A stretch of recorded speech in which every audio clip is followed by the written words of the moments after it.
Yeah, and hello and welcome to today's stream, where we're gonna play some EU5, simply because I've been completely addicted to the game anyways.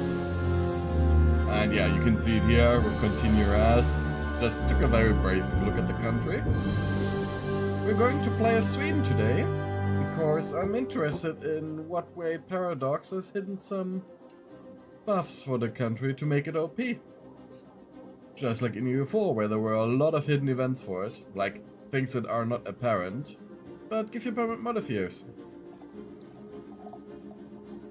And let's start the game here. Let's load it. It's gonna take a little while.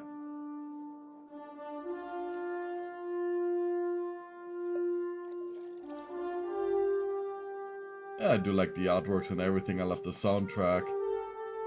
Ah, hey Darwin. Welcome to the stream. Yeah, and as I said, we're gonna play Sweden.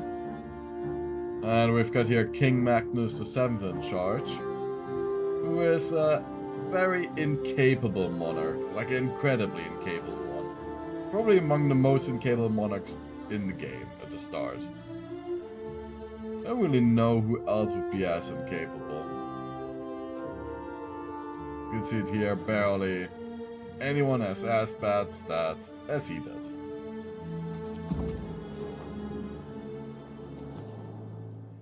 And what I've realized, like in Sweden, we face several issues at the same time. So first, we're running a slight deficit. Has to do for a lot of our forts. Our crown power is incredibly low at 15%. They've got a strong nobility. Relatively strong clergy, strong merchants, and incredibly strong peasants actually for a country this size. Usually peasants barely hold any power. But yeah. And when it comes to the resources, we don't have anything gold related, we don't have anything too valuable around our capital, which is Stockholm, right over here. And the only real goods that we have are like lumber. Later on, iron will become very, very useful. Like these horses here and copper. But right now, we don't have any proximity to our capital, so we wouldn't actually gain that much income from investing into these places. Maybe one could gain some money here from the stone production. Or the marble. Because this is at least on the coastline. And we've got some connection there. I think the marble is actually the good that is the most worth investing into right now. But before we invest into something, let's cut some corners. And I'm gonna get rid of these forts, even though they are in a decent position to defend us. I will only keep the one in Stockholm, simply because I really want to cut all the costs. Need every little bit of money that we can get. Viborg, I'm gonna actually destroy as well. While Novgorod can be a rival, they are not really in the position to fight us at this point. They've got other issues. And we've got other issues to contend with as well. Especially a little country here, which is also run down right now, called Denmark. But it will become more of an issue over time. And they're very likely to rival us as well. So I'm gonna just increase some relations here with Norway, which we also rule under personal union. And a little bit here with England, a little bit here with France. And Poland. There's some basic stuff. Oh, and Scania, who's our vassal. And we're gonna need some good guys here, mostly focusing on development parts. Aha, Andersson. Ne, Algotsson, okay.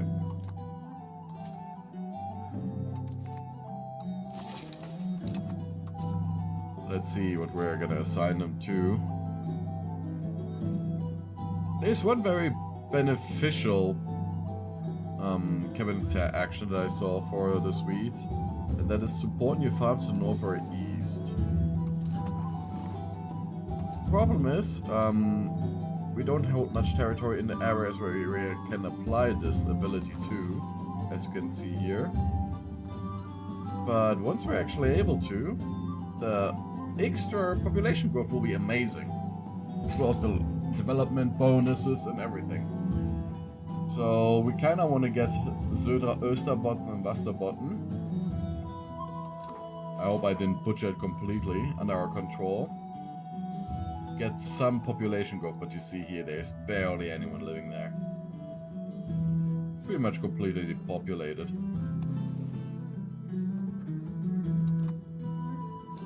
And regarding research, there's only the very basic starting option here for organized religion, guilds, and then I'm actually gonna push for classic scholasticism. And maybe we still get universal Christianity. If not, then in the Age of Renaissance we're immediately gonna focus on getting better levies. When it comes to the estates, I will give some the right of common militia to the peasantry. So we have some extra soldiers. And the clergy I could give some very nice stuff to as well. But right now we're gonna give stuff to the burger stand. Oh shit! I forgot to tell you. Yep, this time I forgot to tell you again. Damn it.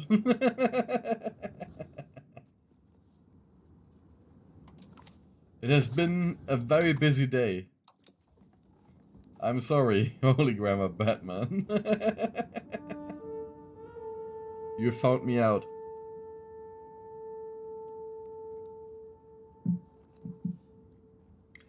Yeah, and I just gave them like the development rights here. So because it's very beneficial. Control of a monetary policy can be nice, but I'm sorry. Yeah, tell him. He knows it was a busy day. We're gonna just automate the taxes here.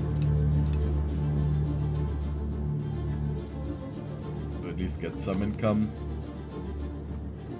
And over here I'm just gonna pick the feudal nobility for the extra happiness of the nobility estate, as well as the autocracy.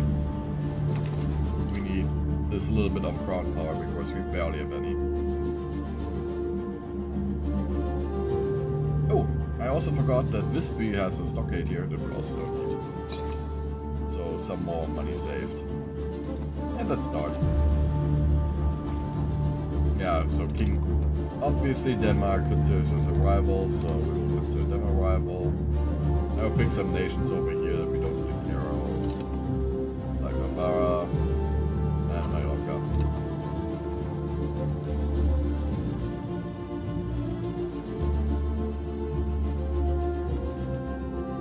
Gonna do some strengthening government at first. And you're gonna help with stabilizing the country.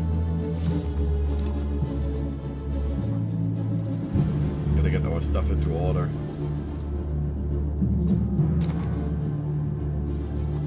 And let's stop the double spending. Oh, maybe a little bit because of our vassal. Because I think they will be disloyal. Check. No, they won't. Okay. We're gonna cancel the double spending. Guarantee from Sweden, from Denmark now? Yeah, everything's fine. They really need to restore our legitimacy, our stability.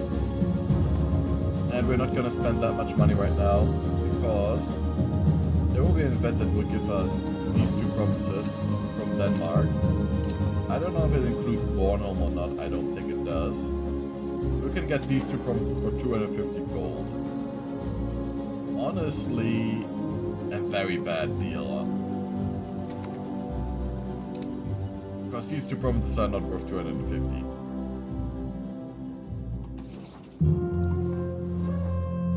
thinking about it, I might actually not even do the deal.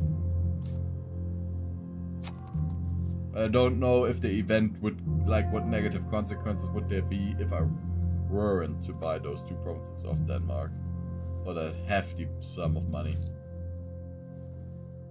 And we're gonna start minting some coins.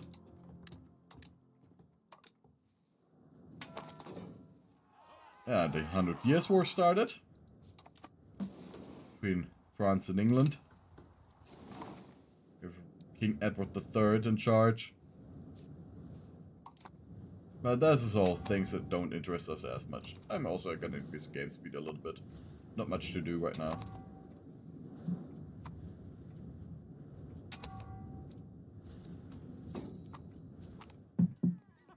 Leading by example.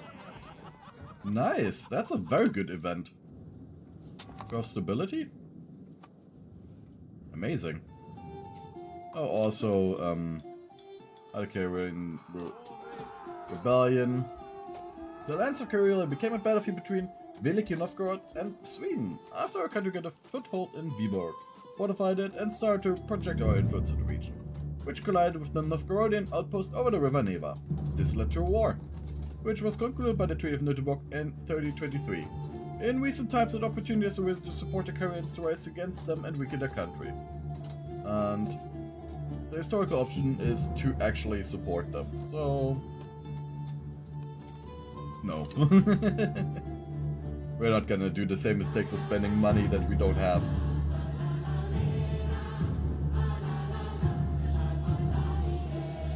So let's upgrade the marble. Also, let me check here in the RGO builder, which RGO would be the most profitable according to the game. So it would actually still be the copper mine in Falun.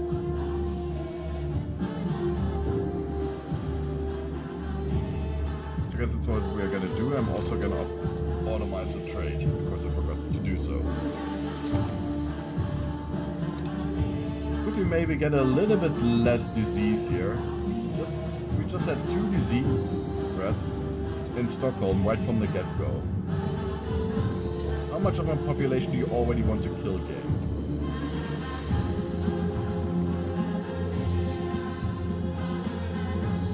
And they want new rights. No.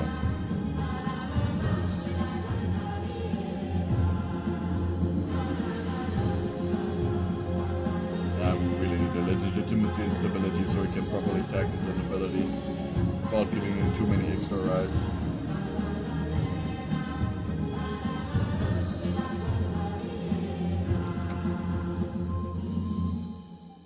I have a heavy push towards traditional stuff.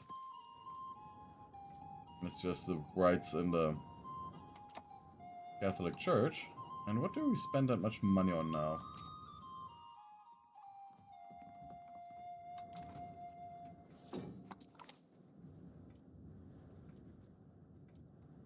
Yeah.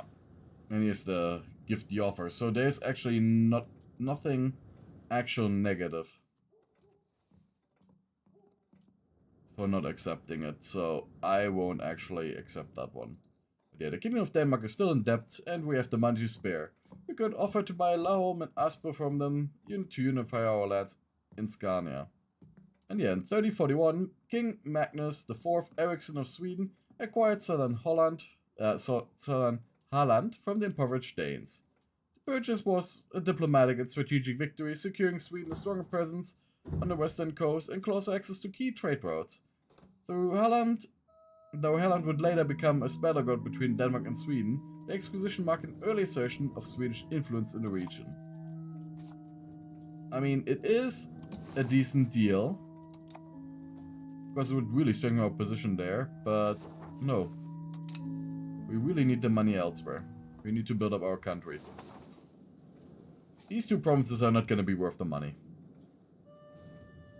We can later on conquer them anyways.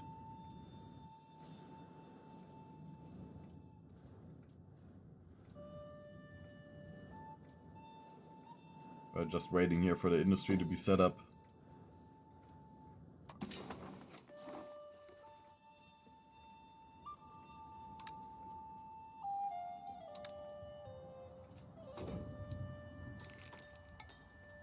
So yeah, mostly investing like in the regional economy.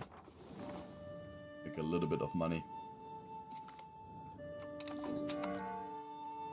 Also, let's see, what could we invest here in Sweden directly? The Tailor's Guild looks interesting because it's projected to make a lot of money. But I don't know if we actually have the materials available here in Sweden. We don't really have that much wool right now.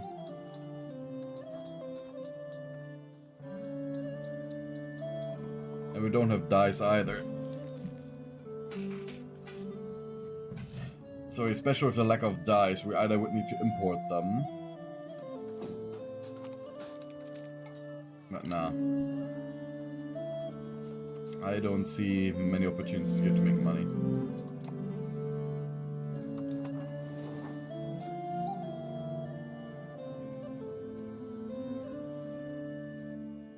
And now slowly the marble mine will be filled up, people, as you can see here.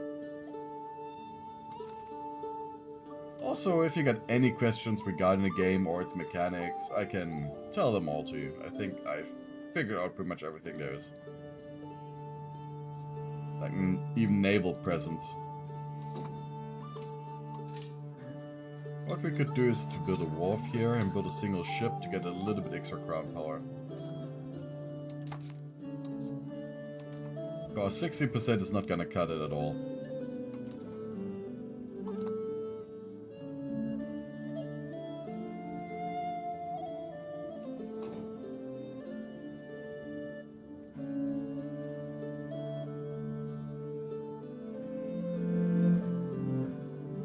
Yeah, I heard all and seen all over Europa, yeah, kind of.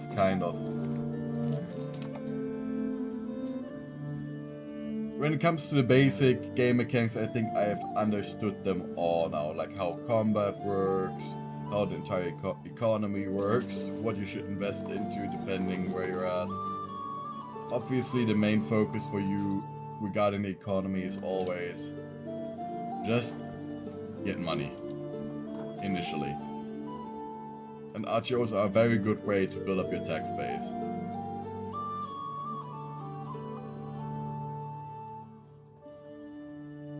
Wait to say no cupping here, right?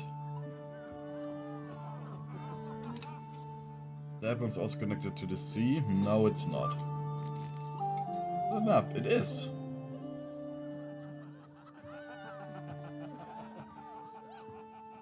The growing resonance of the past, growing tension of the past years between Sweden and Veliki Novgorod is not being restricted only to border conflicts, but also a religious issue. As a priestandate of each country considers the other to be schismatic.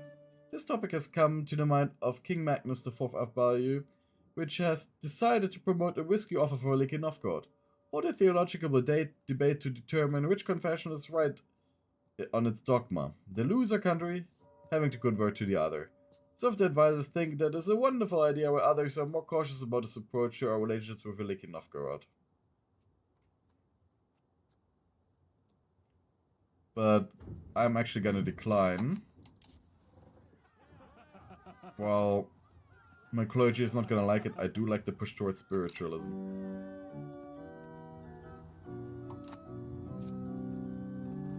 As at this point, we need something to unify the kingdom. And the satisfaction from being Catholic is pretty good. Of course, the more spiritualist we are, the more tolerance of the true faith we get. Which means that everyone who's Catholic is going to be more happy.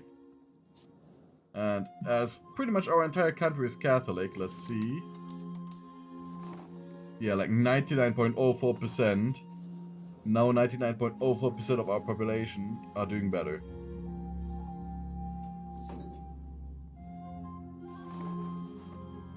Paper conclave? Our career actions are blocked right now.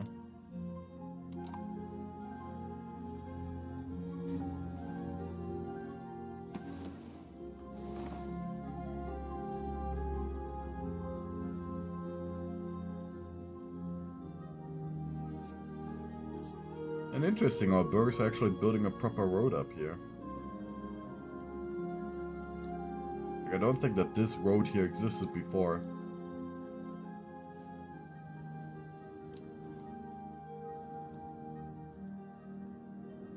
So thanks to their investment into the road system, we actually have a closer proximity, and thus we make more money. And the ocean has been frozen over. So much so that you can actually traverse it with your army now. But if you get caught in the open sea while it thaws, yeah, that is not good for your army. At all.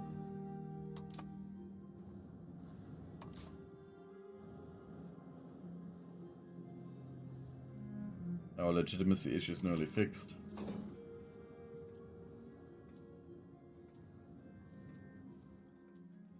Tax efficiency is still pretty bad. And I think I will actually give them another privilege, and that is the treasury rights. A little push towards innovative is quite nice. But the tax efficiency will actually cause us to make a little bit more money. Because tax efficiency is multiplied, like applied as a bonus, on top of the money you collect from your estates. So you can actually create money out of taxing them.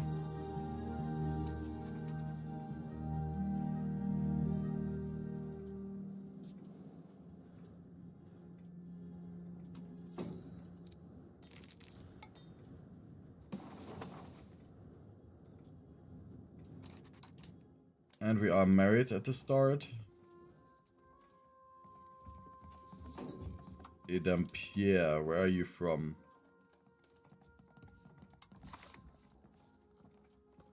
Count Louis de Dampierre of Flanders, okay.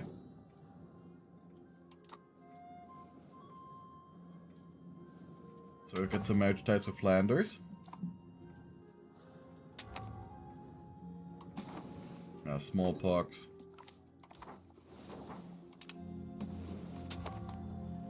And you can see here the heavy decline from those 2 times of plague that we had right at the start of the game. Like, what the fuck? I'm actually gonna put one of my guys here on, we do have a recovery effort. Just to quickly recover this negative prosperity. Like, that was very, very unlucky.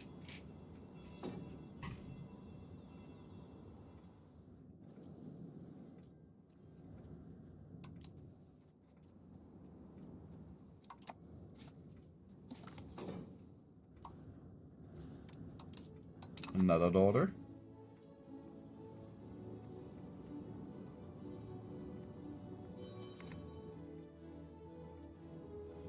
They want additional privileges. We're gonna ignore those.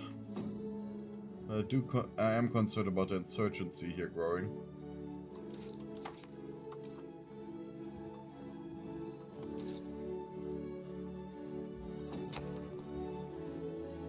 So, we can call up our first parliament. I'll pick the army exercises.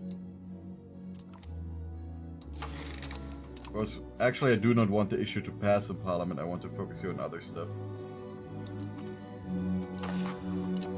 And adjust some of our starting laws for our benefit. So the first law we're gonna change is the distribution of power. I'm kind of contemplating to rather go favor the elites or actually favor the common people. Because, our peasantry is quite happy. And I kind of would like the 10% extra tax we can subject them to. So yeah, favor the common people. For the money.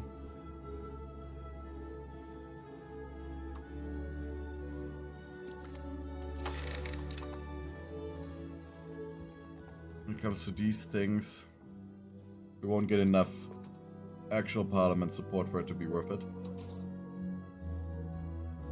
But once it's fully implemented, we'll see an increase in our tax income.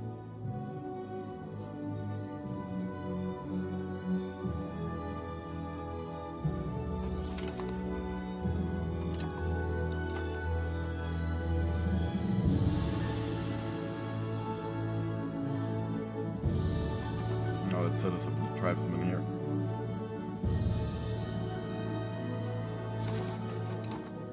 honestly not really necessary.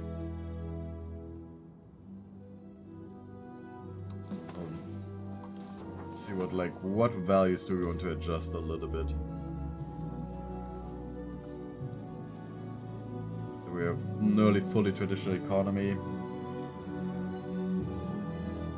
3 subjects, aristocracy.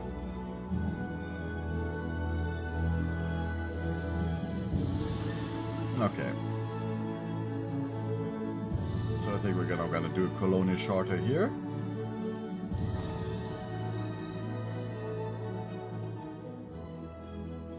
Yeah, set up from Upland. And a colonial charter here.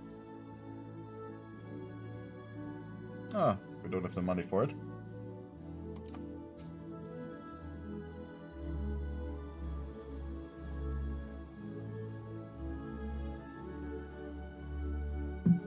Slowly expanding Sweden.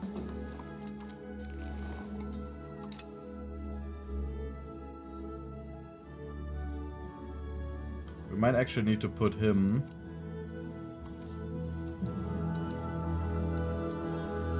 to do rebel crackdown on the nobility. Of course, I worry that they might rebel, like, be too angry for too long time for us, and actually cause some issues. Hey there, Starsky. How are you doing? Welcome to the stream, and everyone else for that matter. Gonna play some Sweden, as you can see, and slowly colonize. The laws of King Magnus IV of Yalbur. In an effort to unify and modernize the legal framework of our society, King Magnus of Yalbur has enacted a comprehensive legal code known as the King Magnus IV Country Law. This legislation replaces the old provincial laws with a standardized legal system strengthening royal authority and promoting fairness across the land. However, while the Iceland and Burgistan welcome legal clarity, some regional laws resist the erosion of local privileges. How shall I implement the legal reform?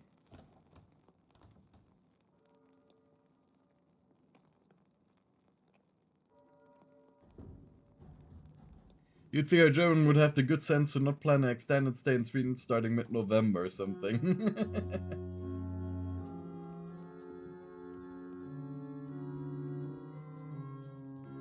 I just know of extended stays of Germans in Norway.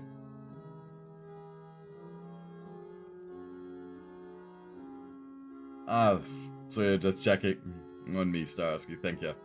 Yep, just playing some EU5 right now. Arcanum is done since last stream. And it was the suggestion of Leorium, why not stream EU5? You're addicted to it anyways. So, Magnus Eriksson Landstag, enacted in 3041, was Sweden's first attempt to unify its legal system, replacing older provincial laws with standardized code. It strengthened royal authority, promoted fair judicial practices, and improved legal consistency across the kingdom. While it modernized governance, it faced resistance from local lords who were elected to cede traditional privileges.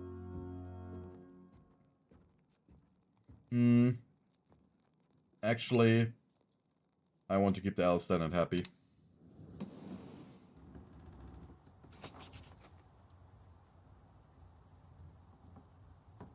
If I know in winter, no way.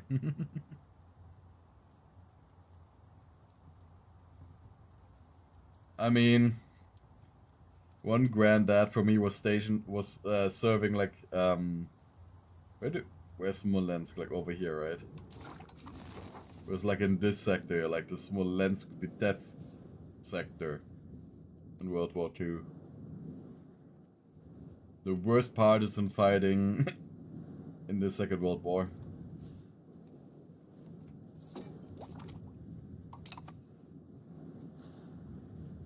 Our current ruler has remarkably low ability.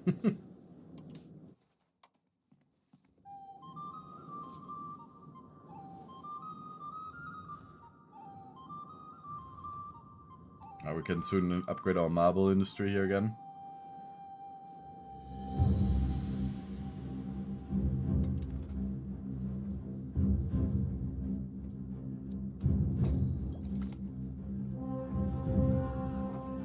Tournament's seat in Riksdag.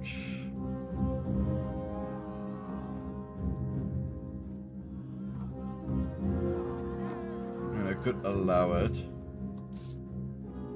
But it's not gonna make me able to pass this thing in 10 days. So no, we're gonna decline.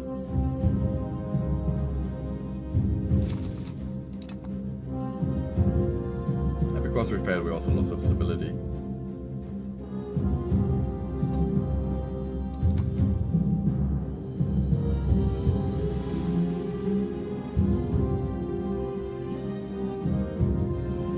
And slowly our taxi is growing.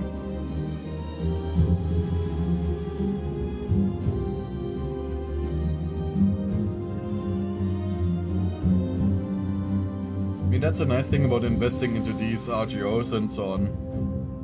Region output buildings. They will get a lot of peasantry income, and peasants are easy to tax.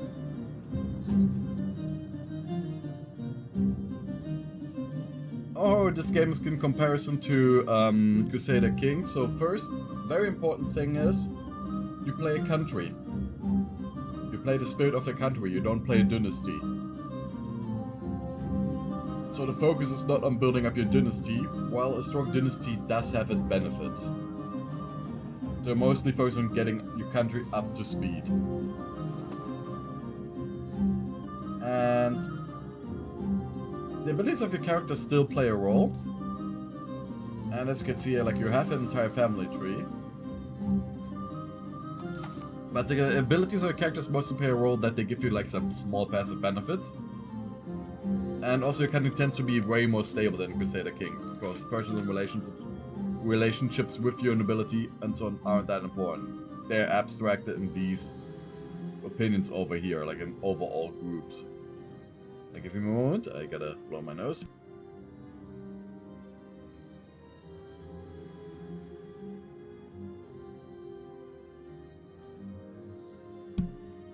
I can also explain to you a lot more tomorrow as well. At dinner, if you are attending.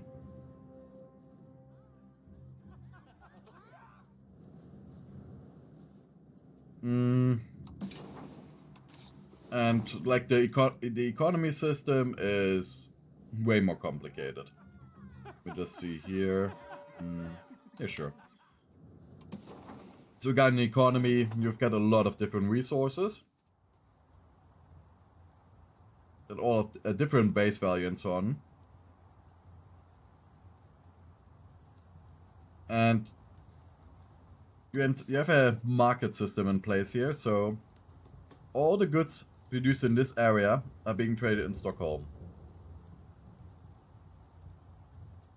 We can see, for example, here, like, then that there's like a light surplus of amber, a light surplus of beeswax and so on. And now, for example, if I don't have certain goods in my market, then I can use merchants to trade goods to my market that I need. So, for example, right now I would definitely need, according to the game, fruit, fine cloth, furniture, rice, fur, sugar, saffron, silver, and gold, and coal. All stuff that I don't have right now. Some of the stuff I can't get right now because there's not a high enough surplus in other countries, like in other markets to trade it for. And also because I don't have that many merchants right now. I think we also have the issue that our merchants are not working at full efficiency. Let's see. Oh, they are actually, in fact, not working at full efficiency. That's good.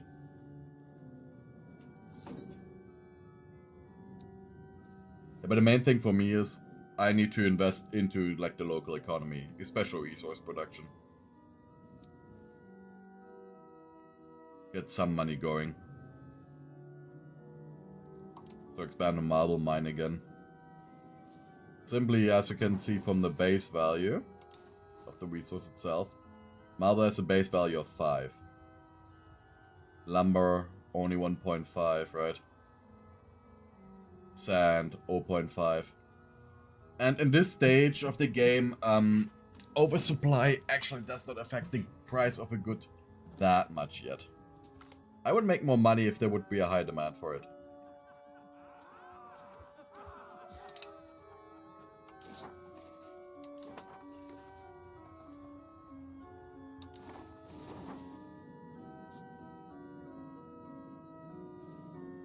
Right now we're just colonizing this empty territory, so it's not actually set up by a tribe.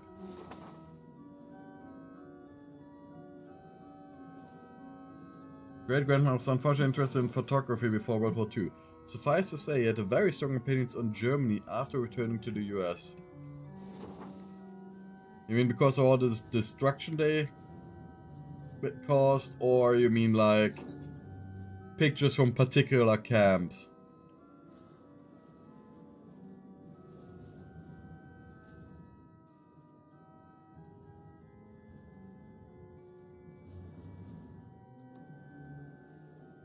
What kind of opinions?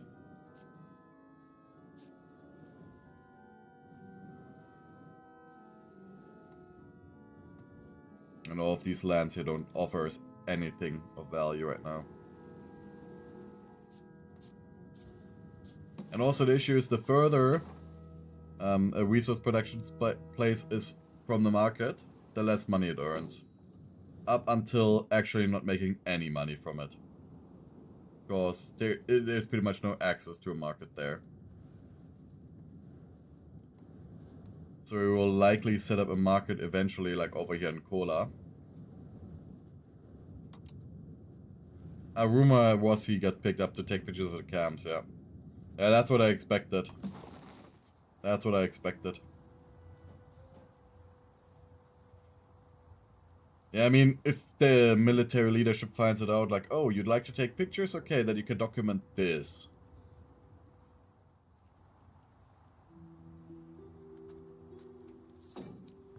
And what I want to say here with the harbor suitability, like every province has a different suitability for a natural harbor. So these are places that we definitely want to eventually have good cities in with a good harbor, simply to profit of it.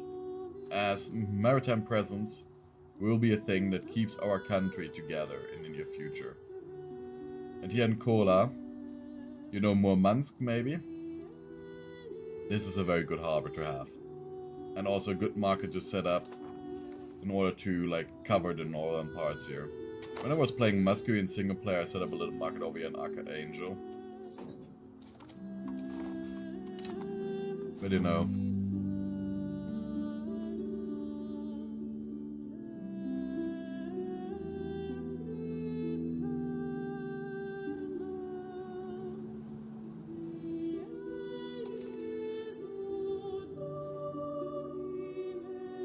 Over here we're gonna set up another colony. For an inventor. And I definitely want a research bonus.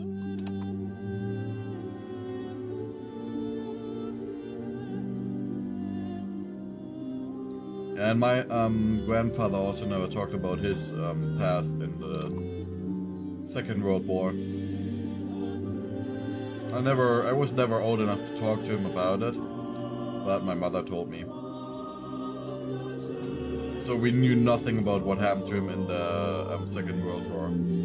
What I stated here with the Vitebsk Smolensk area and so on is stuff that I found out afterwards. Because there was, like, I kept looking for his files on him every now and then, just out of boredom, you know. Just figuring maybe if I, like, when I look up an archive or some other stuff that I sometimes look for his name.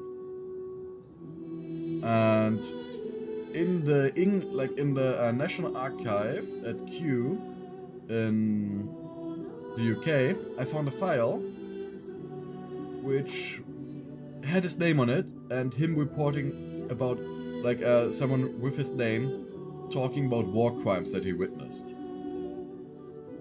And I then had the file be sent to me via a picture by a friend of mine, Cryo, who was still thankful for that, by the way, who was there, like, doing some research for his dissertation.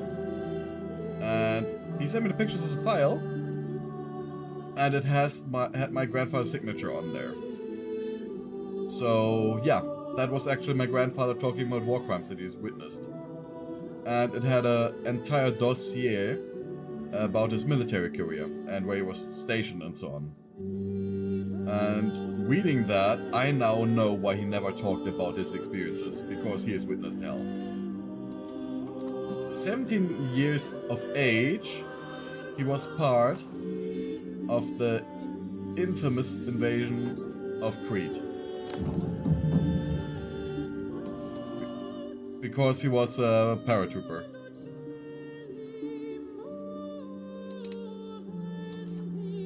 He also was a quarter Jew, so he was likely, while being accepted in regards to those racial laws and so on, he was still being discriminated against. Because he got demoted, actually. After, like, yeah, then he wasn't serving a different unit, got NCO training, got a promotion, and then his new unit, the commander, was like, hey, you didn't get the promotion our unit. You're still an ordinary soldier. And looking at how politicized the paratroopers were in the Second World War, I know now why they did it. Because of his Jewish blood. Only a quarter, you know, but not pure enough for some bastards.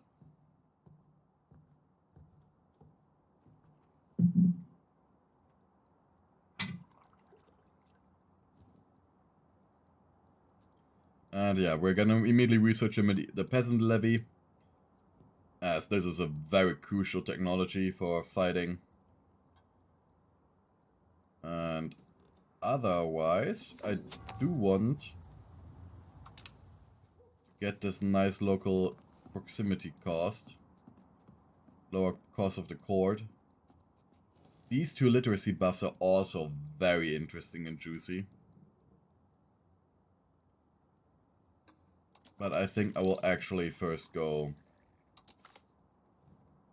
I will then go with the extra estate equilibrium, because that means that we can tax them more efficiently. And then we're gonna go subject opinion, expected cost of court, max literacy, vulnerability. Then this, and afterwards we're gonna go over here. The maximum RGO size, food production, and then grab those two literacy buffs. And then extra stability. And afterwards, infamous Inquisition. And then I want to pick up this another stability investment here, because stability is amazing. Though these technologies will get lost once we become Protestant. Honestly... Of course, they are gonna get lost once we become Protestant. I might actually ignore them.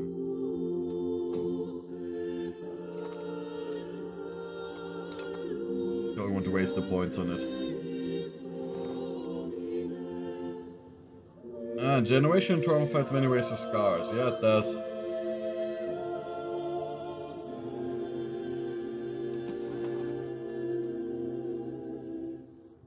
There's also this whole thing about people not talking, like the older generations, about what they witnessed about the war, and especially in Germany, where like lots of people were Nazis, Yazis, as you would use it. Oh, it's gonna get me bad, and they obviously always denied that there were some during like the entire denazification phase. But eventually, their kids asked questions. And now, British mustache was the quarter as well. I imagine it must have been a truly fucked situation having to always know that you are being watched and judged. Yeah? I assume so. And I don't know anything about the other parts of his family. Like, there was some information regarding them, but nothing concrete, nothing that I could pin that they are actually related to him. So it's pretty much my entire knowledge about his family begins and ends with him on that side. But it's interesting that I could find a lot of his youthful exploits as well, like exploits in his youth as well. For example, when he was part of a choir, the Dresdner Kreuzchor, and they had a tourney, and they did sing in New York. And there's a file on him being aboard a ship setting sail for New York. So I could find that exploit of his life, which is quite interesting.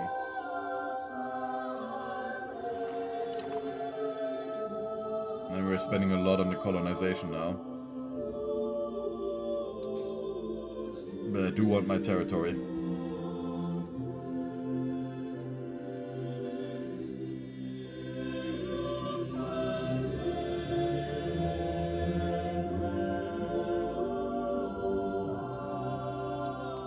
And you know you're gonna work on supporting new farms here.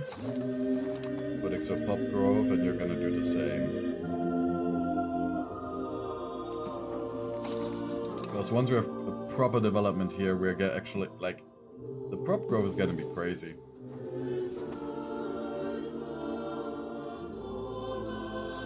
And speed 4 again. Because we lack the money to do much anyways. I was also thinking about, like, hosting another multiplayer game for EU5. But I would need to find the right moment for it, you know, with me streaming on Friday, maybe.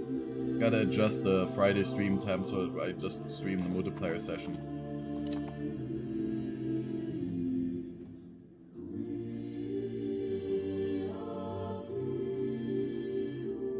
So I'll probably hit up a few people regarding it.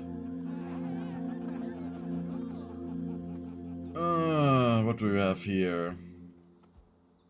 Growth and increment tracks bond started. That's fine.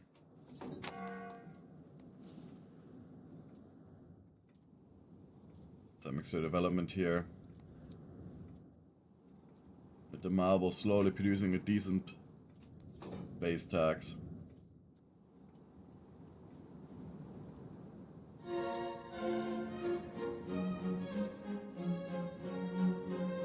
And one interesting thing about the whole mustache man situation, there was actually some fake history created on him being Jewish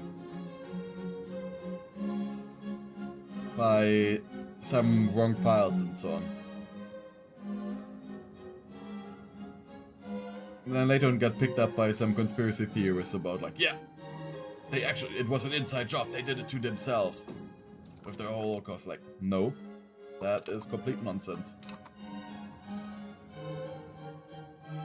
But you know how it be sometimes.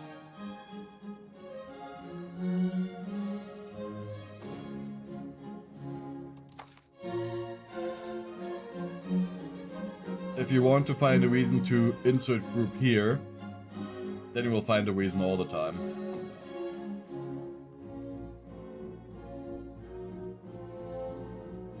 And regarding estates, 20% crown power right now. Gonna build a little ship.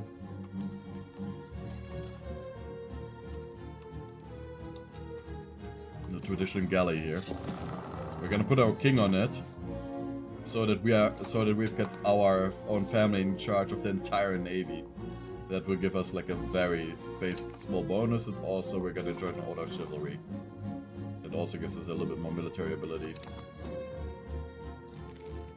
Because he's shit.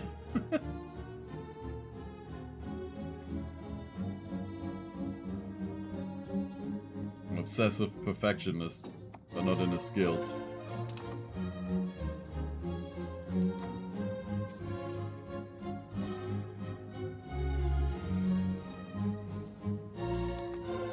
Getting culture.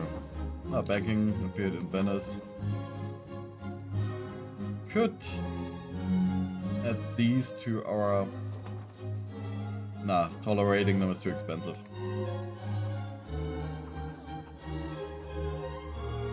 Last rumor it was that the internet doesn't provide he didn't have a browser and say a little smoky. Oh god. Yeah, and then you can start a whole psychological evaluation. Yes, he had to overcompensate for everything. Of course, he had a little one there.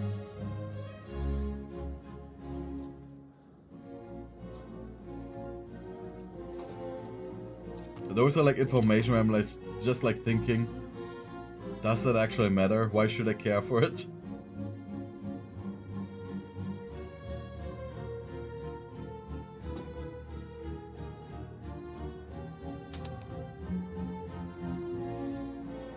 But I get the entire gist of, yeah, he's got a small one.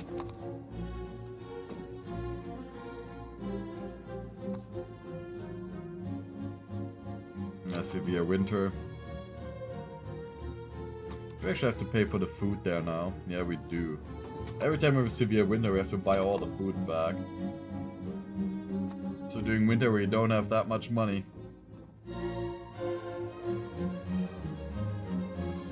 The winter is harsh up here in the north. And I wonder how harsh it's gonna be during the Little Ice Age.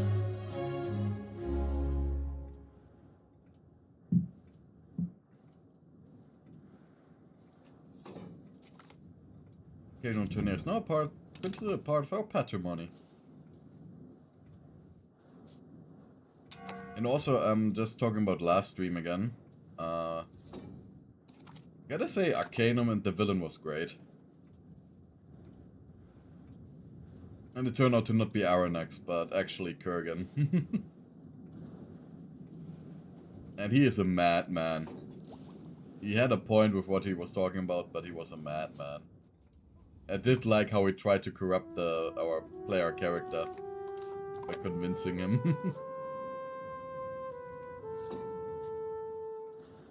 And now we send out the ship here as well, and we slowly build up some basic naval presence. Not much at all with only a single ship. But because now we've got the entire navy, one ship, under control of the monarchy, we get another 25% crown power, and now we're at 26%. That actually means that our tax efficiency is completely there. The expected cost of court is a little bit lower. And the trade income is really nice, because trade income directly scales with your crown power. So we make much more money from trade. And another upgrade to our marble mine, I think, is the best investment right now. Is it? Yeah, it is. By far.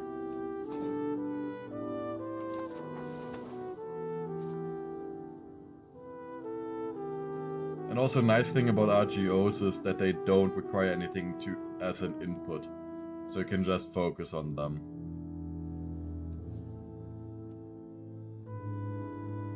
Now cooking, we might actually want to turn into the city eventually as well, due to the Great Harbor here. But I do like the wool, because wool is one of the best trading goods in the game. You don't want to know how much money you can make off wool. By turning it into cloth, and then just you need wool for everything.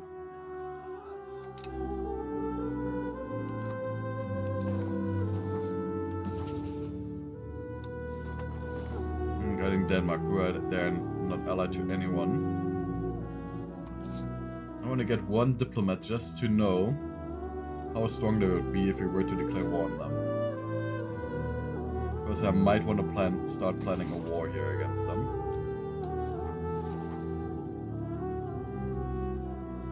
Before the Black Death hits.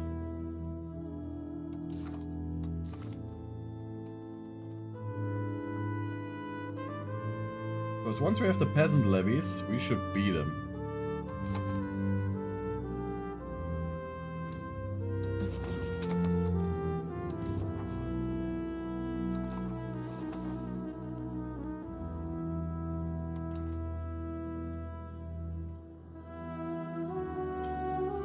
Fang and Vic 3 cloth is still a good portion of the economy. Yeah, clothing is very important in that game.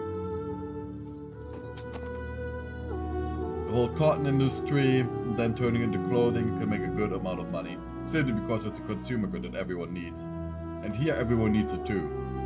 Like, if I would check the Stockholm market, right now fine cloth we have a lack of, because I have not set up any industry regarding it. But you can see here, like, the cloth demand, needs of the clerics, burghers, peasants, colonial charter maintenance. Like, there's such a high demand for it. Scandal averted. And I think that our burghers are... Yeah, and our burghers are importing a lot of cloth. Yep. Wool also gives food. That is the nice thing as well. And it's actually not that little food. Like you can see here, 5 units of food.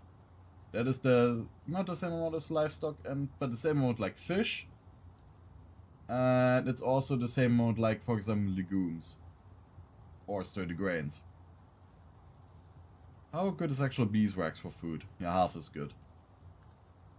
But yeah, just the value alone. Like, wool is great.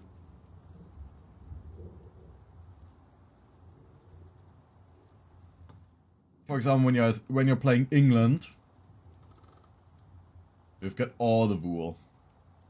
And in my single player game where I'm playing England, I have set up so many spinners to somehow get rid of all the wool. I was producing such a surplus of cloth that I was just exporting it everywhere. And the second I researched rag paper, which is a technology in the second age, which turns cloth and a little bit of lumber into paper, that is one of the best production methods then possible.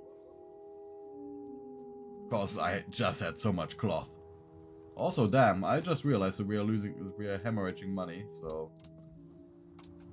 don't want to take a loan. Let's see how strong they are being considered to be. We're slightly weaker than them. Now, they have a potential army for 11k, where we only have 10k. And that is with a vassal, so we should not fight them. With a king with 99 military ability, who could then also serve as a general against us, the Danish are just gonna kick our face in. They're just gonna cave it in. No questions asked.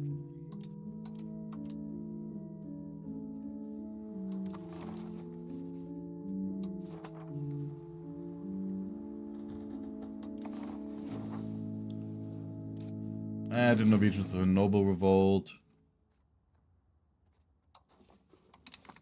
So intervene in the Civil War.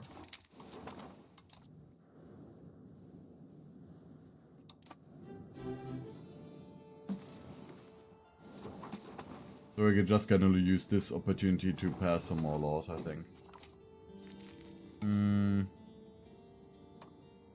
What castle works.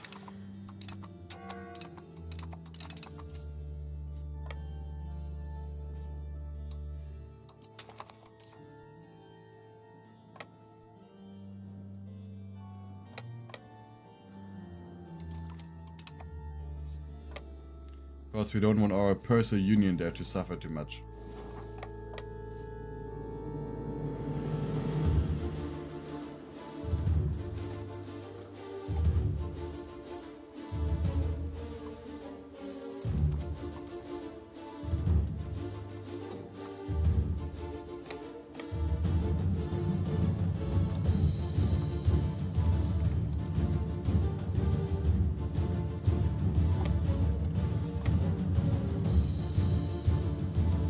Consolidate the units.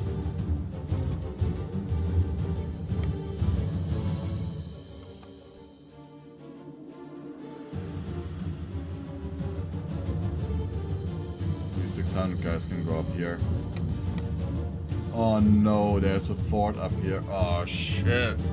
That's just a stockade. Okay.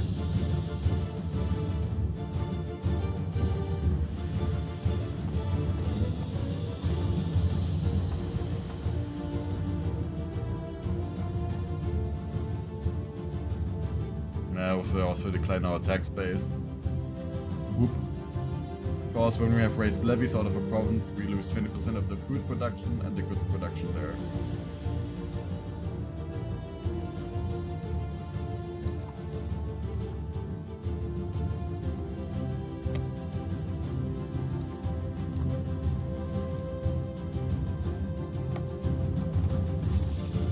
Like for Denmark, this would be the perfect moment to attack.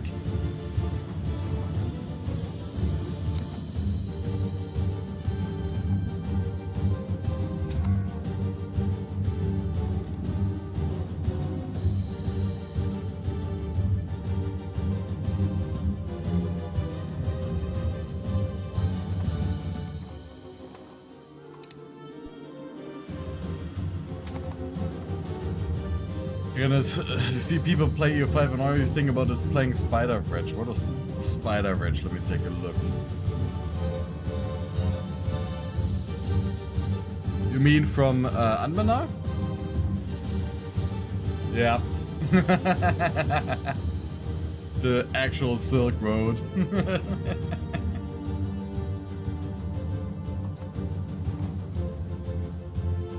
Yeah, that was a fun campaign with them.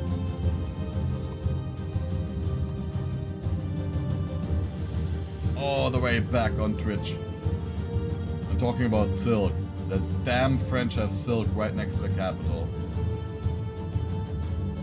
Silk over here as well. Like, the French have crazy good trade goods. They've got all they need. They've got silver over here. All the dyes. Even dyes up north. Silk here. Like, France is ridiculously strong. Got a high population base. Like, I don't think there's anything bad about France. Except that it's France, but you know.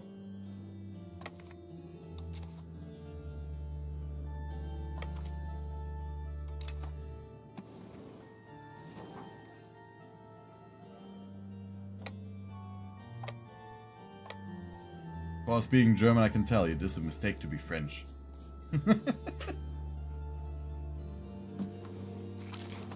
And now a French person could say it's a mistake to be German. It's a mistake that I completely forgot about our parliament here.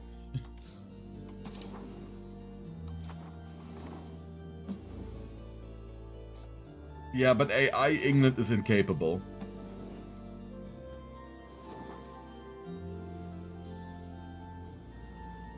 AI England doesn't know what it's doing.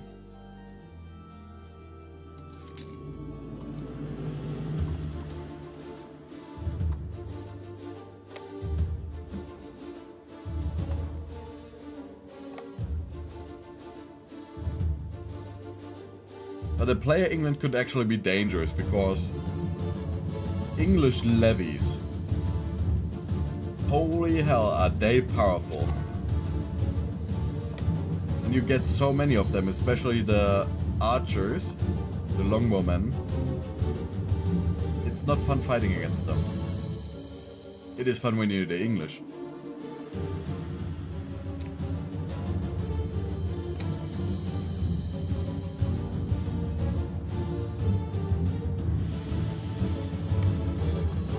But all these little itsy bitsy fjords here.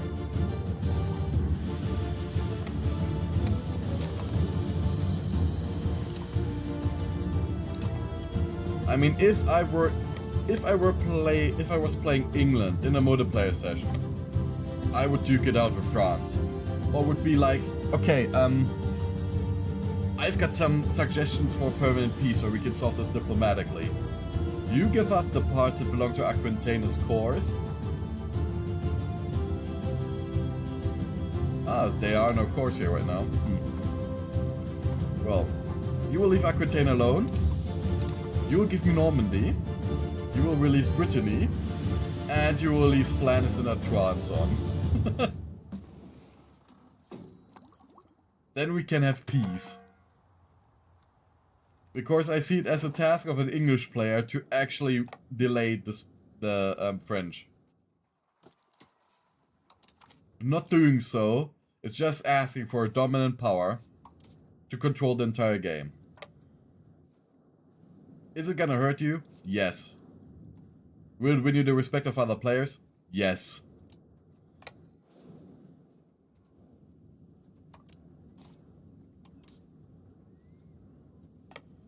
So if you're fighting and losing badly, right from the get-go, because France is that strong, then people could be like, yeah, why did you even invest resources? But then you still would have a reason to tell them, yeah. Because I don't want France to dominate.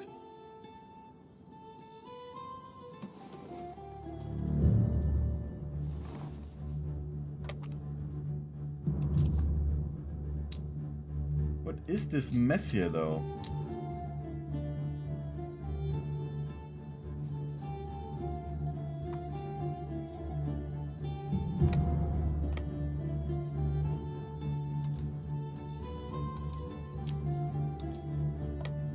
Remind me to not cause a civil war over here in Scandinavia. Like, what is this shit?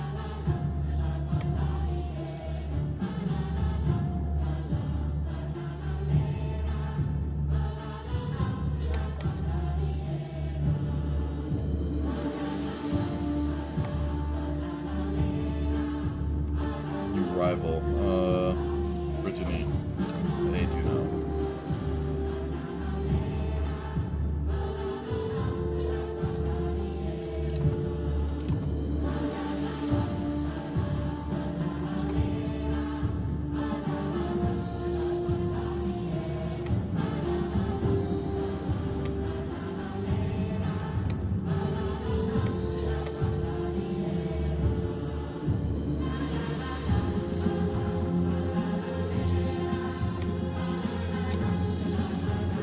Okay, Civil War ended.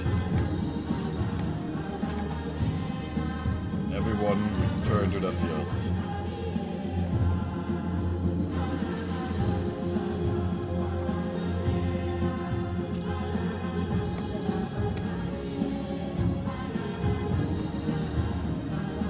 And now let's expand our little marble mine area.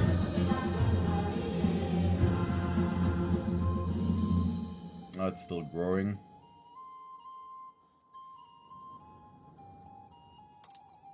Yeah, but yeah, Falun is gonna be the moneymaker. The 400% boost on copper production.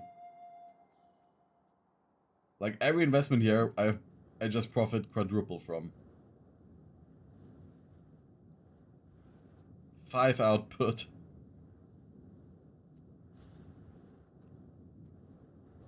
But there's not that many people living there yet. And thus the maximum RGO level is actually not that high. The development is also not the best. Like, God, does it suck. And you can see here with all the negative modifiers.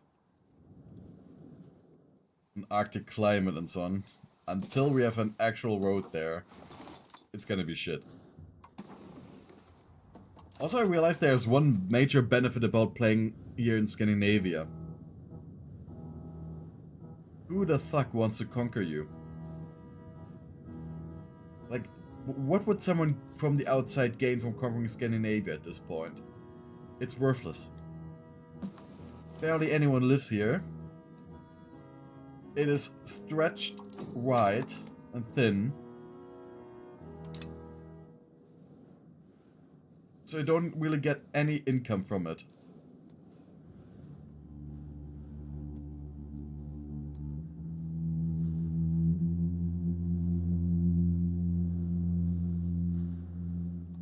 I mean, once we've built up the country, then possibly someone would be interested in it.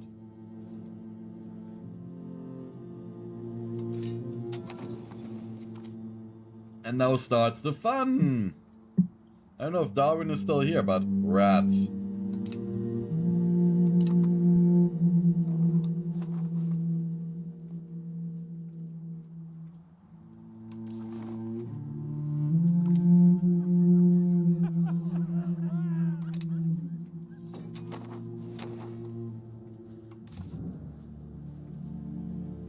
So let's see how severe it's gonna hit us. How severely? Oh.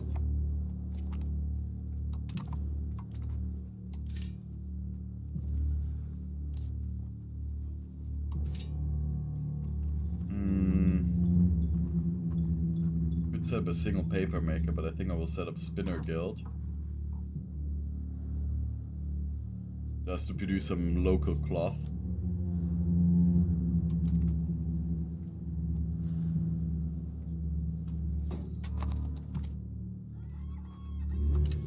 For harvest. Perfect thing before the Black Death.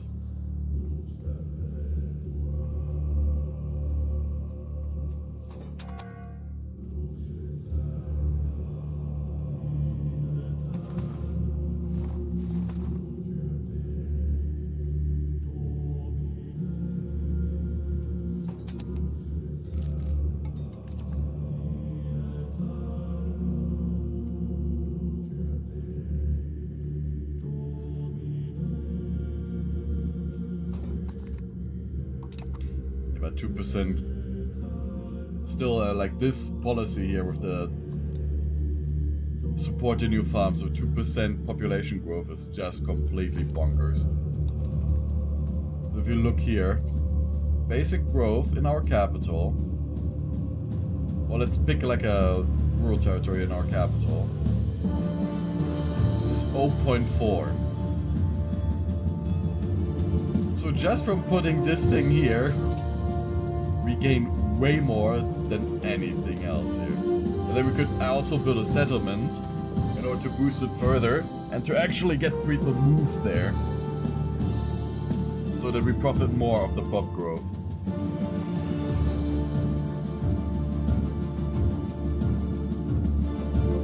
Because what we need is population.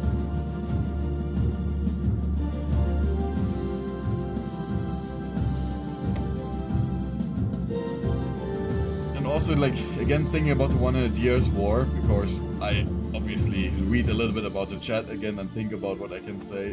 When I think about EU4, like, with how many ways there are as England to somehow delay the 100 Years War multiplayer, that you have to make extra rules so it somehow gets played out.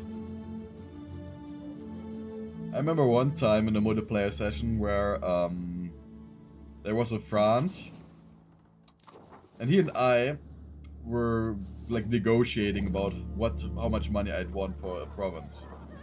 I told him like, yeah, 100 to 200 bucks, and then we are fine.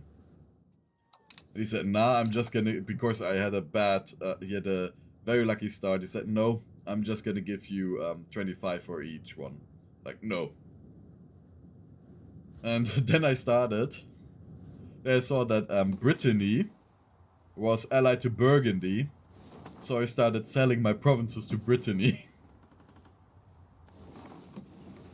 for a higher price than the French player would have given me. And he was like, are you seriously selling your provinces to Brittany? I'm like, yup. And then at one point, he started a war with another country, as he was allied to Burgundy, so that Burgundy wouldn't join into the war of Brittany. And then he declared war on Brittany. But he forgot about it and then peaced out with that other country. So Burgundy joined Brittany's call to arms. So then he had to fight Burgundy. And me seeing that, I declared war on France. And then he rage quit it. I did lose the war against AI France because I was completely not prepared, but I was ready to fuck over the French player. As that is the task of every British player in EU4. If France is a dick to you, be a dick to France.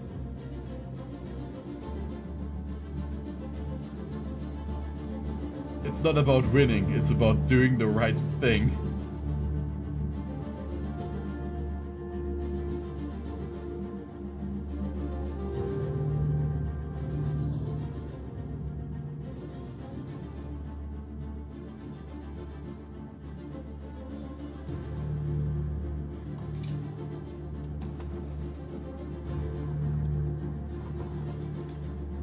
Which early fort, sorry.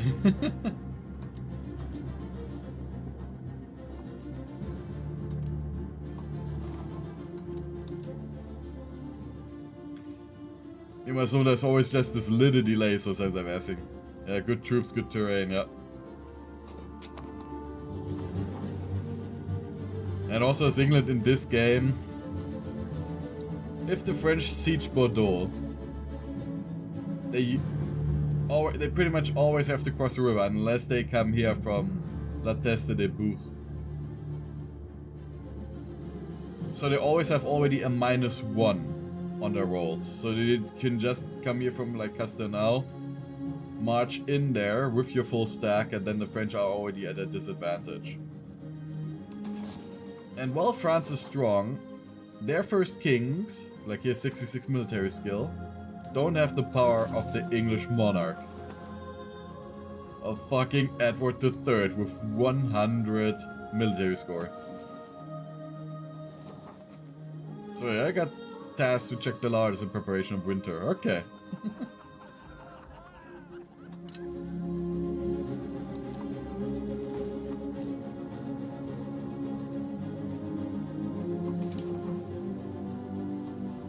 Thinking about a capitalism theory, There's a theory that northern nations, which are subjected to winter, are more prone to capitalistic behavior because they need to produce a surplus during the summer, so they adopt a very hardworking attitude in order to survive the winter.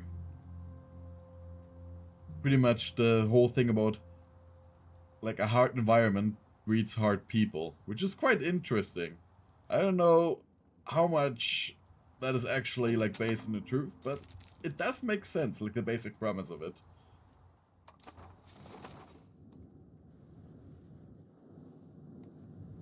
I've read that story somewhere.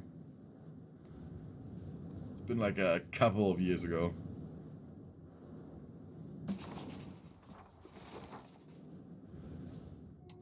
The fort in the north, over here you don't have a fort. Or you mean like in EO4?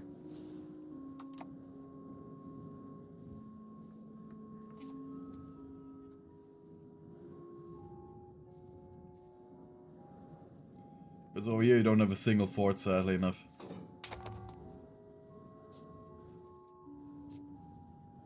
But yeah, as the English, you can really just punish the French. And you don't care about the population loss either, because Black Death is gonna be painful anyways. So isolate the country. I don't want that shit to arrive at my space.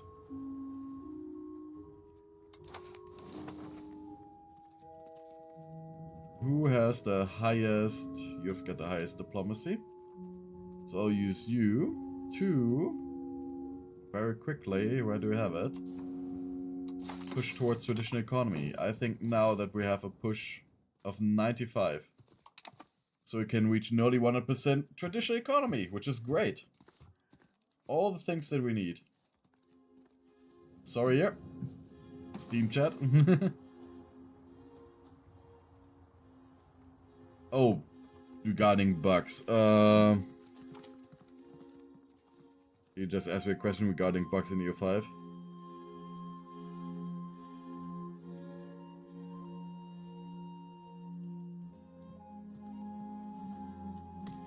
The nice thing is about EO5 is that unlike Arcana, I can still answer like social media messages here because sometimes there's not that much happening. And segregate the infected. And don't do sponsor mass forgiveness. You have to pay for the clerical services. And it gives you less disease resistance. And the least thing we want during a mass pandemic is less disease resistance.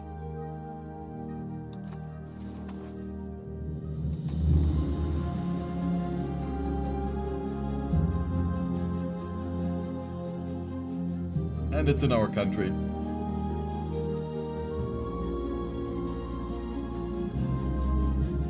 The doom has arrived. And we only have female heirs. Great.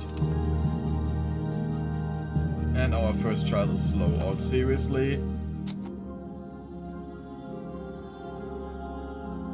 The harsher environment, the more communal they have to be in order to survive. I think they just have to break out of the regional environment as the Spanish, Romans, and Egyptians did. Oh, sorry.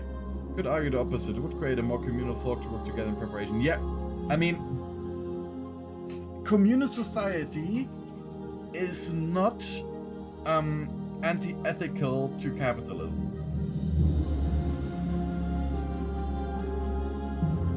Just because it has such a heavy focus on the individual as an actor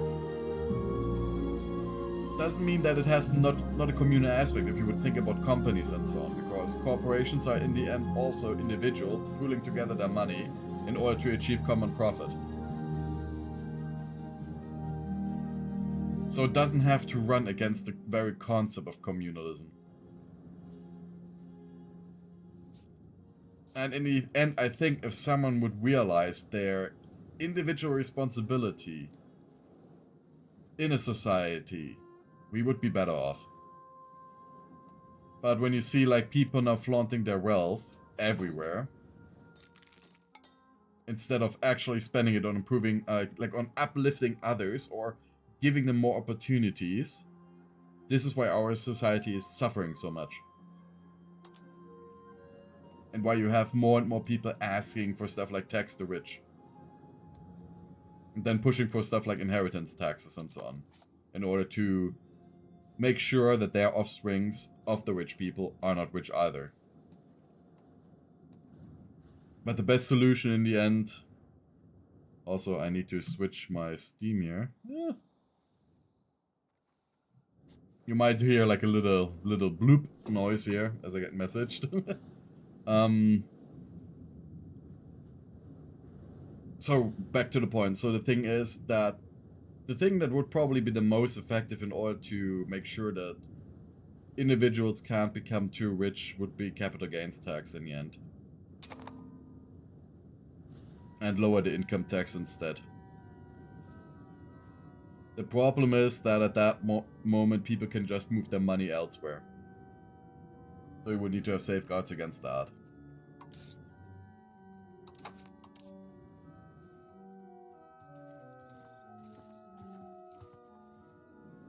It's also like funny when I read stuff from rich people who are like, yeah, the reason why people are rich, is because they buy assets, while the others buy liabilities. No, the issue is those people buy liabilities, like food and so on, because that's the only thing they can afford.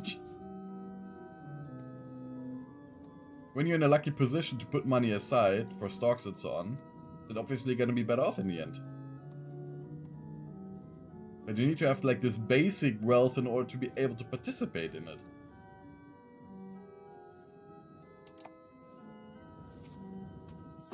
Obviously, there's also a tendency for some people to live over their financial means.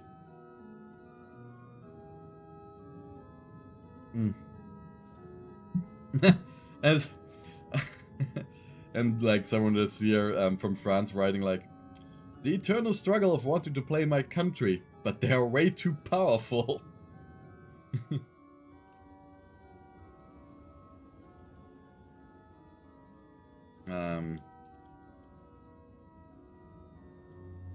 I might organize a P in the future.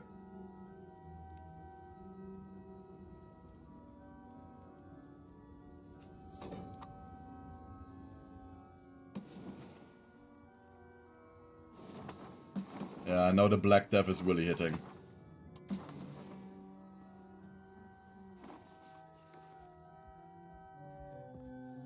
$19,000 dead.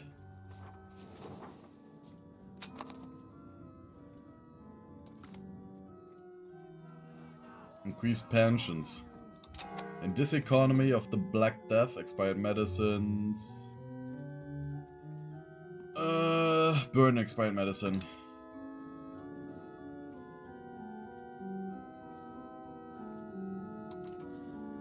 And yeah, my country got spared a horse of the last century and I forgot what happened last time, yeah.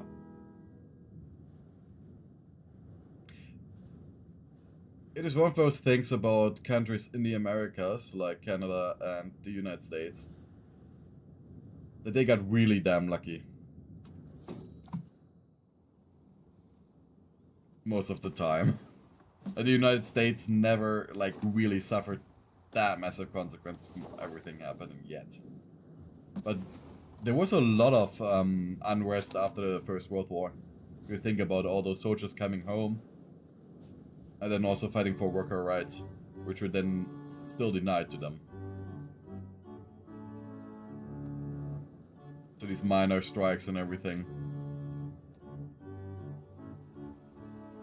Thing though is that I gotta admit that the Roaring Twenties are not the... like... the time period that I know the most about. So I'm kind of pulling stuff out of my ass right now.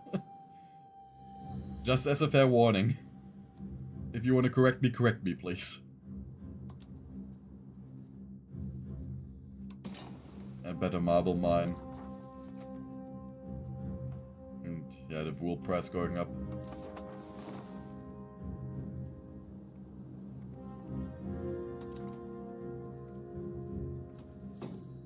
Oh god.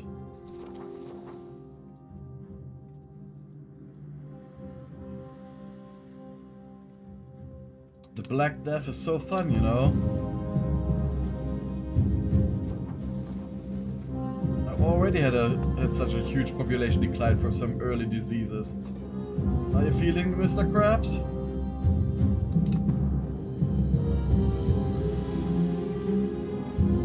Like, holy shit.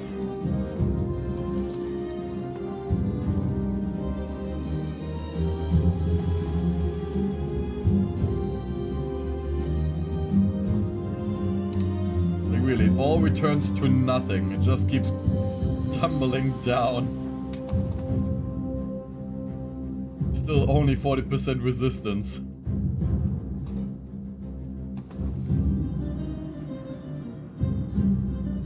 Yeah, we need more soap and booze, yeah. Probably just booze in order to be happy about the end times. They are here. The Skaven invasion. The rats are behind it.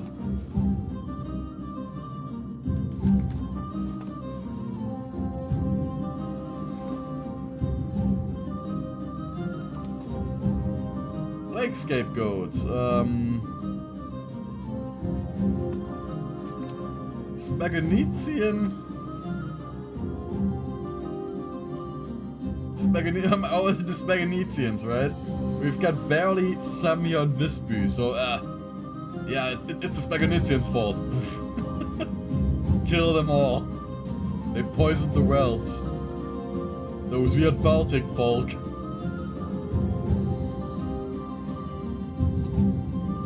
At least we get stability from it, but...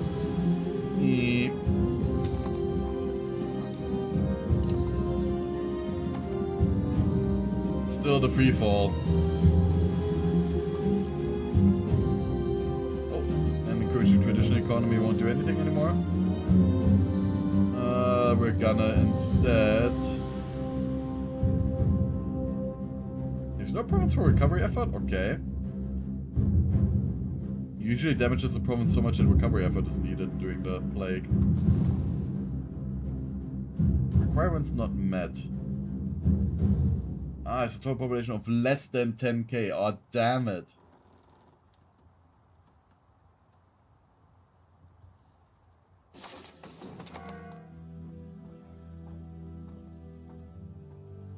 Oh, when I say hunt now.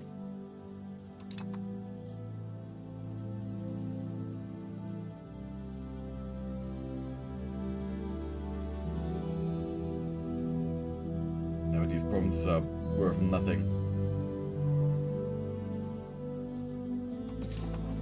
So maybe the building that we need to actually build are settlements then.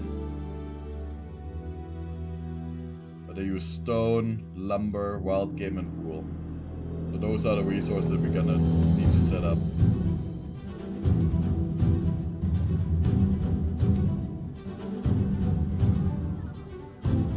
Yeah, bountiful harvest, more traditional practices.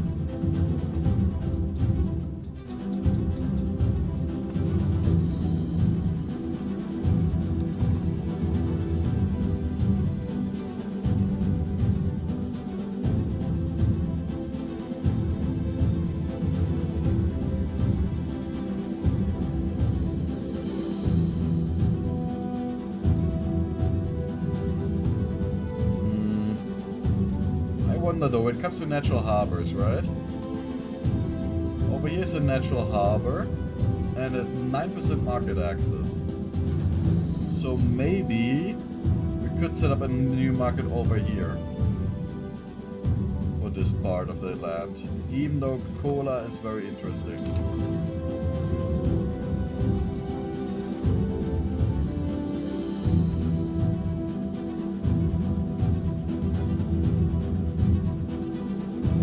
I mean, we're pulling through. We've got very good stability, so our population is gonna fill in again. Like our cities are gonna get full of promoted pobs. Very high free subject is gonna help with it as well.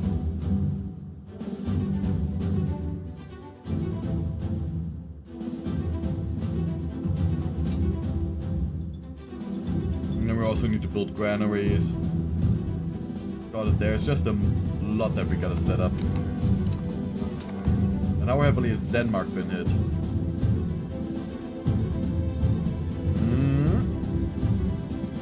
They also got punished a lot, and that's good.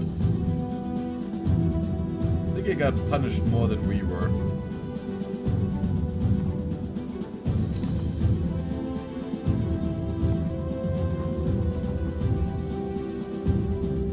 But also just imagine yourself living during the Black Death.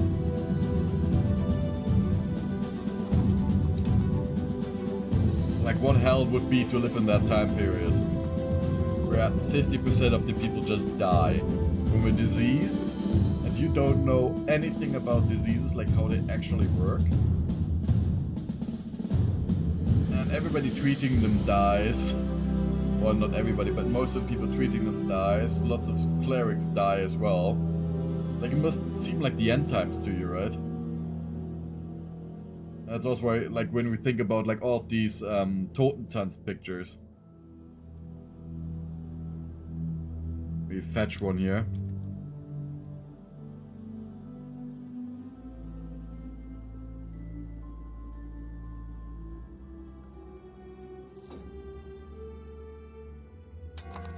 Ah, this is not a good size picture.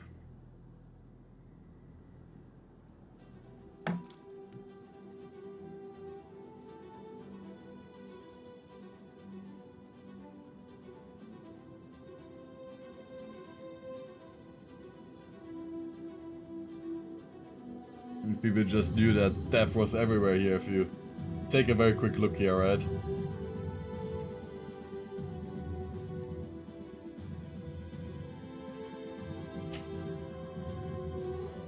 Just these pictures, you know, from that time period. I hope that that one was time accurate. Oh, Brigida's good as canonized? Okay, sure. Austerity movement. Self-indulged Rukia was happy and safe. Every location we own has not already overcome disease where its spread of the burning plague increased. That is not that great. But I don't want the austerity measures. That's just gonna piss off all of the estates.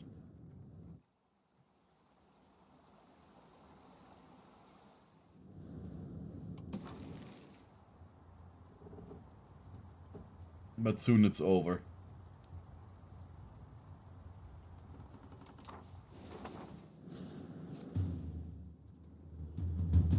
Time to upgrade to stone mining still.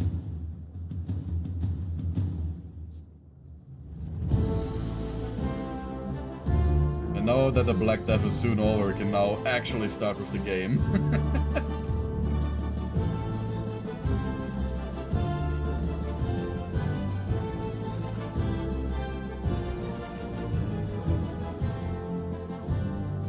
Honestly, thinking about this here, after the peasant levy, I might not want these technologies here, even though they're good. Oh, a basis for the union. We're definitely gonna vote for established seniority. I do want to research the higher, like the larger RGOs here. And after that, we will be researching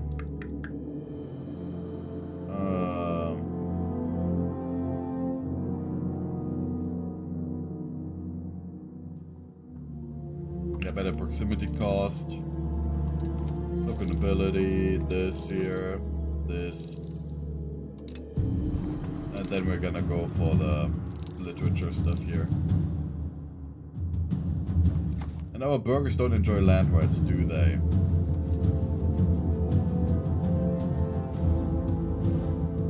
They don't, that's very good. And appoint another cabinet member. And you are a good dude.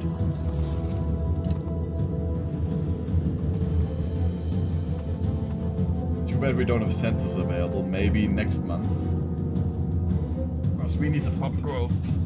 We need every person we can get into our country.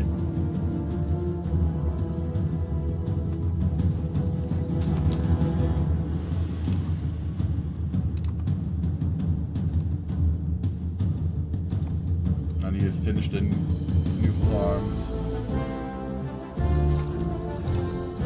Projet Tavasland.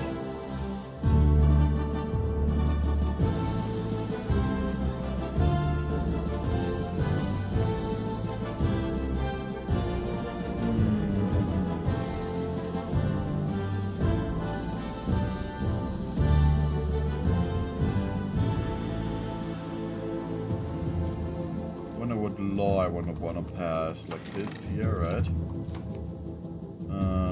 Then contain professional army support of spiritual ideas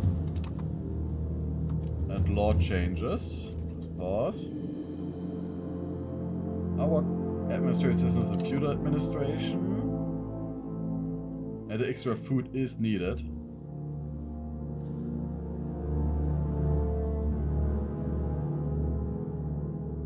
Alexa, stop. Give me a moment, I'm gonna close the door to the bathroom because she heard something weird again.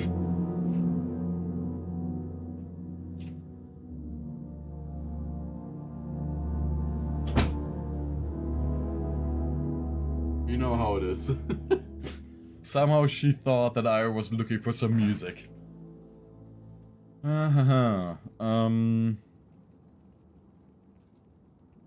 Where do we have the court type? Court type. Aristocratic court. I mean, the estate, equilibrium, happiness for nobility is nice. But the itinerant court is just too powerful.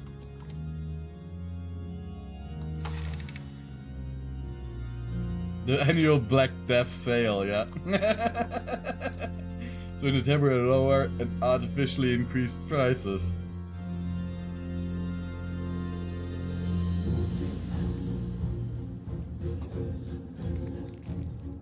It's not like we have a lack of people right now anyways. So now we have Pain and Pain is Salvation playing. They're lost, nice.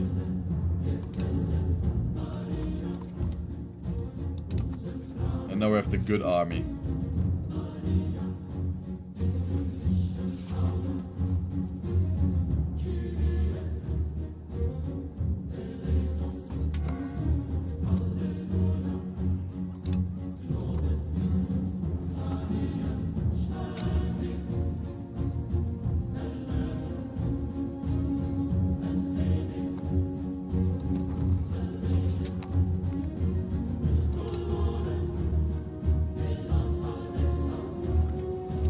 The best thing to grab our people from these important provinces, but then I want Swedes living over there so that we immediately have them as cores.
Colonize everything we can.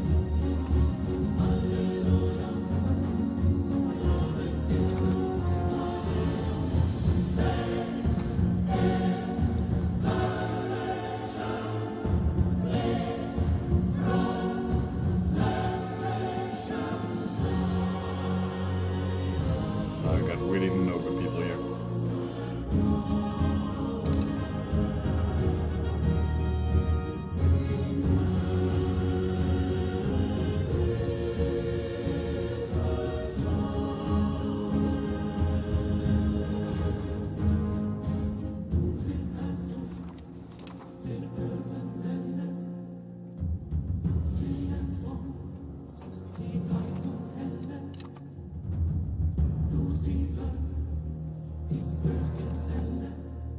Get all the colonists.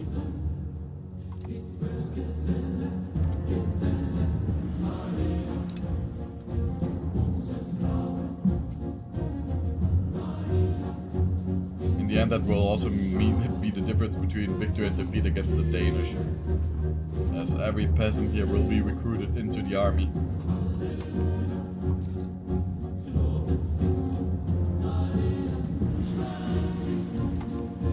Danish exiles, yes.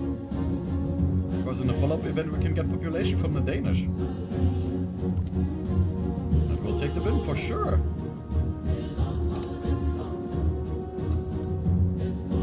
Give me all your people.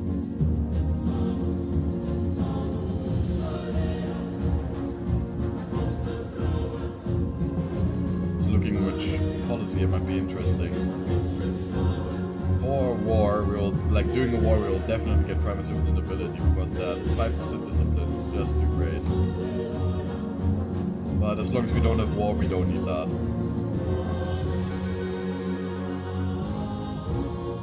The kid found the remote. Okay, what are you doing now?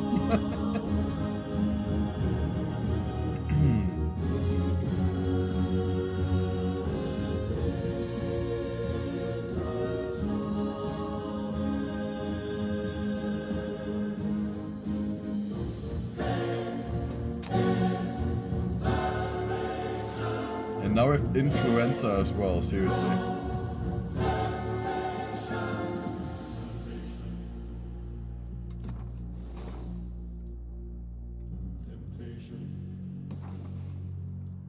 You maybe stop being so disease-ridden.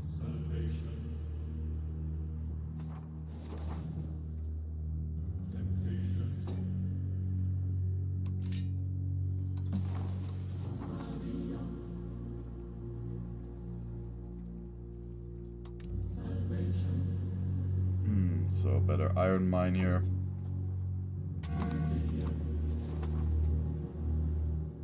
A very slow start to Sweden.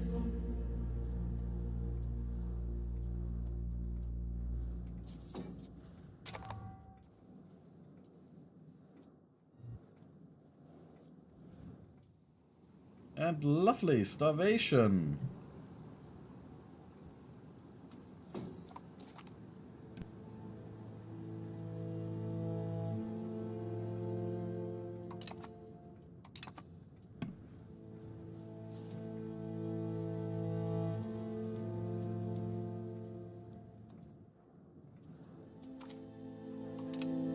How much population is actually living there now? 14,000.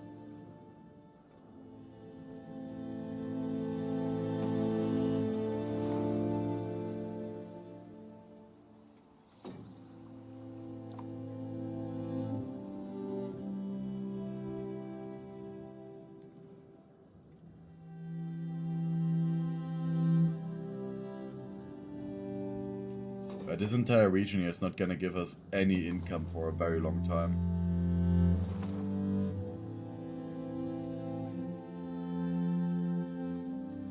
Oh well, at least like 18% when it's a core.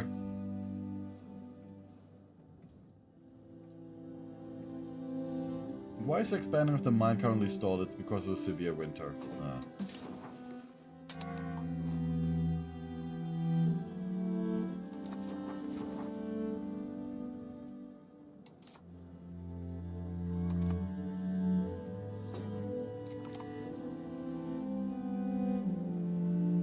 We still need fruit. Is there actually any source of fruit over here in our market?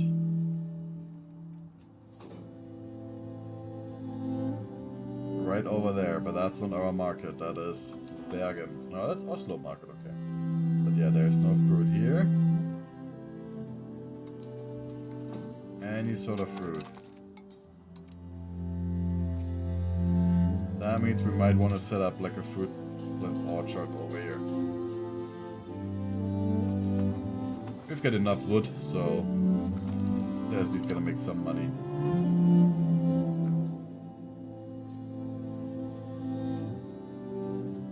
And hopefully reduce this issue with the fruit.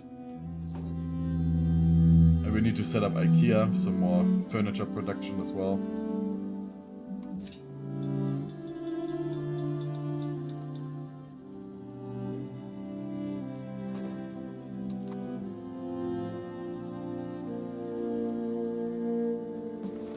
Like, I'm very split right now on colonizing and on expanding our economy. And I want to do both.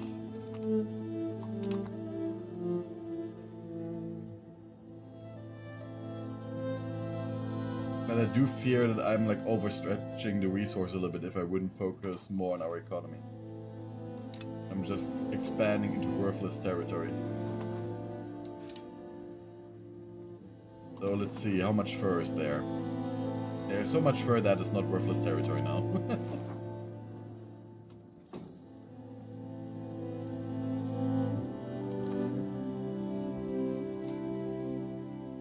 Oh, Stockholm, what we will need next. It's a Carpenters Guild.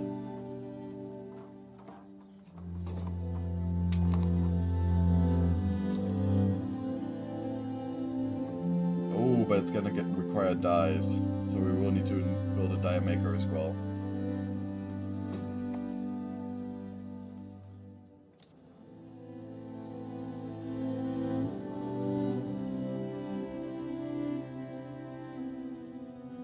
From 10 months of stored food, population growth plus 0.2. How much food does the granary hold? 200. Now the question is, let's say we go to a province which has a little less territory, yeah? That's 14 months, yeah. That's just what I wanted to check in regarding pop growth and food storage. The granaries are actually very useful buildings because of it. Especially when you're a country with low population. If you were France and so on, you don't care as much.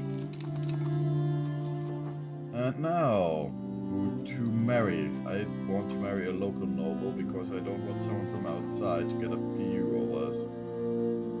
And tear away our lovely Norway. Who is young enough? And you're the youngest. So we're gonna get, in the future, get ruled by the Af-Kopenhagen dynasty. And you're Danish. Fuck. The Danes are gonna rule us.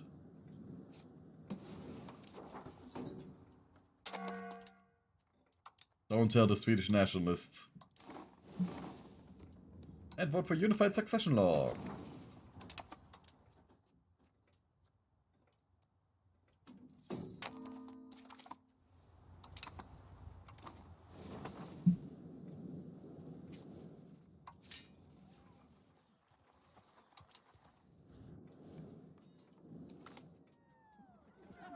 And lovely, some more money from the church. Thank you.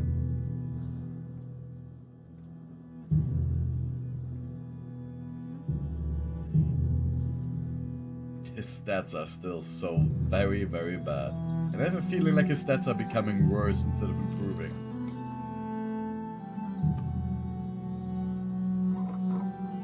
Am I imagining it, or is it actually the truth that it's becoming worse?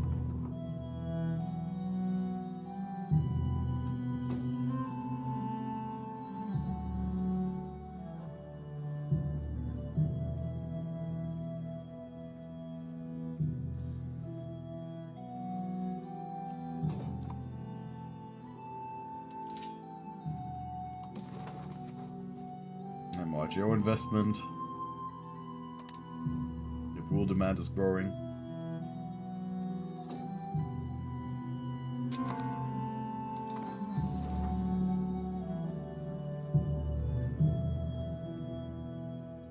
What's with the demand still? Books.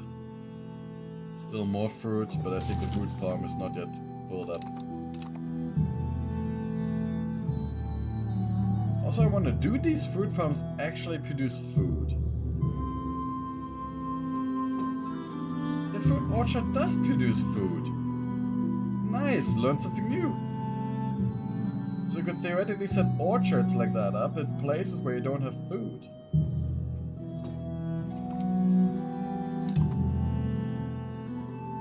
more you know. Because you can also set them at an Arctic climate, can you? No? But over here. You can't set yes, you can set them up in this bad territory as well. Nice. I'm gonna get quantity. On one hand, I do like quality because of the military tax and so on, and my natural predisposition as a German to like quality over quantity. But 25% frontage is so powerful, and the army maintenance.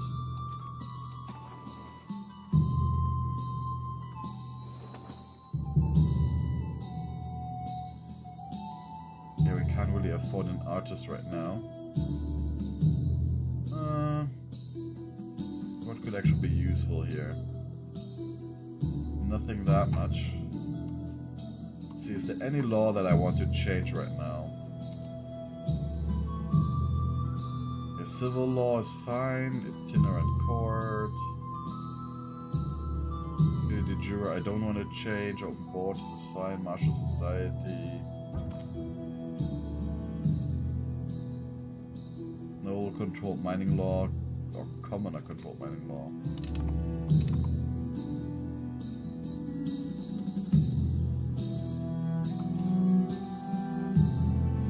We had the max tax for the peasantry anyways. So we don't really need anything here.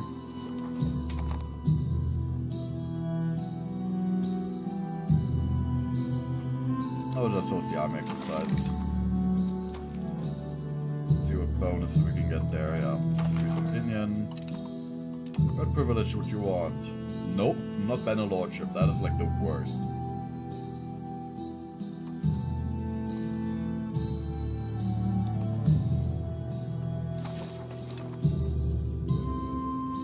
But we can encourage some farming here. The worst thing about banner lordship is that it reduces your control by 5%. So your territories that are further away that you already barely have any control over, they're just not gonna provide much at all.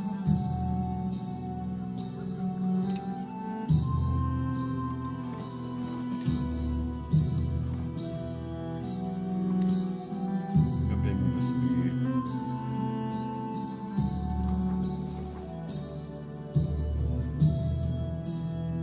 And we would have so much nice proximity if we would have naval presence, but we don't have a navy. The navy is a little bit too expensive right now. How much are you actually paying for that single ship? 0.19 gold is fine.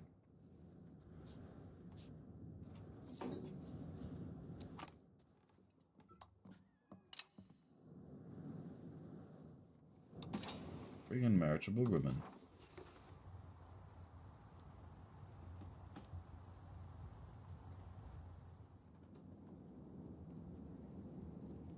So Visby, which was also a Hanseatic town, does it have a Hanseatic contour? I'm curious. It does have one. Stockholm doesn't have any though.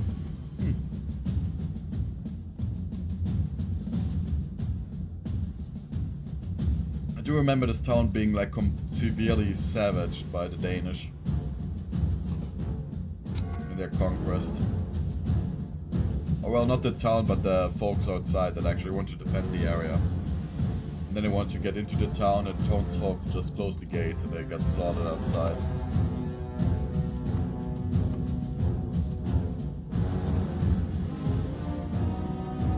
And I don't know why the AI, you can see there, loves to build fishing villages. They're just setting fishing villages up everywhere here, instead of just expanding the RGO. Unless they really like about the fishing villages that you increase the price of salt and tools in a local market. But they don't produce salt. Unless they are building salt collectors here.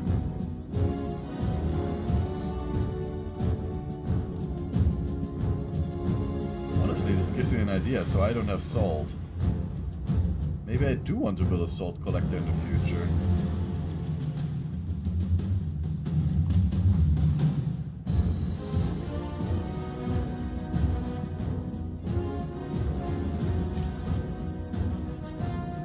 I mean, it uses up clay, and we've got plenty of clay anyways. And we want to supply our own market for salt. Because right now I'm pretty sure that the salt that we have in our market gets imported, right?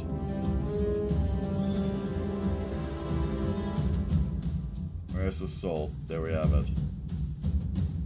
Yep, we're importing it from Krakow. But then it is trade profit, right? So it might be better to not have a domestic industry set up of it right now. Clergy even building bridges, literally, between our people.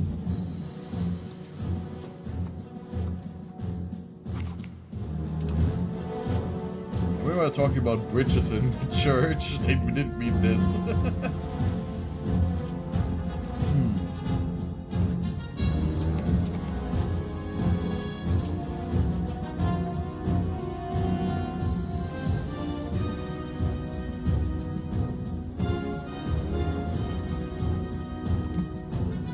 Did anyone survive? The Black Death is finally over.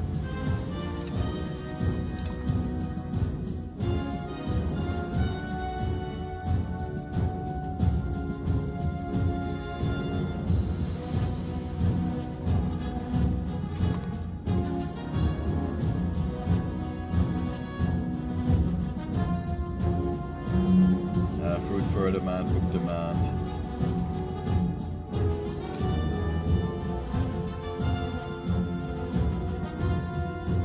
We're gonna build a Papermaker's Guild, and we're gonna build a single scriptorium to just supply the basic needs of books. We're not really set up to have a proper book industry until we have rack paper. Simply due to our lack of fiber crops, we don't get like one source here. And we also need to still set up settlements for more pop growth, you know. A lot of stuff to do.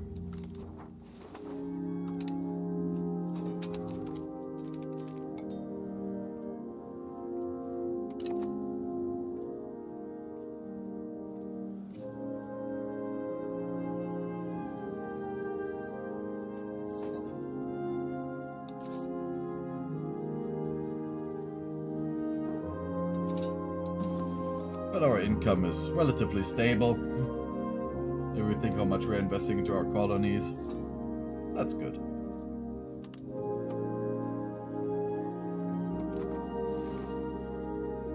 I remember, like in EU3, we also had to colonize this, like Finland and so on, this area here. That it made me bankrupt. Of course, I didn't know much about the game yet. And you had so many damn colonies there that you had to pay upkeep for. So, economic policy of the Union, vote for Unified Treasury. Because I can use the money from the Kingdom of Norway.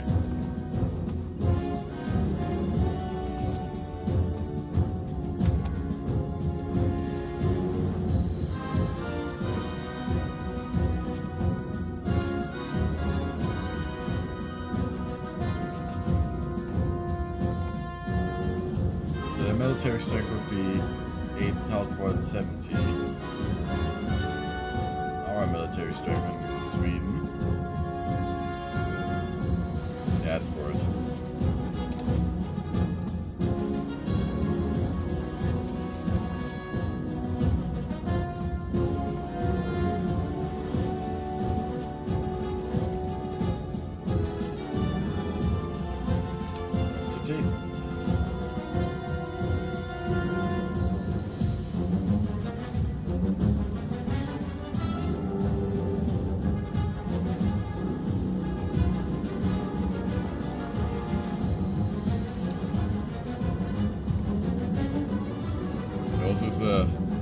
music playing with Battle of Lützen while there's just bees here.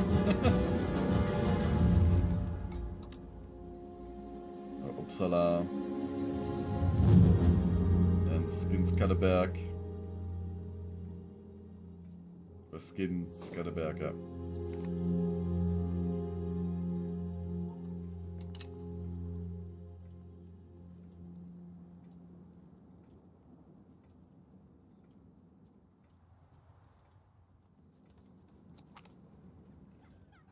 Where's the iron mine? Over there, yeah.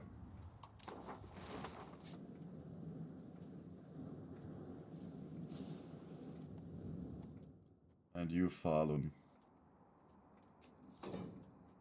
Once I get proper control over you, you will make me rich. Once I have proper population there.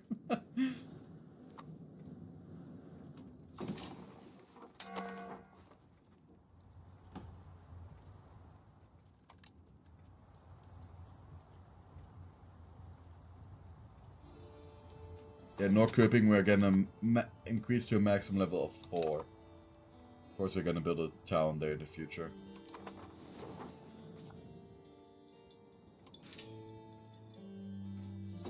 Oh, the spinner skill is actually making a very good profit. What about the dye production? I'm still reliant on some imports.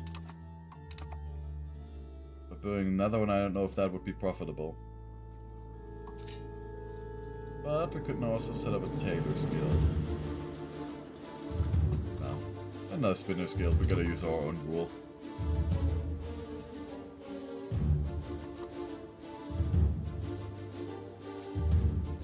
I don't think we are producing enough anyways, right?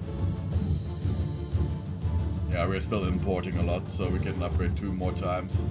And then we can actually meet the domestic demand from cloth.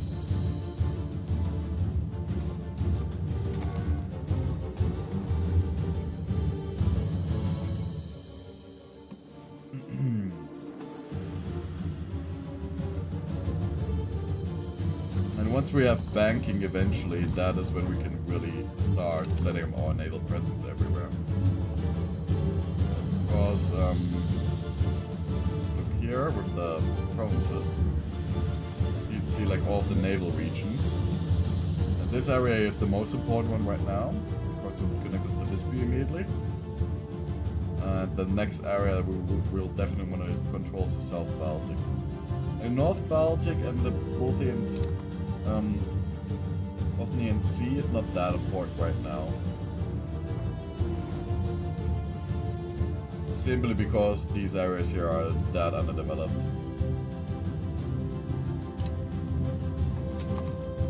Though we are building up quite a healthy amount of naval presence automatically.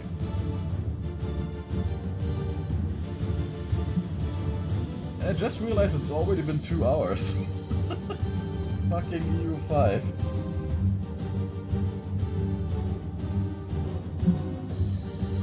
I think the stream will go on for longer because I'm just addicted to the game anyways.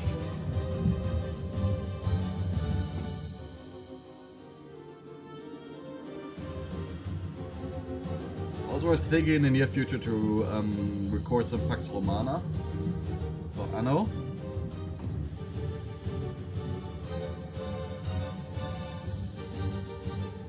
And Followed London is also on the table still.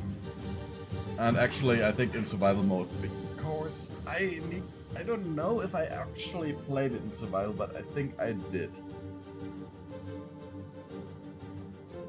I'm not 100% sure.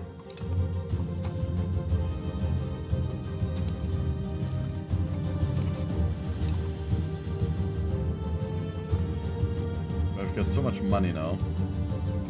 So now Spinner Guild.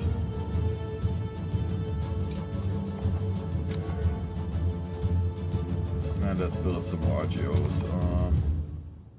Let's go back. Stena and Köping.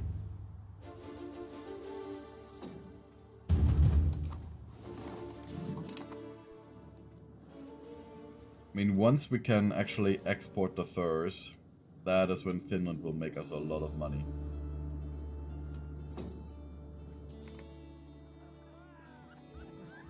The patronage of Giovanni Boccaccio. League artist without a court has approached our advisor seeking patronage. Away with you, via beggar.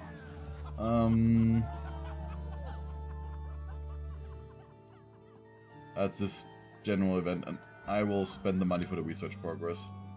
I don't need an artist right now.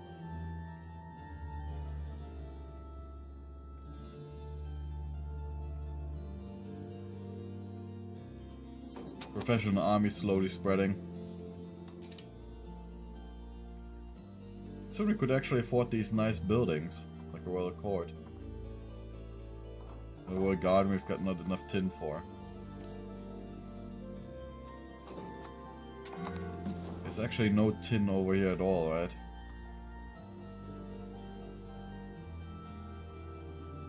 Nope. Sweden has been blessed with a lot of copper, but not a lot of tin.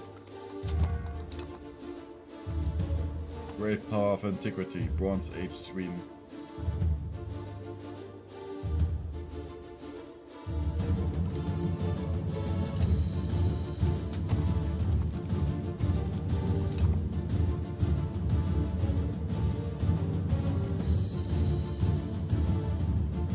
Setting up a new market can only be done in an urban location.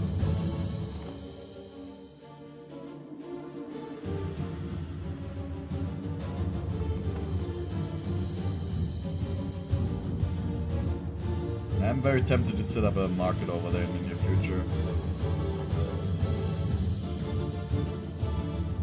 Oh, like over here in Uleaborg. That was actually a good harbor.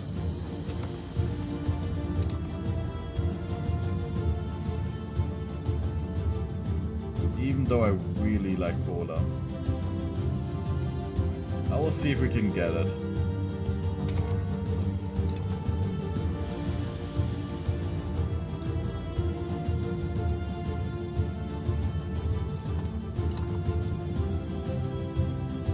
Another dead cabinet member.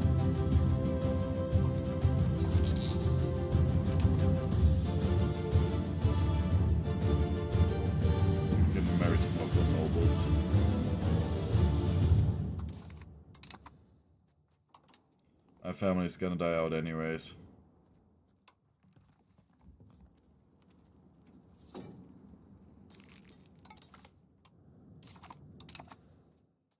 Wait, Vasa?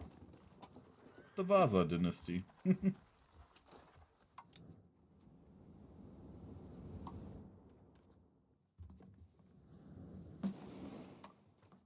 And you there, you get... you are very good, you're intelligent, but you're gonna military education. Of course, we will need a proper leader to lead us into a victory against the Danish.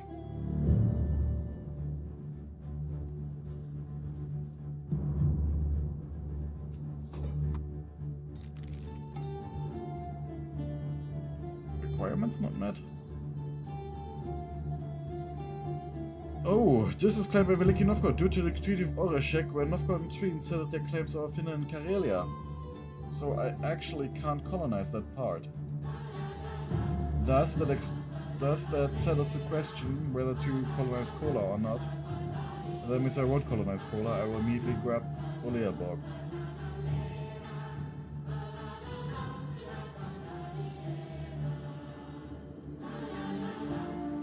But a new town would be costly.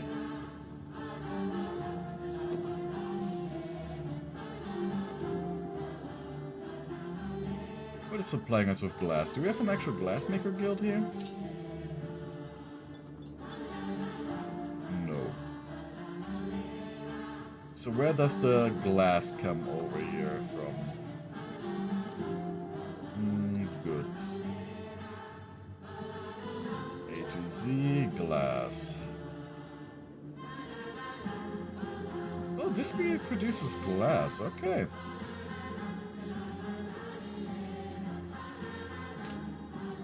I've never taken much of a look at glass what it actually needs.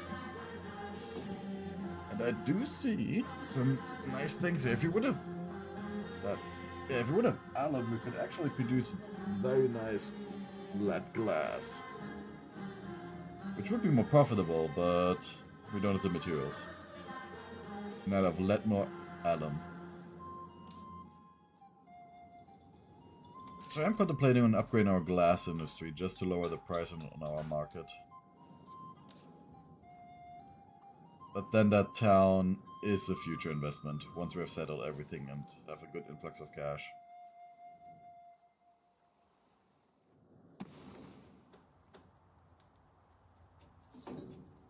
Yeah, food we still have a lack of. We're gonna upgrade the food orchard one more time.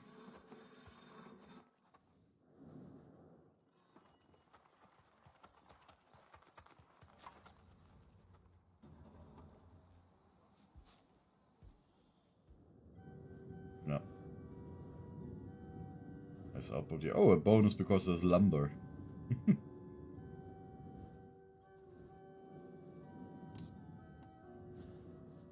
How much fruit do we actually need? Because that one barely produces that much. 0.22, so one more fruit orchard is actually gonna supply us with enough fruit then.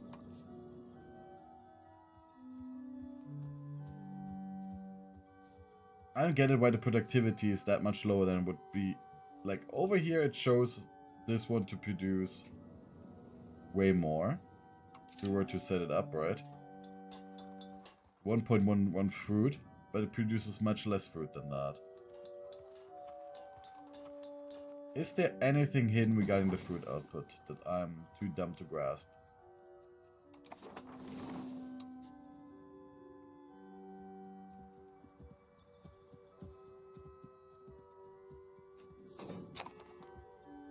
From 0.28.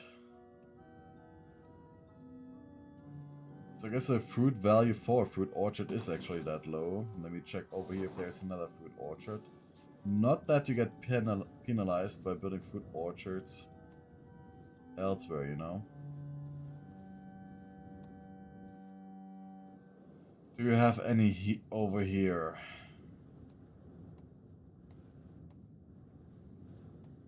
Just to see if there is like a equator thing to it. There's a fruit orchard, and that one produces as little. Okay, so the fruit orchard output has nothing to do with the climate that we've set it up in.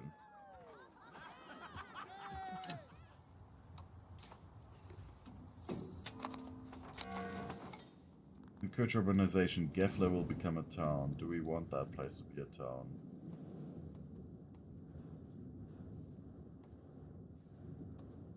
That one's actually a natural harbor. Sure. Sounds like a good idea.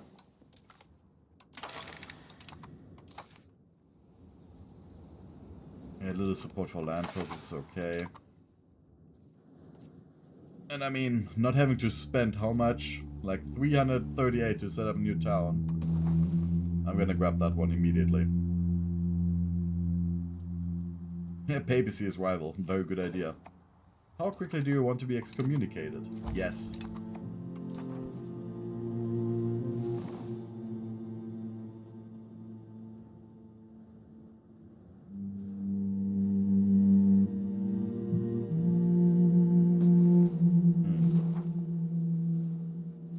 Things to not do. Piss off the Pope as a Catholic.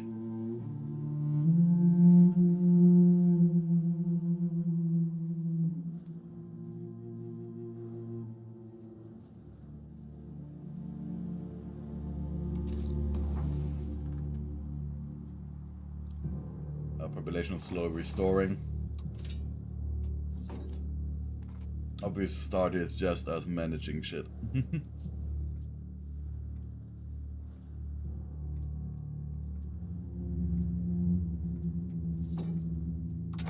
Build one scriptorium soon.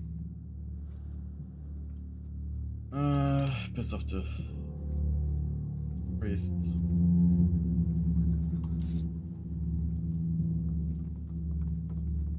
I like in these decisions where either piss off the priest or the other is you can always piss off the priest because they don't pay you money anyways.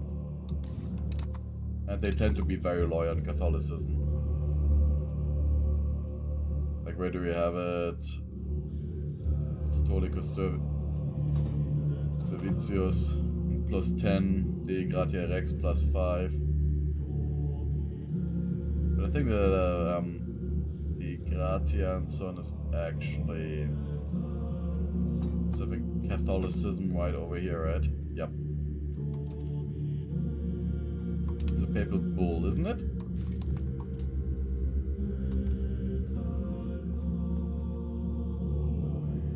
Yeah, there we have it. You can see, like, with all of these bulls being active usually all the time, Catholicism is pretty nice. I mean, not a reform desire here for Simony, but institution growth, more happy clergy, means more research, less antagonism received.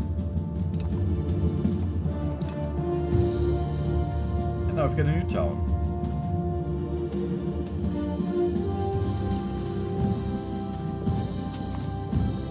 The first thing we're going to set up is a new temple.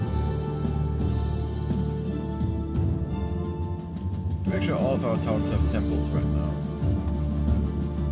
Yep. Because the temple gives you a little bit more max control. I mean, there's barely an economy here still. Honestly, it's a waste. And I should have invested into other endeavors first. Got a little bit overzealous.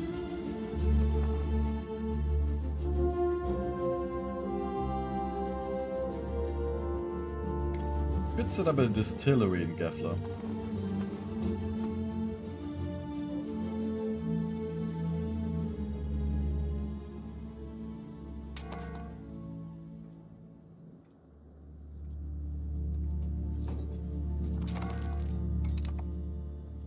Okay, lower cost of court.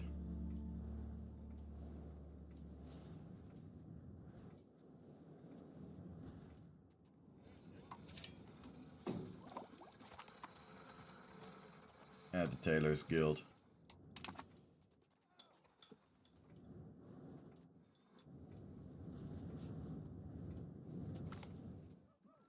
Knowledge is power.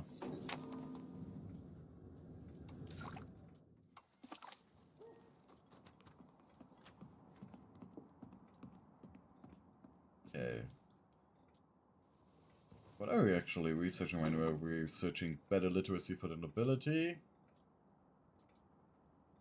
And then we're gonna pull down here for the extra literacy for all the other classes, except for the peasantry. And then the church attendance duty.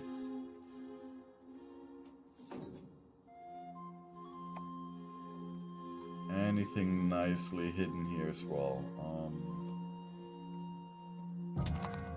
Not here. Not for the military either. Navy, nothing too special. Okay, so we're gonna grab Renaissance city planning and the formal city, right? Because we will need to build a few. And then over here, we do already have the claim of terrain. I do want to grab this, but we're gonna lose it anyways, just like we're gonna lose the Roman Orthodoxy. But to be honest, it's gonna be a very long time until we lose Catholicism, so we're actually gonna grab Inquisition. And we are also gonna grab the devotion to Virgin Mary. Passive stability investment is just too great.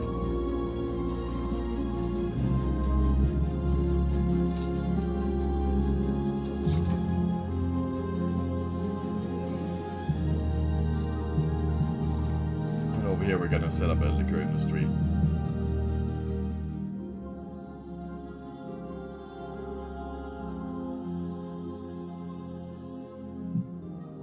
Now Gefla becomes a liquor town.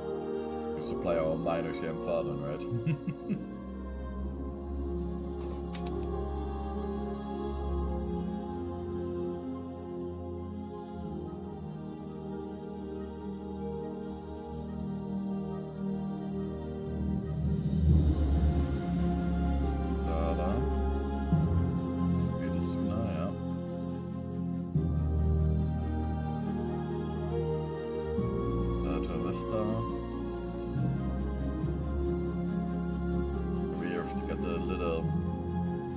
bonus from going upstream on a river.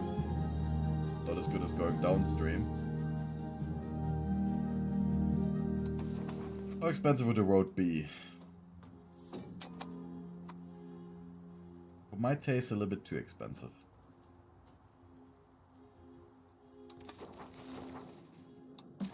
And now, mutual offense.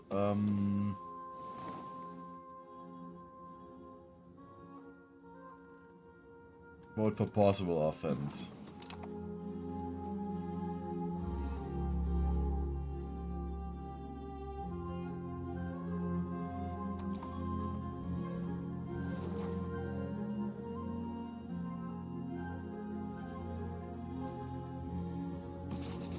Meanwhile, Denmark's still sitting there. Yeah, they are not as rich as we are. You can see that the population is only increasing very slowly, while ours is increasing much faster. Has nothing to do with we're colonizing. Oh, I just realized that one of our cabinet members is dead again. So we definitely need another one, ASAP.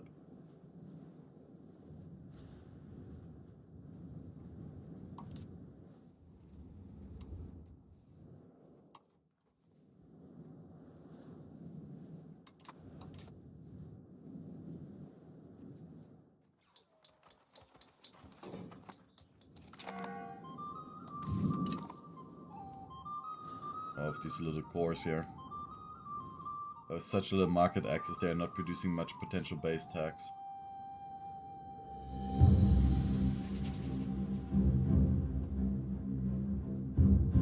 You spend most of the profit of transporting your goods to the market. It ain't great.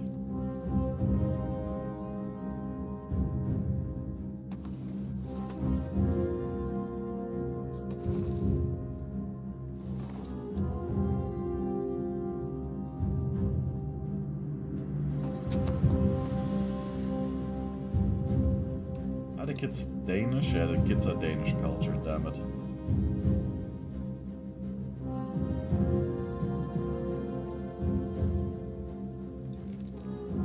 They've infiltrated Sweden.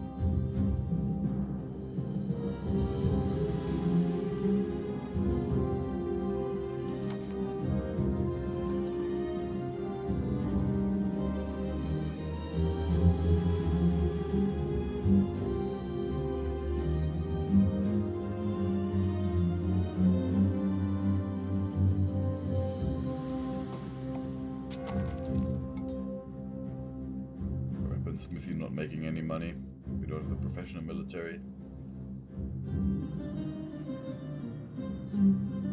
I don't think there's much of a market for it right now either.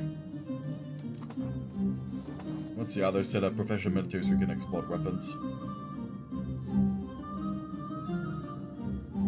Honestly, I wanted to build a distillery up here, but now the nobility decides like, nope, we're gonna build one in Stockholm as well.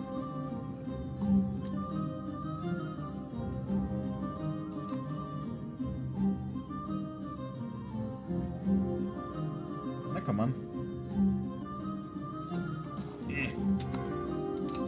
Just press the button. There is still lack fruit. Still lack fur.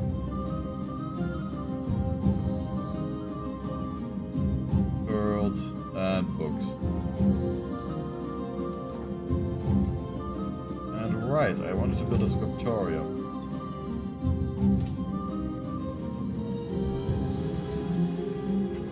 That will fix our book issue, and I just realized that I'm dumb for wanting to upgrade this building here. Of course, we need fix a cabinet member.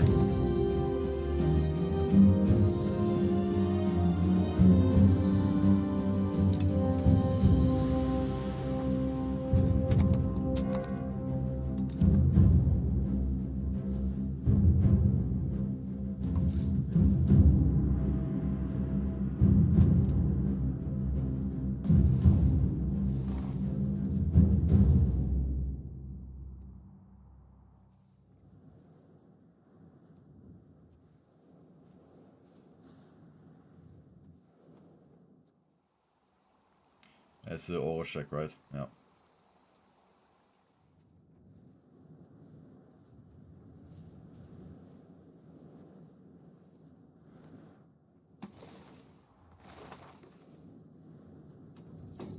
Let's check.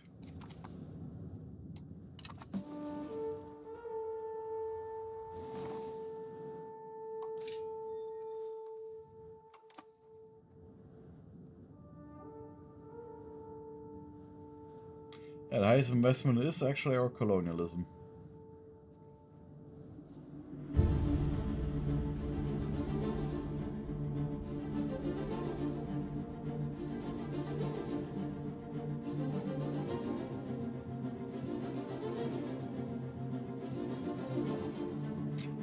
Entire province just produces 0.17 base tax. Looking at Upland, that's like a much higher number, with 15. It's just the lack of proximity here, the lack of control.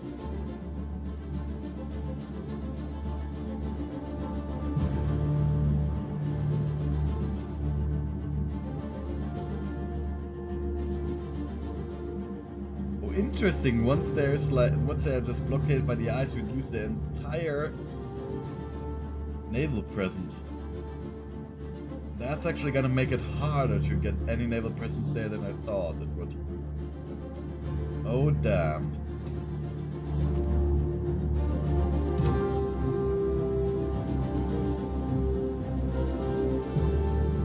It's gonna be the struggle to get proper naval presence here.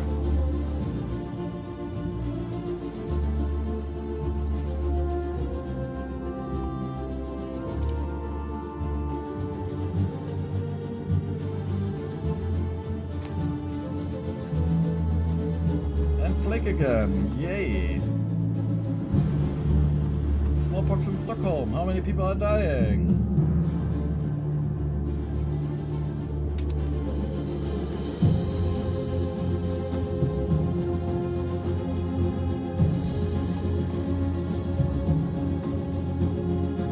Not that many, luckily enough. Because they're only small outbreaks. If they would be a moderate one. And another outbreak, still smallpox.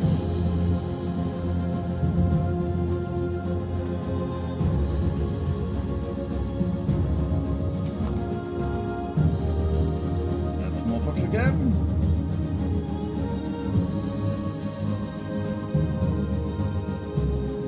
So some people with smallpox are just immigrating there, right? Oh shit.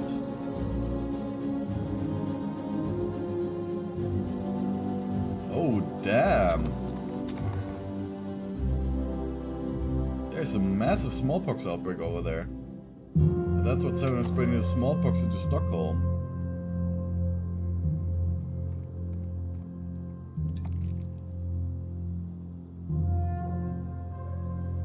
Oof.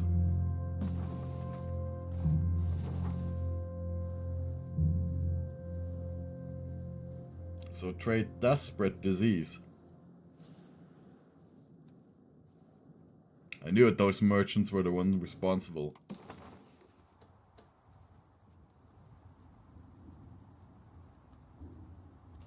And Västergötland.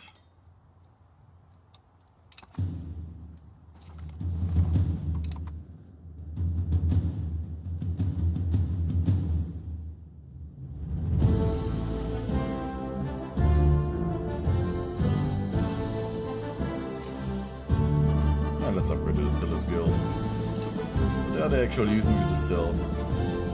They're using beer.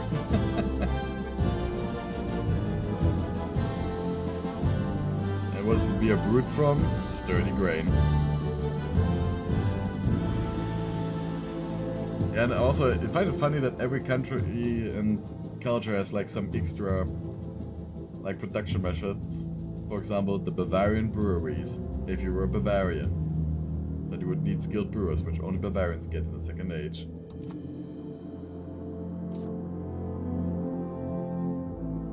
Funnily enough, their way of brewing beer comes from this town, from Einbeck.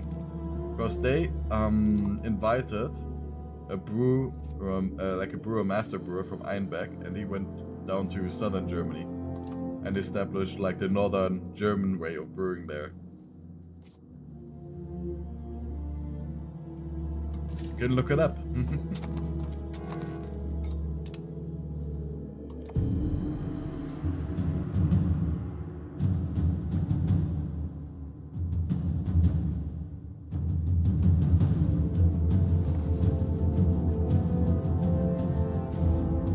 actually building a sheep farm. Of course, they can't upgrade RGOs.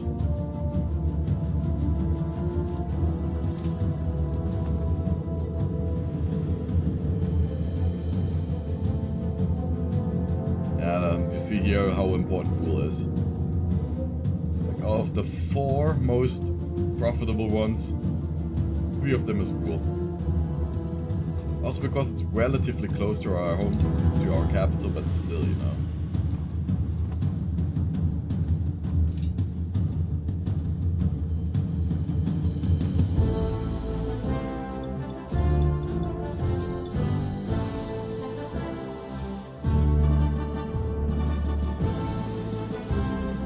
Income looking good. And you can see like how much tax on the peasantry actually makes a difference. The peasants are upholding this country, carrying it on their backs.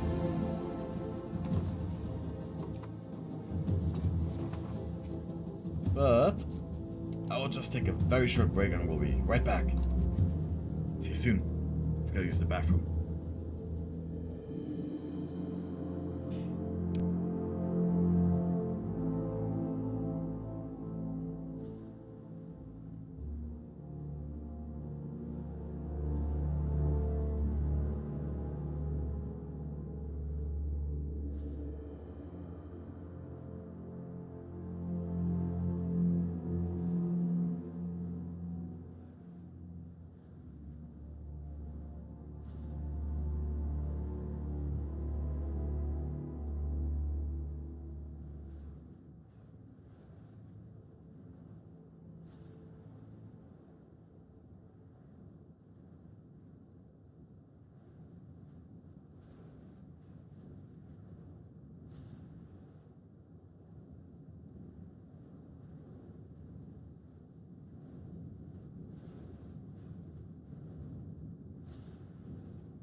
Okay, and back again.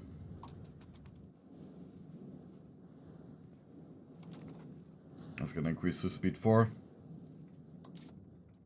Build more RGOs.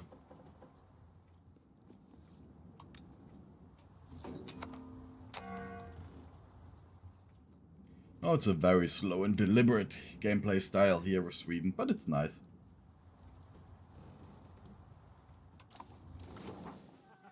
Monastic intellectuals. Research progress.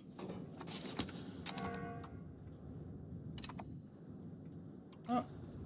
Ended with the supporting new farms. Where can you support now farms? Helsingland?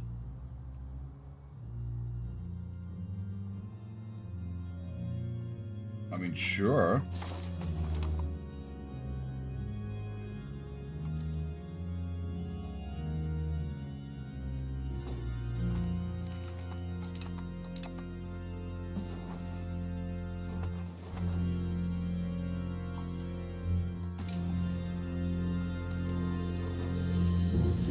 Also, I think we can start setting up granaries here in Stockholm.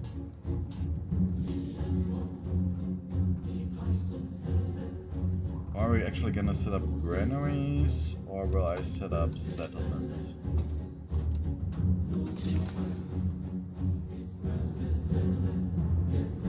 I think I'll set up settlements because they have a much larger impact.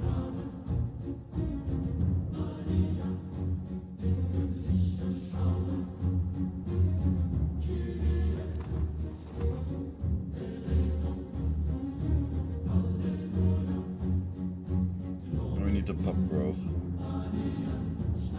Interesting that here in Stengnes is the order commandantery of the Knights Hospitalis.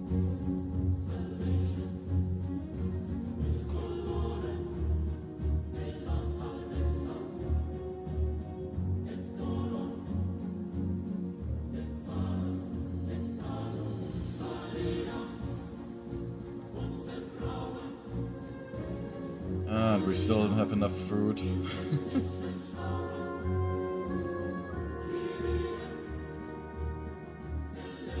Can we actually set up fruit orchards here? No, we could have.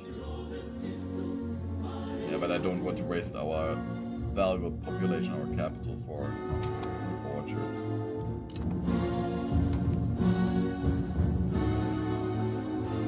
And another cabinet minister died. The Fault. Why is he called the Fault? Because he's so incapable? His stats are decreasing, right? He had 6 diplomatic ability before. So he is becoming worse instead of becoming better. What the hell?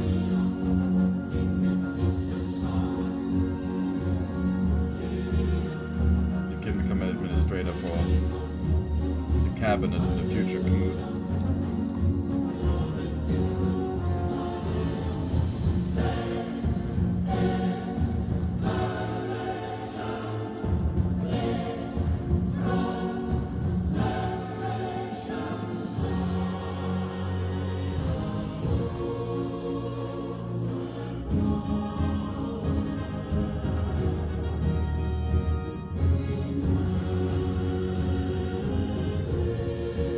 So our next investments are still colonizing and building settlements now.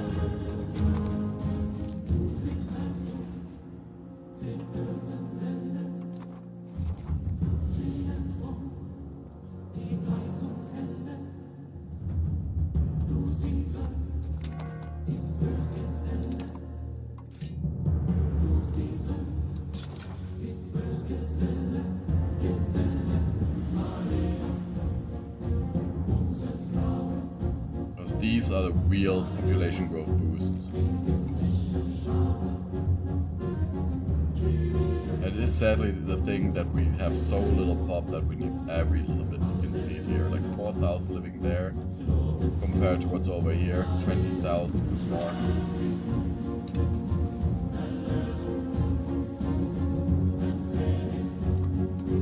Nice, and our colony is done.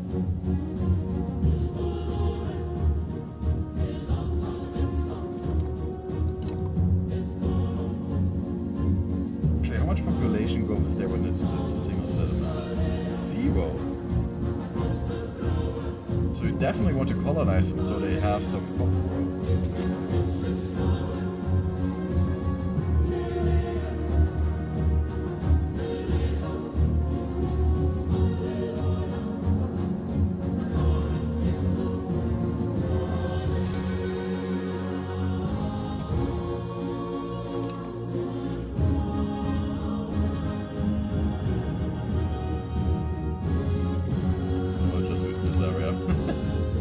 Depopulated so that we can use the ability again.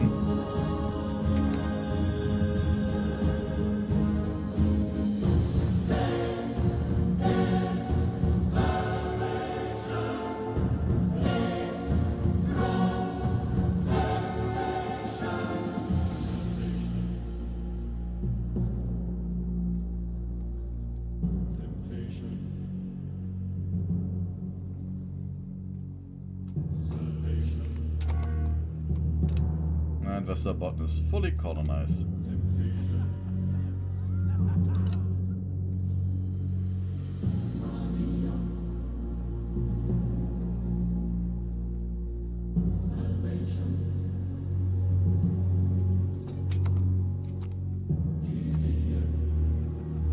Oh, the Nyckelharpa. The Nyckelharpa's gentle, resonant tones speak to the soul of the Swedish people, carrying with it tales of our land and history. Its roots can be traced to the heart of medieval Europe, yet it has flourished as a symbol of Sweden, uniting the past with the present in a melody that endures. The keyed fiddle was allegedly invented in the early 14th century in Uppland, and has since then been an important part of the traditional music of the country. This is music for the soul.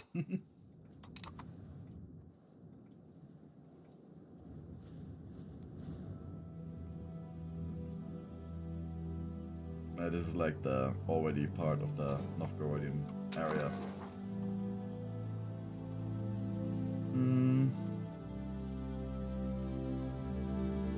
It's used to be Tavastland.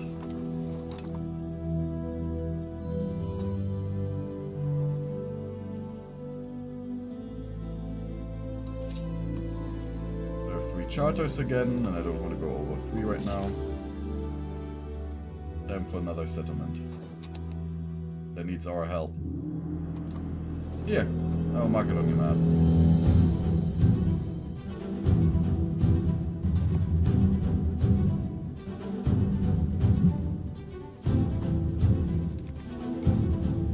And here's Preston Preston Standard. Being more happy about it.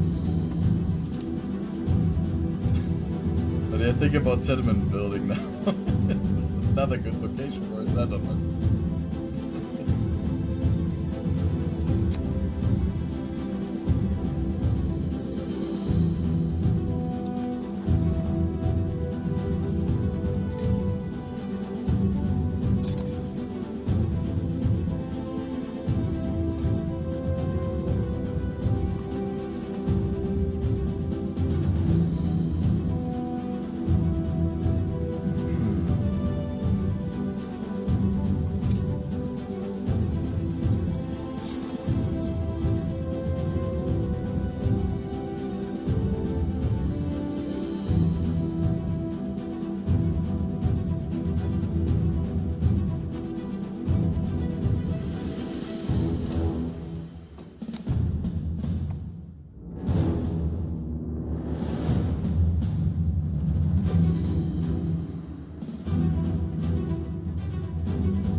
Conduct a census. That's exactly what I wanted.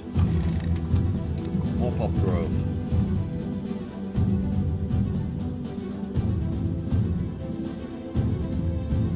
Commercial Advisory Council. That is actually fine in my opinion. Though I prefer the demand for a new monastery. I don't want the burghers to become that much more powerful right now. As the crown is not that powerful. But barely not enough.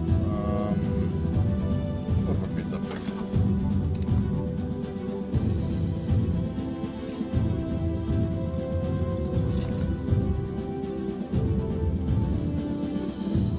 More settlements.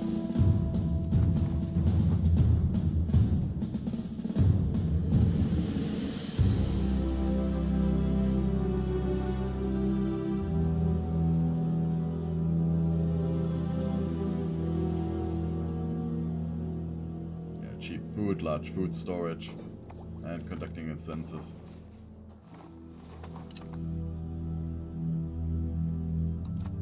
You can see a large increase.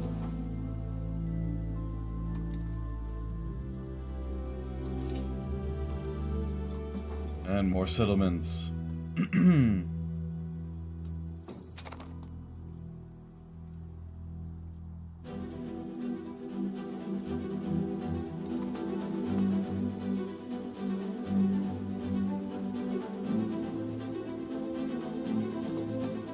That driving up the price of wool and stone. It'll make us more money.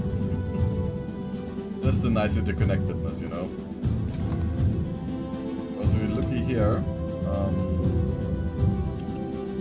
at the market again.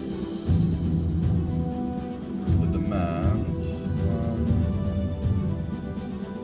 you can see the demand for the settlements right now, which will grow more and more. And that will help us to raise the price of wool, which will then in turn like enrich these areas here, and we'll make more money of it.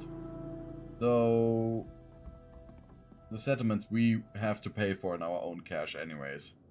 So it's just a circular investment. Still a circular investment that produces something useful. Like more population. The resource that we need and lack.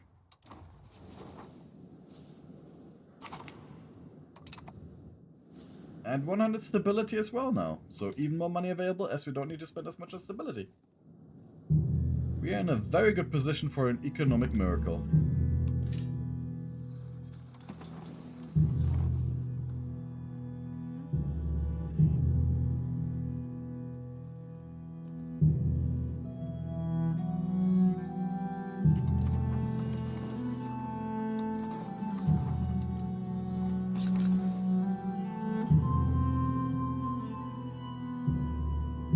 I'm really happy about this current situation.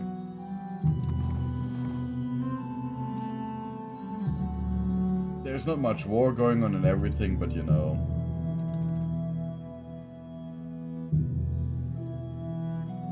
Slowly growing the power peacefully.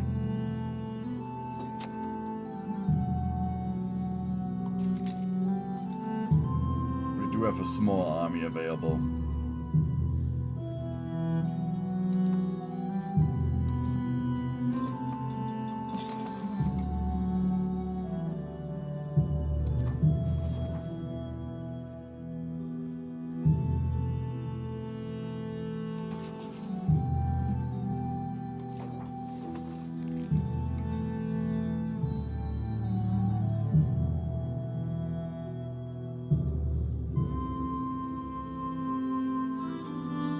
Just contemplating. Acceptance of all is the road to progress. When it comes to the natural harbors here, obviously Kopenhagen is great. And I might actually set it up as a trading post in the future, like as a market. Even though it's right next to the Lübeck market.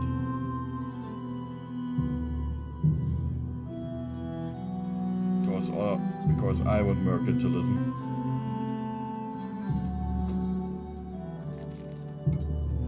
Uleaborg will be necessary to make like the north integrated into our economy.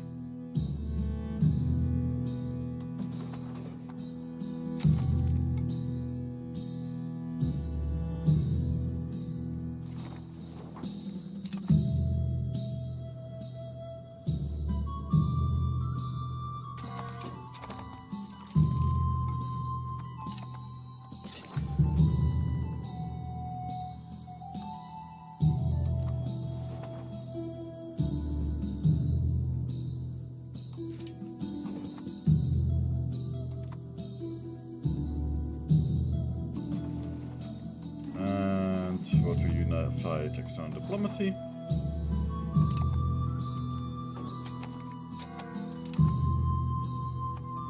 Getting ever closer to integrate the Norwegians.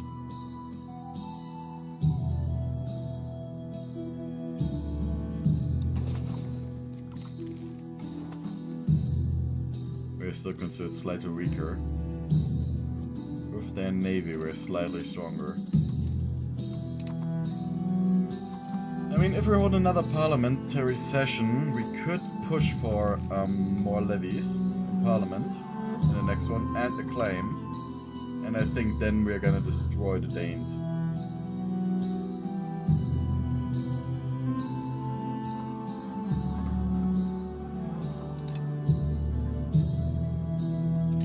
Was a bit of sergeantry.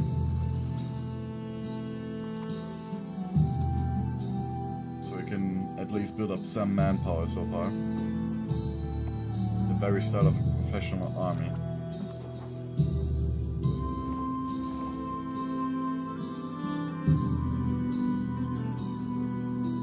Banking is spreading, very good.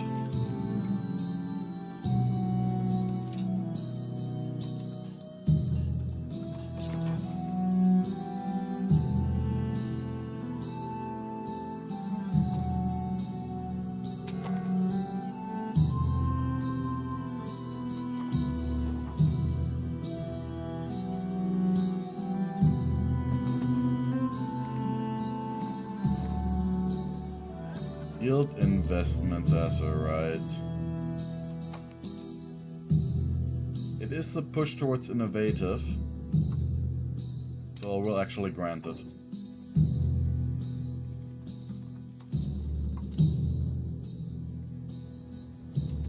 How much more push towards innovative do you have? We have got the control of monetary policy, which I don't want.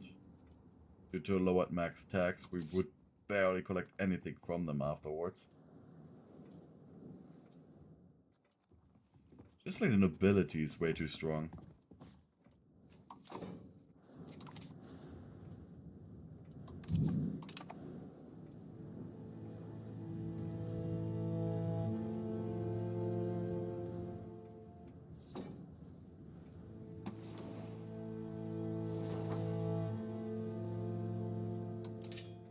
More settlements.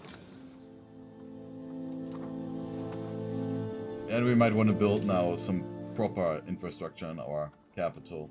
Like the Royal Court, which gives us 10% more crown power. Increase the efficiency of cabinet. We can also build a chancery here. With a nice bureaucratic office for our cabinet.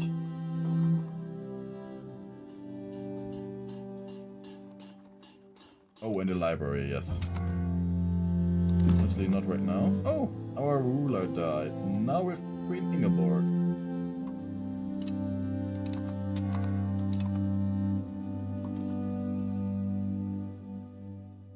Crown Prince Magnus ab Koffenhafen.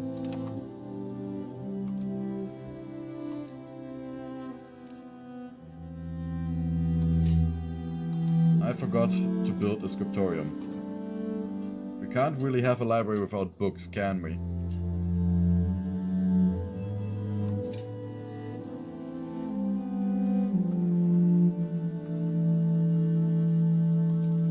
Another paper maker then.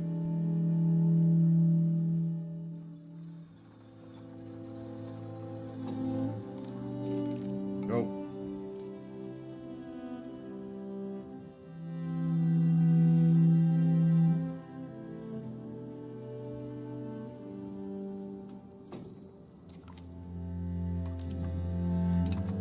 Is not part of the patrimony.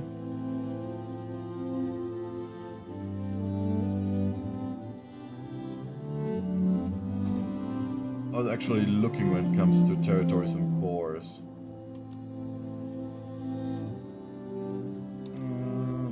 Integration. So you see we've still got to integrate these territories. They're mostly inhabited by Tavastians.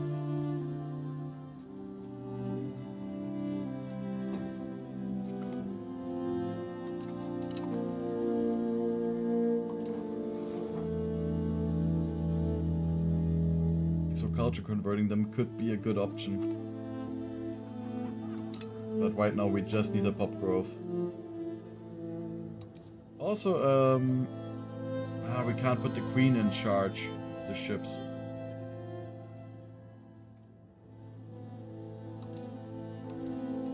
Because women are not allowed to be appointed as generals. Sweden does not allow females to be commanders.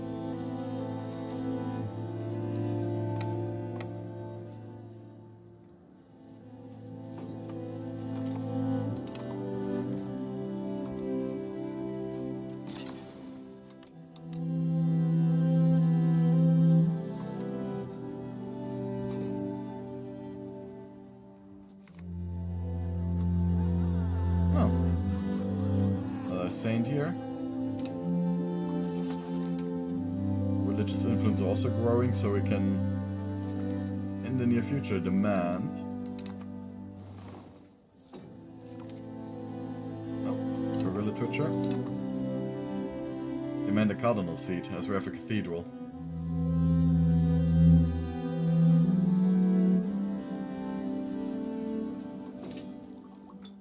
And here, build a brewery. Alcohol distillery anyways.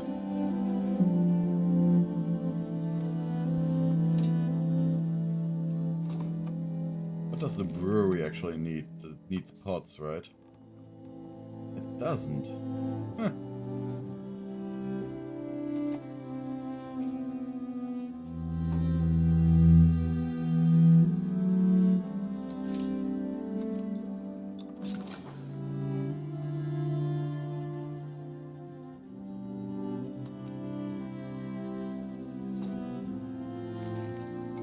So some more settlements.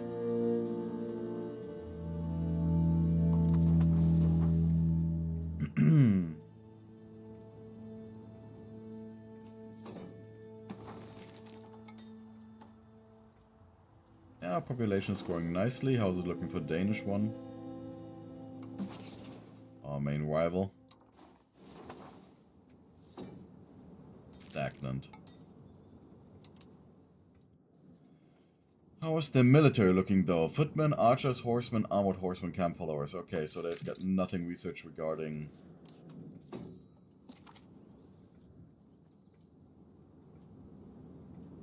the professional army.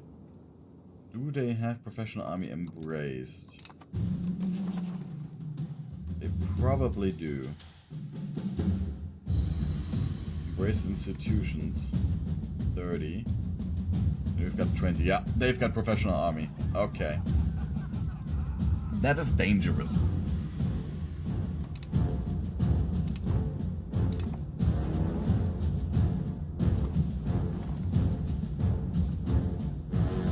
How long until we can call Parliament?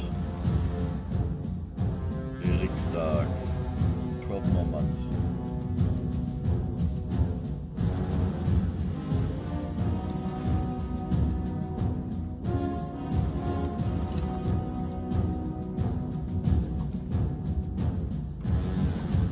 Is there anything regarding military that we can research right now in preparation for the war? Not that I see it.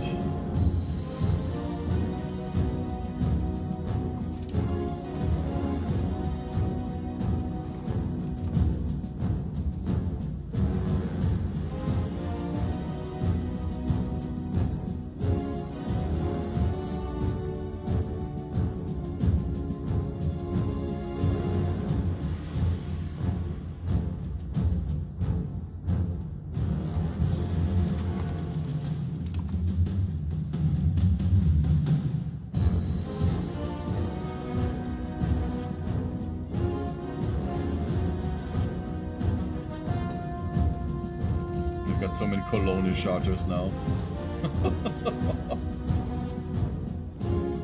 It's getting expensive.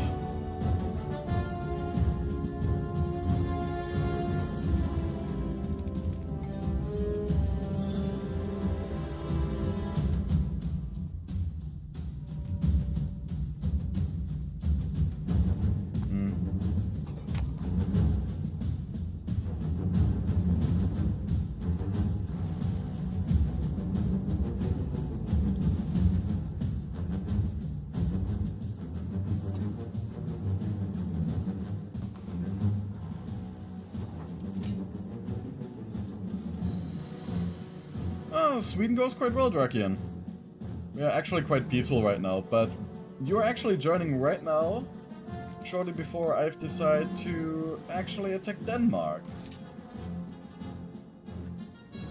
Also, I hope that I have not ignored your message for too long, because I was a little bit distracted there for a second.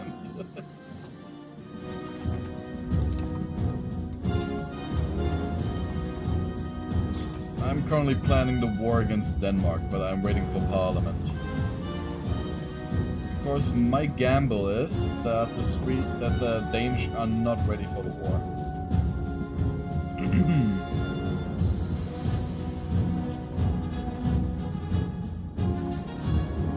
They've got no allies, which is very good. And I'm also getting ready to set up a little bit of a professional army, just a few armored horsemen.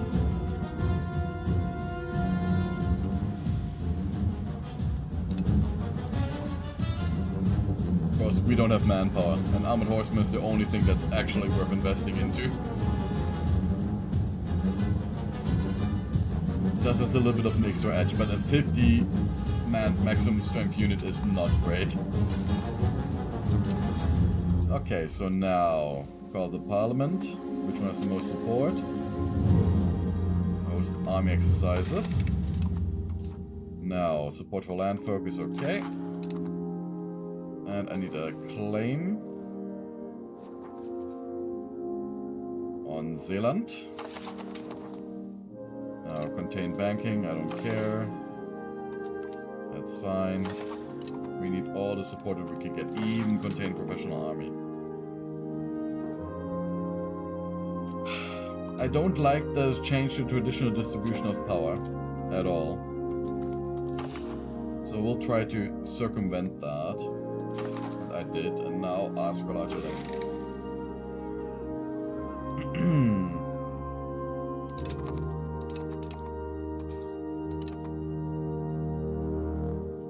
Get back on the cost for our court a little bit.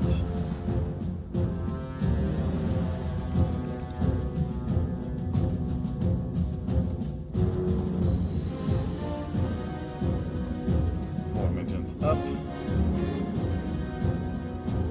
We're spending a lot of money, for example, on settlements right now in order to increase our pop growth, as they are very nifty building.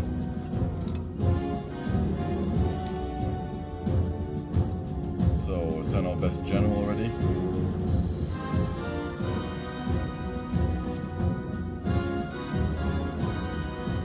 Nepotism for the win, damn it. I think there was such a system in the place of the workplace of my boyfriend. And I did work there for a while. So I don't know if he would have gotten a bonus or not. But I never signed. I think I did write it down that he recommended me, I don't know.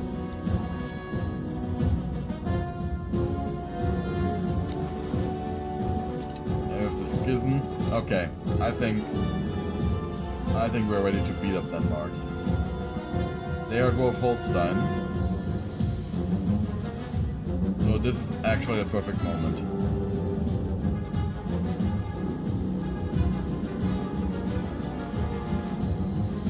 Parliament approved claim. Watch a bit of a final video, but how did the end of our kingdom go? The ending slides were bugged. We only had the very final one. We did like, yeah, Arcanum is a place of wonder and so on. We defeated Kurgan. Then then just Arcanum is a place of wonder and blah blah, and then it was over immediately. Like we didn't even get like ending slides for the return of Maximus, Maximilian, and so on. That Don Throg. No, oh yeah, it only revealed the stuff that Tarrant and Caledon united very nicely. But not much else. It was very anticlimactic due to the issue. And Kurgan had a little bit of a seducing ability about him, you know, when he was like, yeah, I can show you things you've never thought imaginable, even though you were thus only the good person. So he was an interesting villain. An interesting plot twist. But I also did not free Aronnax because I was looking for the place to free him. And accidentally stormed directly up Kurgan's castle.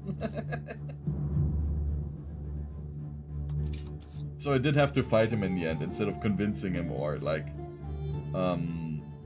distracting him for the Vendigroth device. The fight was interesting. Let's say the dog pushed the team through.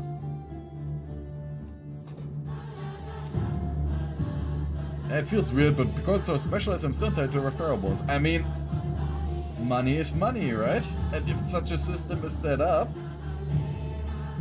blame the system, not the individual.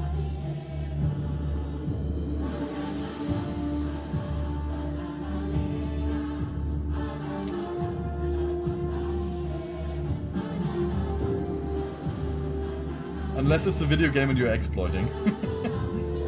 Okay, let's cut the colonial spending. I want another armored horseman before we start sieging them down.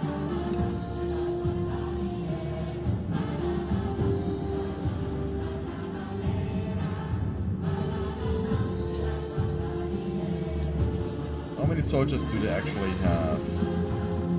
7,000 and some cavalry. I did run the unofficial patch, yes. Otherwise, the game would have been too much of a hassle with the resolution and everything. Because I was running the widescreen patch for it as well. So I was running the unofficial patch and had the as resolution setting was like 1280 by 720? I think 720 it was. Here comes the second armored cavalry. And I don't think that the AI has prioritized researching peasant levy, so... But, because this is also a war, I said that I will push for the primacy of the nobility during the war. Even though that makes my crown even weaker, it is worth the extra power. Is there anything we can give to the tribes and make them stronger? Nope. Okay. We're just waiting on these levies here.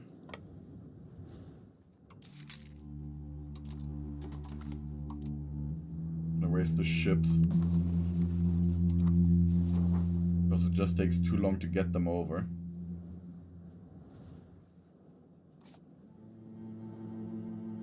Our vassal is sieging. I just hope that they don't get ambushed by 7k of the Danish army. And encourage agricultural revival.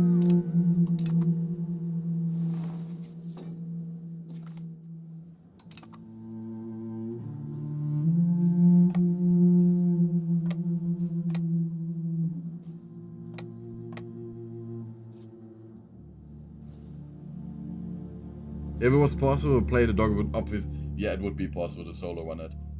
Like... That dog... I said it every now and then with how fucking strong he is. So, just the high dodge and just how powerful his damn teeth are. Just him killing 1 or 2 to 3 enemies in 1 turn. And the dog is initially called Worthless Mutt. Yeah, of course, worthless. Damn gnome. Oh, and I did the quest regarding the breeding project. Of course, there was a friend of mine who messaged me, yeah, Dad, did you do that quest? I'm like, what quest? Yeah, the one, it starts with the Siamese twins. Like, okay. And yeah, the whole half-ogre breeding program of the Industrial Council. Like, what the fuck was that story? Jesus Christ.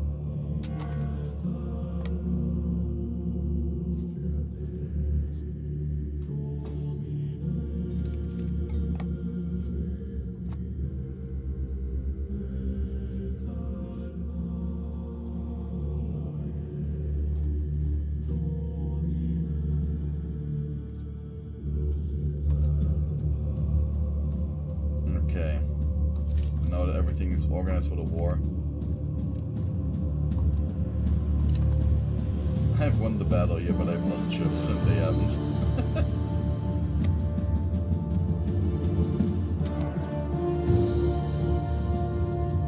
Ah, yeah, don't you love it? Unprotected harbors. You take attrition. Well, on the open sea you don't.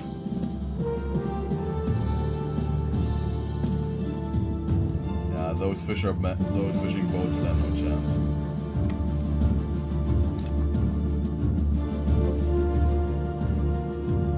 I haven't built a single battleship. Well, a single galley, but you know.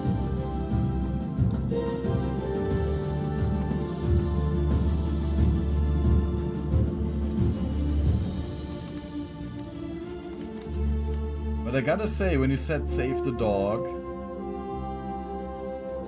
I cheated a little bit and looked up how to save the dog and where to look for it, like where to be careful about it, you know? Because if you look at the stream, where I was in Ashbury, you will realize that I very quickly took a look around Ashbury in order to make sure to find the dog in time. Yeah. Yes, the gnomes deserve to die. Gut them, destroy them. Like, holy shit. Assassinating the king and using his queen as a breeding experiment. Birthing 3 half-ogres. Like, God. That storyline is like, what the fuck?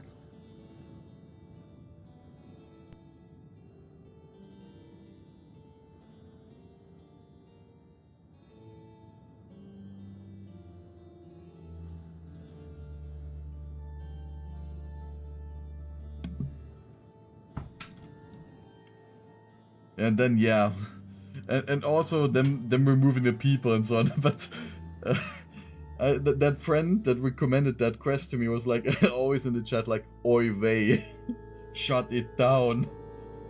Kirby Airbounds starts playing.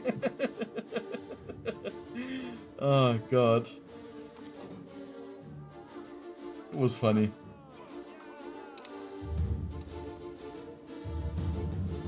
We don't need Cathars here. Religious conversion is very slow to begin with. Unless it's the Protestant Reformation. How much do you have in our research queue for technologies? Okay.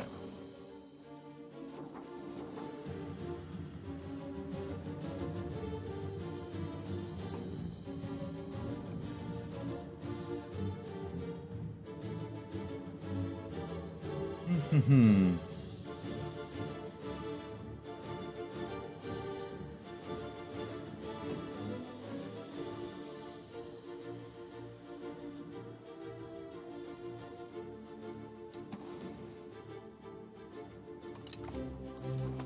these part.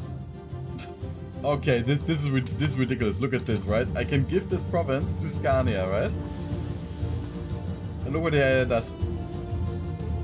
It did reassign it before. It doesn't reassign it again at the end of the month. It reassigned it again. Like, why? I want to give it to them.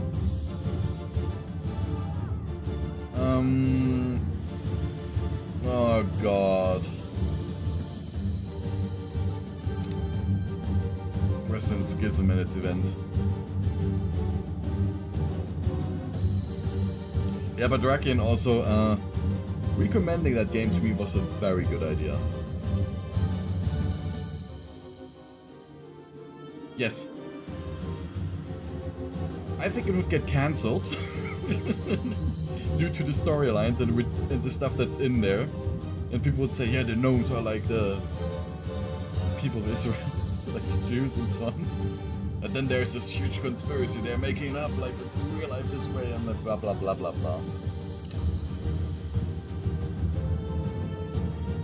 I would have not found it if said friend wouldn't have told me to look for it. I did finish the Quest of the Gods though. So I did have the mega buff in the end. Like Mazirian's riddle.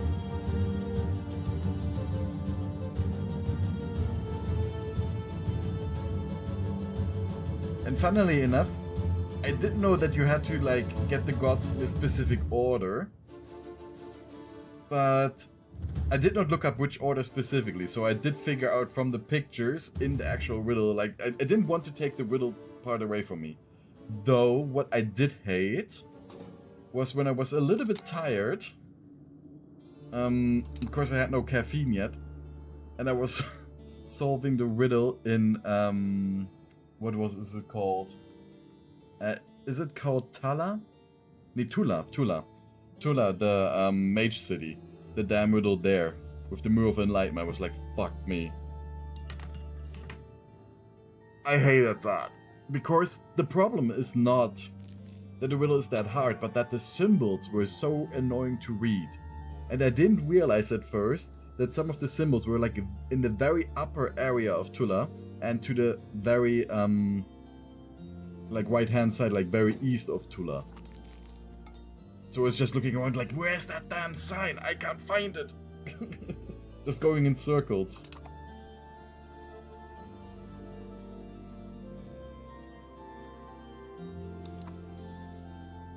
Because I had a completely wrong idea at first.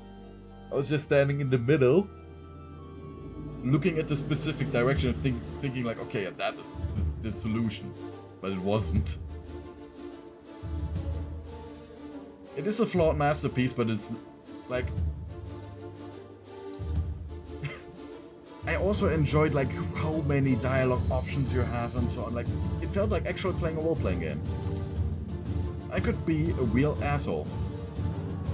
It's not like modern games where the designer anticipates what direction you go completely. I mean, they're obviously a designer always anticipates it somewhat, but in Arcanum it's just like, yeah, okay, here's the stuff you can do. You can be a complete asshole. You can face the consequences and fail quests and so on. But the system is free enough to let you be a dick.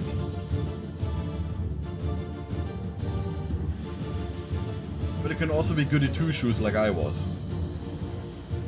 But if I replay the game, I will not play a technologist. I will play mage.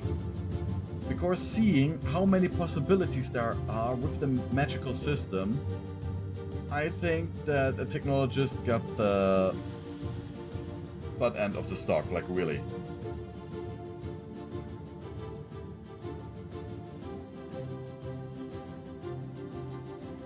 Like thinking about teleportation, summoning the spirits of people to talk to them, force him to talk to, like being a real evil person with it. Different forms that you can get, like, you know, transforming yourself completely, just extinguishing the life in someone, and identifying items for free. And also getting like the extra magical properties from your items. Like there is so much good stuff from it. Though I did enjoy the elephant gun. The problem is that some of the other guns, like for example the machine gun, which I would have loved to use, but 6 bullets per shot. Just leave it at 1. The gun is not more powerful than the elephant gun, and you actually get it later by either skilling it, which is a heavy investment, or by Maxim.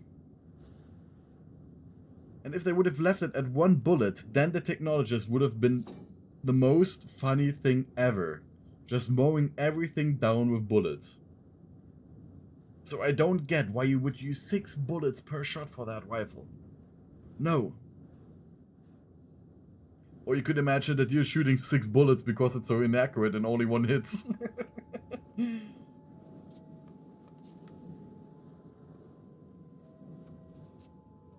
Because when I first got the machine gun, I was like, if everything fails, we've got the Maxim gun and they have not. Arguably voice acting with dialogue in games, in your opinion. I'd say it depends. In Arcanum, it was the case that every time there was voice acting, I was like, fuck yeah. Because the voice acting is great. And I enjoyed it all the way through. Like every time someone was speaking, they had a proper voice. And Harm is basically the best spell in the game.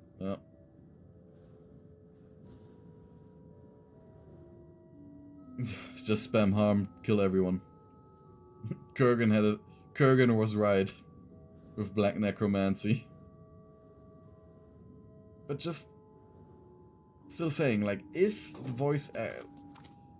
there would have been as like voice acting for every character on the same quality level as all the other characters, it would have been amazing.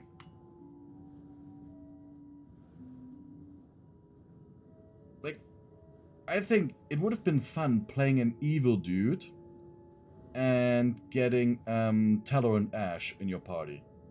Because that guy was charismatic. And I did like his snarky way. And I also liked our overly British dude. Sadly, he didn't have too much to say.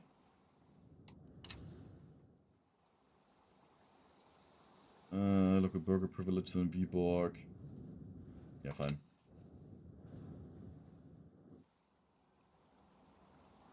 Yeah, it never felt OP, yeah.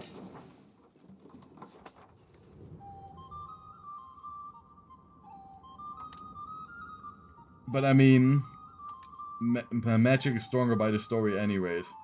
Vendigoth got completely destroyed. With Aronax being like, look how much I have to do in order to even have a piece of our power, to imitate a piece of our power. Nah, he was just arrogant at that point, but still, you know. Just wiping out an entire town.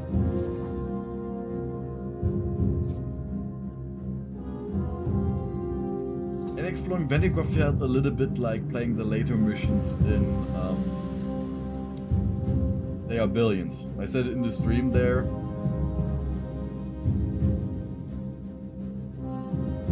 Yep, developers get rid of rich dialogue because voice acting costs money, yep. But that is cutting costs where it's not rightfully done so. You're playing a role-playing game. If you have good written characters, memorable characters, it's great. And not always this bland, dumb stuff.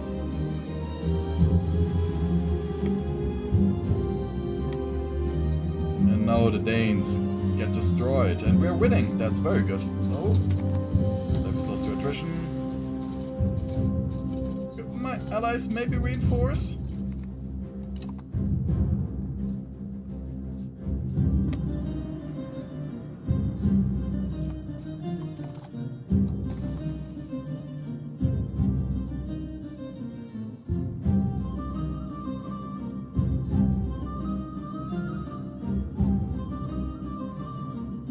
Can I get them as a vassal? I can't. Okay. So I mostly need to punish the Danish. I will set up a vassal over here in Holstein. And take these territories. How much aggressive expansion is that?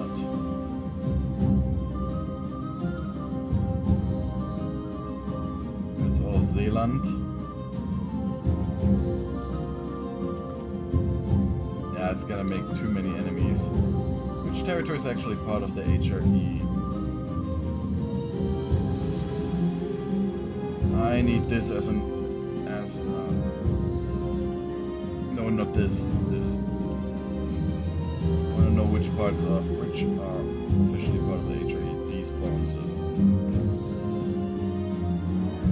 Provinces I kind of don't want to take right now.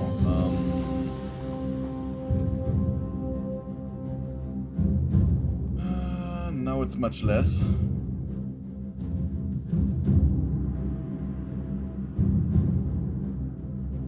I think I'll actually remove Funen, like Funen.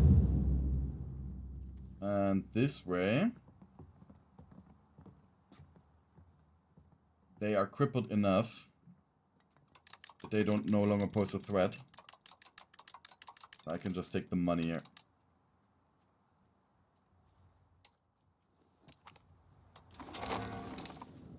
Nice.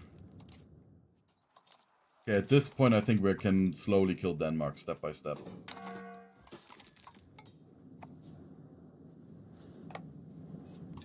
And we can embrace the professional armies. So now, do I want to integrate them? Those are two provinces. And Zealand. It's gonna be expensive to integrate. So I think I'll give you...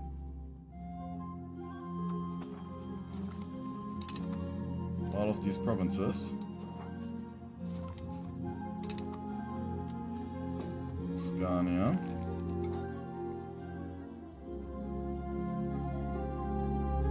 How loyal are you actually? Okay, fine. I'll give you this new province as well. And then I will start annexing you, which will just take ages. And Okay, and you're playing a team. So instead of having so much player freedom with the dialogue, they need a way to pre-can voice responses to the player input, so you'd wind up with modern Fallout dialogue. Yeah. Yeah, Virtua was a great character. I almost made it not hurt when I critically missed an attack in Virtua Break's character with being a devout worshipper to call you out on it. Yeah. Now, Virtua's a true friend. At the end, I found it very interesting where it was like, yeah, he's got a point. Like, oh no, are you actually gonna betray me? Because I do know from reading up some stuff that there are characters that betray you at the end. And for example, if I would have taken in Vollinger in my group, that dude would have betrayed me in Sengang to kill me. Because that dude is part of the Molochian hand. Even though you can talk the Molochian hand out of killing you. So, what else? Colonize. Now we've got 4 colonies, we've got all of this running. Just won our war here.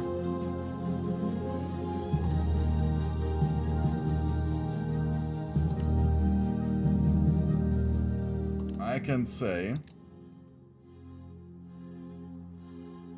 that we are on the up and up now.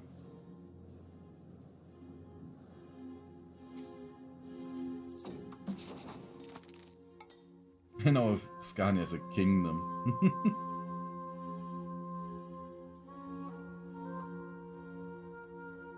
So how long until to annex them? Until 4040, yeah. That won't take as long because we will get more Danish culture, like more Swedish culture influence over time. And over here we've got Holsatien.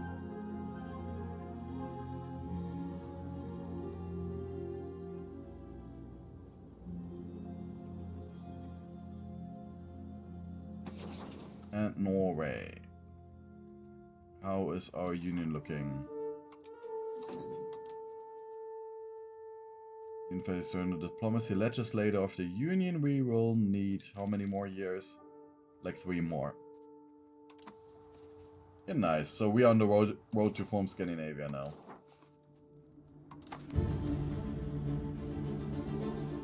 Oh, we actually need all of that over there.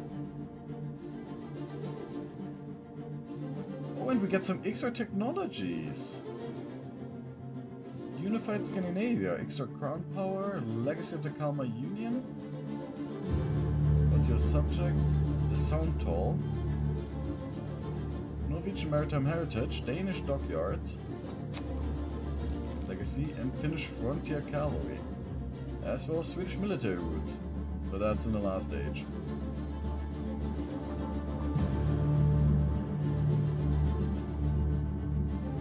And once we actually have this properly under control, we can get... Ah, damn it, I should have not given that to my vassal. That's probably a lot of money from the Sound Toll. Question is how much Scania is giving us from it. And you, Flensburg. Little town here, little Yaldum. You need to first set up your control, huh? And then you can pay me money. Nice.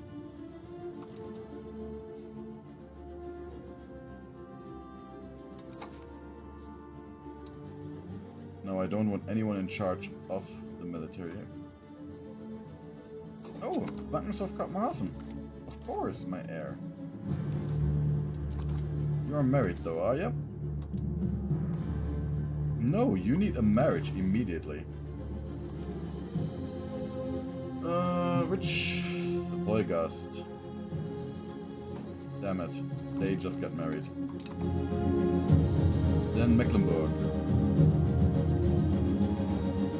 That's not a 50-year-old, no.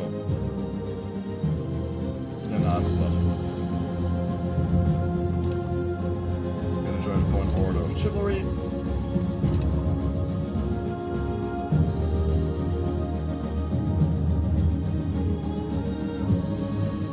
It's very good that we've got so many sons here.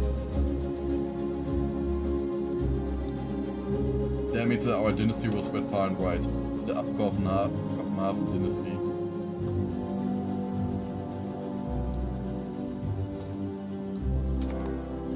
Now most of them are Danish.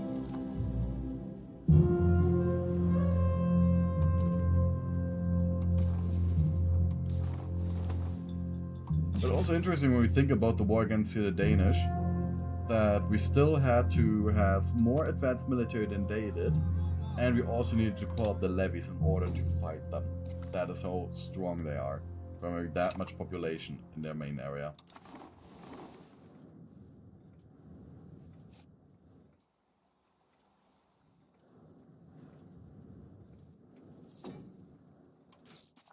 And let's maximize the spending of our colonies again.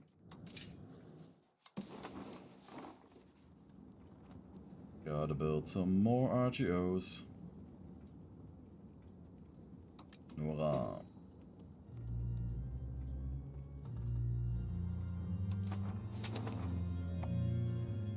Yeah, but very soon we'll also invest into a proper road system for our more backlying territories. We'll also need to build a proper harbor system and need to establish naval dominance, but that is only really possible once we have banking. Oh no! This Schleswig-Holstein issue has been resolved, yep. Taken by us.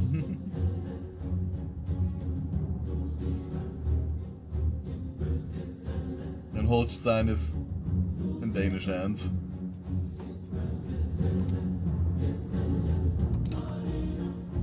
So a traditional galley has 0.08 naval presence, right? How much better is the bark actually? So a traditional galley costs me only 17 right now. It's objectively not Denmark, yep. And bark. The bark has 0.14, so it is nearly double as good when it comes to naval projection. So we really can only really start it in earnest without driving too much of a deficit by using barks.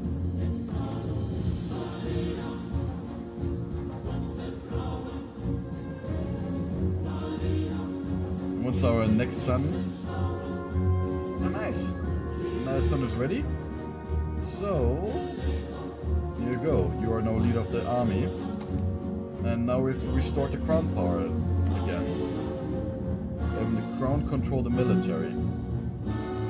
Now the only thing that we also need is a good son here to join our cabinet and become the head of the cabinet. Then we get some more power. And then we have restored the power of the crown.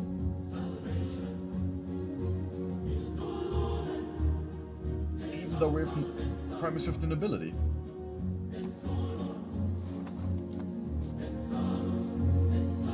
And we still need to build the Royal Court. There will be another 10% crown power.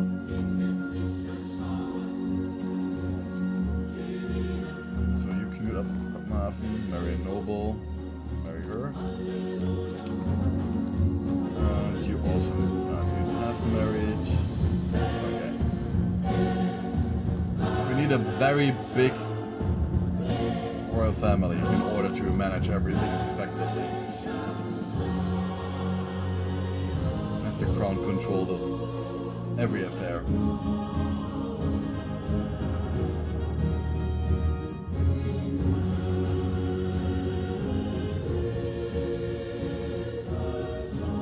Innovativeness slowly growing as well.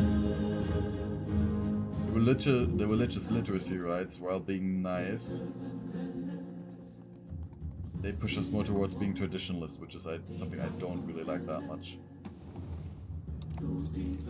But also the cost for stability really goes up exponentially as we push for more innovativeness.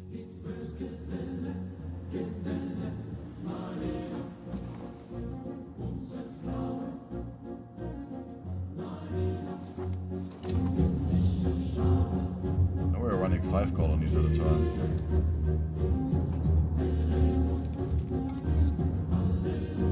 And And trade income is not that great either.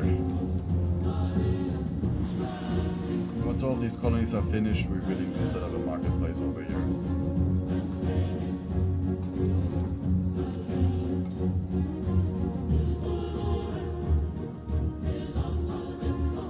Or is there like a very good, suitable like harbor over here? Amethyst.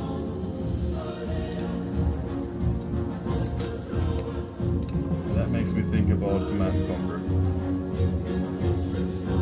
Like Command and Conquer Tiberian Sun, Hammerfest. The last missions that take place there. Where you gotta stop the world-altering missile. Or shoot it.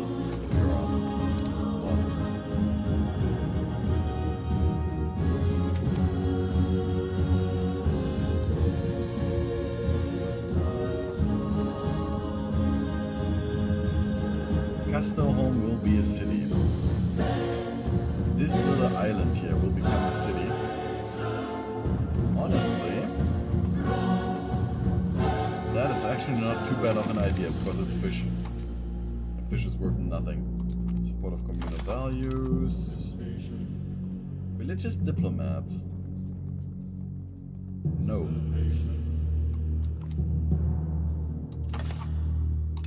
Serfdom movement.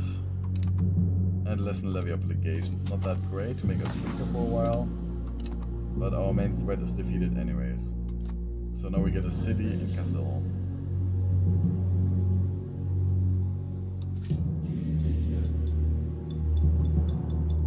And for the liquor production here we need also some pots, so we will also get a pottery guild. That makes no money whatsoever though.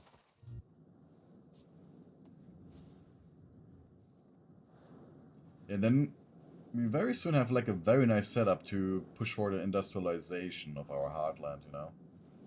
Like here in Castelholm, very good location. Over here in Gefle, very close by, and then Visby.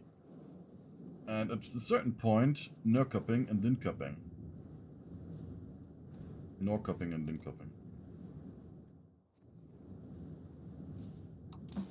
And we're gonna support Rome for the end of the Western Schism. This time Rome actually has way more support. I think the AI has become a little bit more smart about getting cardinals.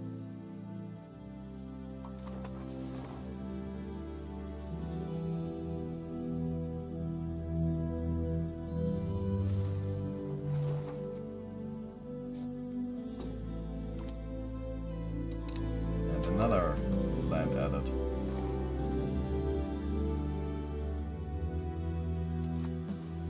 We also still need to build more settlements. They need our help.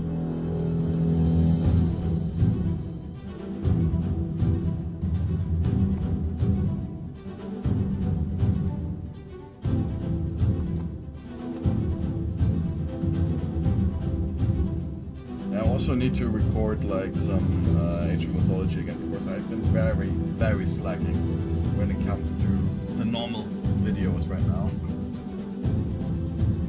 I was a little bit in a productive slump, you could say. I was also slightly sick and everything, just...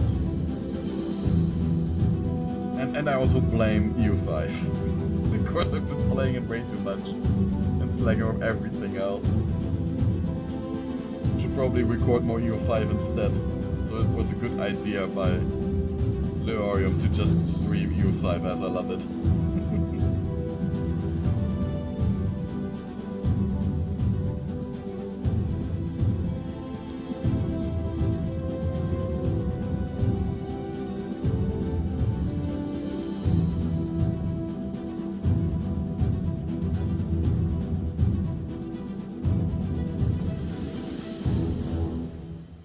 Castelholm is gonna lose its juicy settlement once it's a town.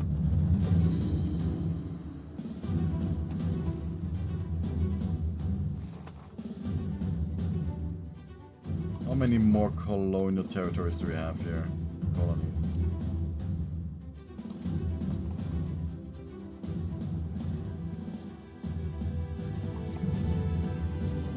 And this little place here where nobody is living.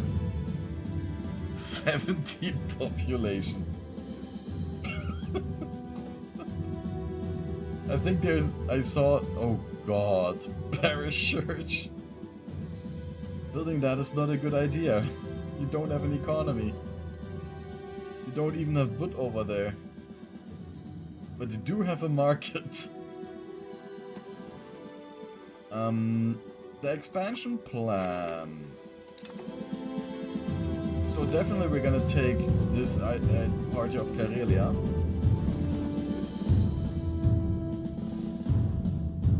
That is one of my ideas for the near future. And we will defeat Novgorod. Yeah. We're gonna work towards establishing the Dominum Maris Baltici. The problem is that we will need a lot more resources before we do so. So after annexing all of Denmark and integrating the kingdom, it depends then how many resources we have. If I want to wage more war, but then I think the Novgorod is really weak. We got a base tax of 60, we got one of 70. Military strength is 2,000. Yeah, also 6,655, yeah.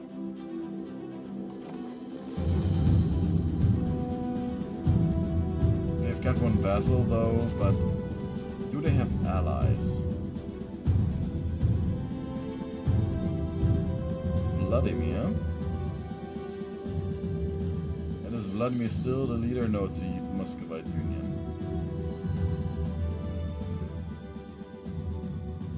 Ryazan and Veliki Novgorod. What? Nishi Novgorod, sorry.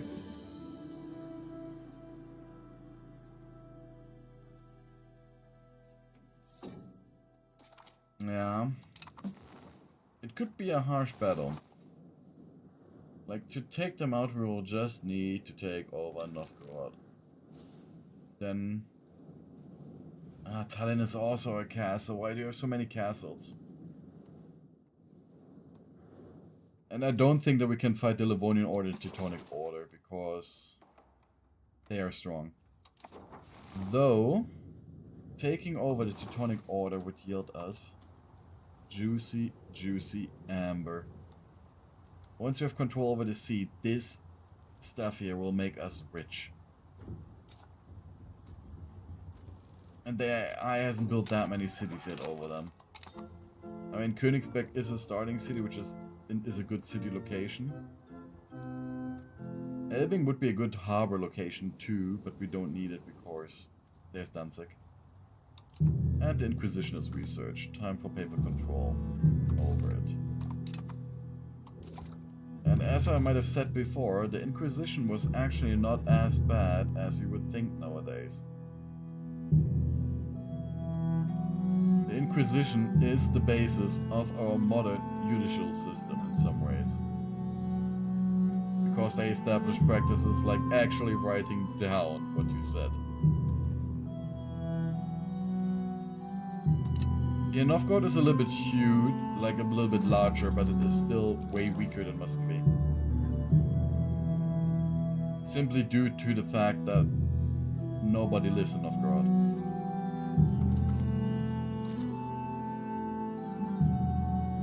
Oh, Swedish steel. Ah. The military buffs, I forgot. The paradox bias. Yeah, grab the Swedish steel. Armory, men-at-arms. And... oh no. Before the Royal Army. Equipment law. Late at nights. Royal Army, Swedish steel, armory, and then men-at-arms.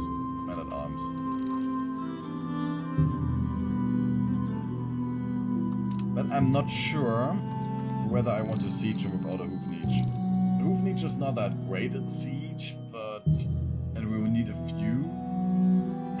rather expensive. I don't think we have the money for hoof niches, but just sieging a castle without artillery.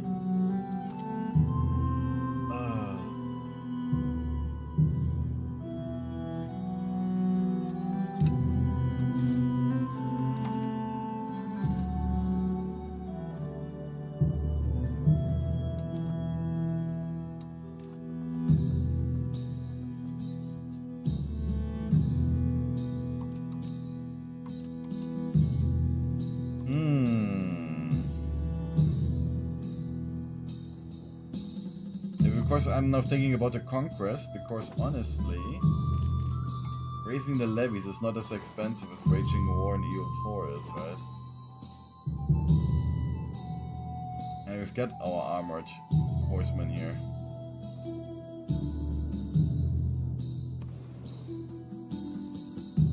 Yeah. In EU4, Denmark is in a very nice position to expand. Especially now, especially with their relatively fine mission tree.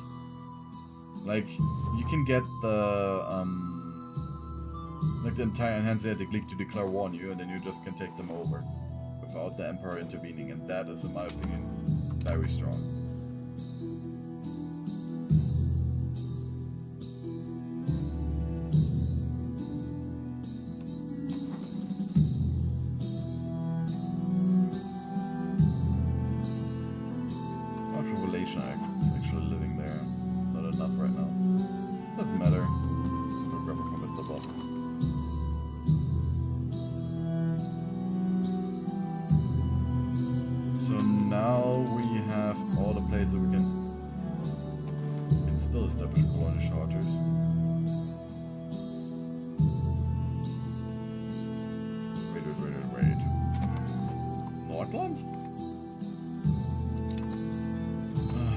They're still area to colonize.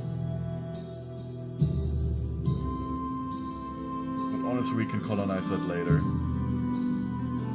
Yeah, but if you don't colonize it now, there will not be pop growth. That's only 81 people that don't grow. Now legislate of the union, vote for aligned legislator.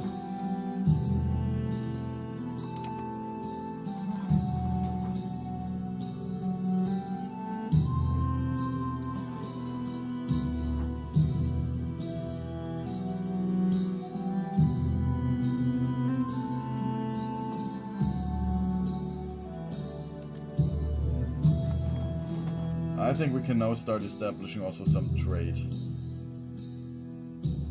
Because I also want to build a royal court. I'm spending money on so many other things. And that is what we need, money.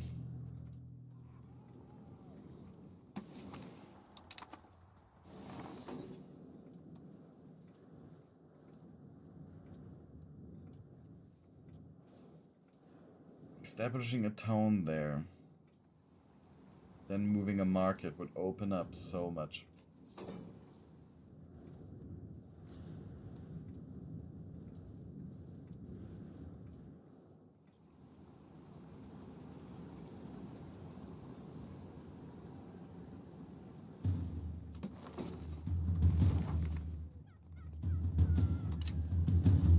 It would create a very desolate market though.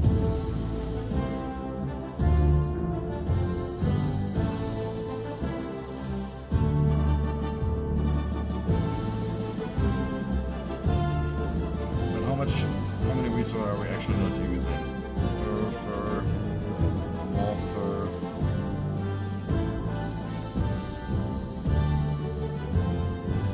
How much fur do we have on the Stockholm market? Probably a surplus now, yes.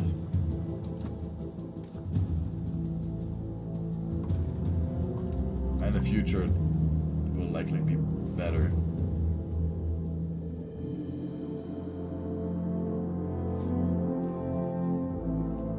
But a settlement is gonna cost us about 400. But we're gonna open up the fur price, the fur market here. And all that lumber. Which we won't export because it's not worth it.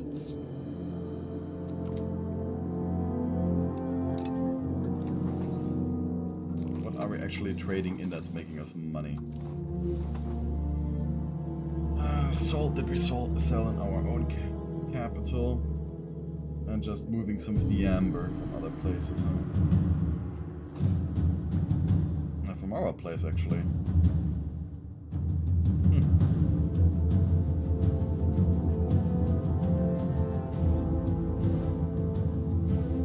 I think there's more possible profit in trade.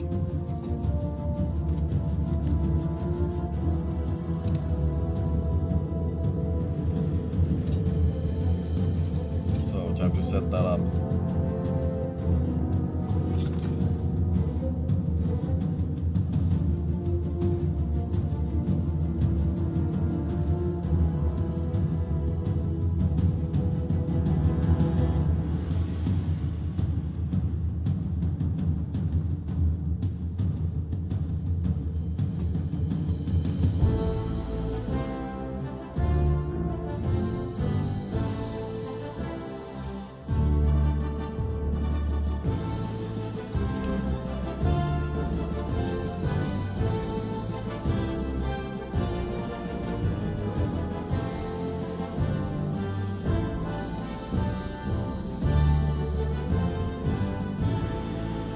I can only see our power growing.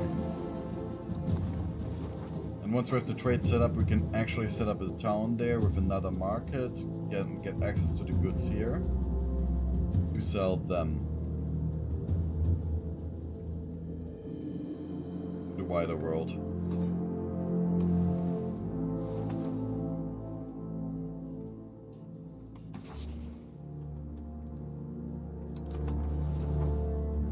But if we establish a proper Dominum Maris Baitiki, a proper rule here, we could actually leave Lübeck there. Just see who they're allied with to indirectly draw them into a war.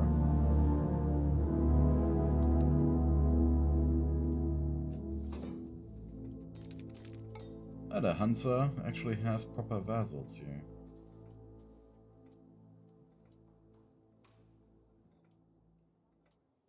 In one game I will probably try to play as the Hansa.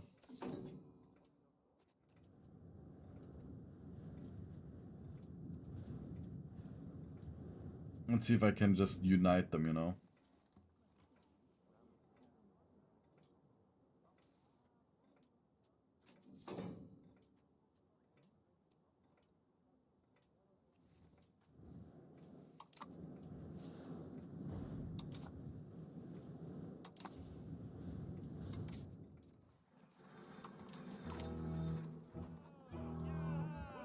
Pay no gain.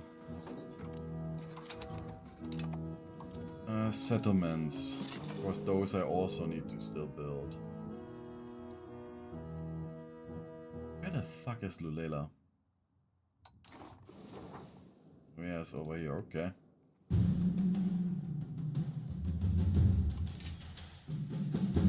Yeah, the settlement done.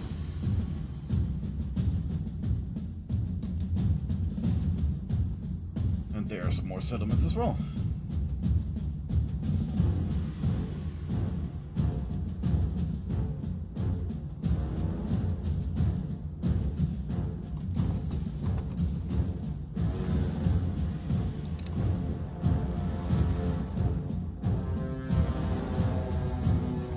Maybe bringing in these Russian territories will solve our population issue. Then we convert them to be Swedes. And also regarding EU4, like my main strategy as Sweden would be to become independent, get Norway and so on, then like slowly beat up the Danish and develop in the meanwhile. Because Sweden needs development in order to compete.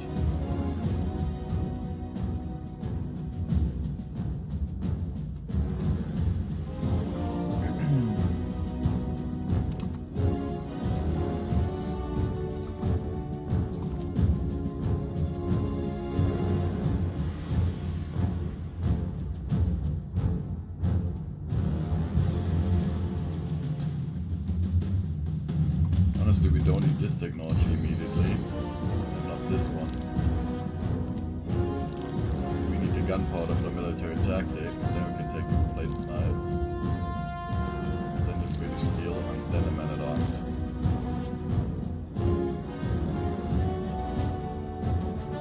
And at this point, grab the better calf. We will need to siege a castle, but good force anyways.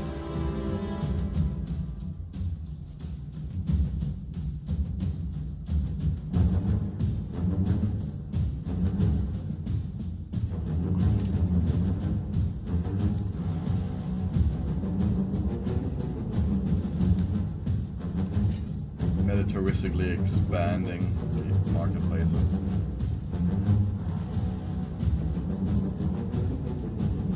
Market villages, how good are they? Actually, when I look at the values and stuff they can produce.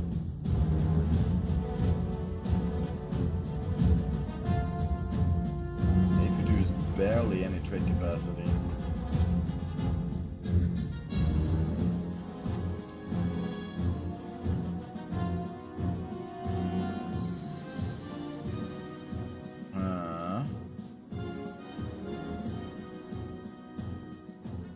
Village, farming village, fishing village. Fishing village is just a race. They give maritime presence and trade capacity. That makes it more interesting, but the problem is that the fish price is so bad that you usually just lose money by building them.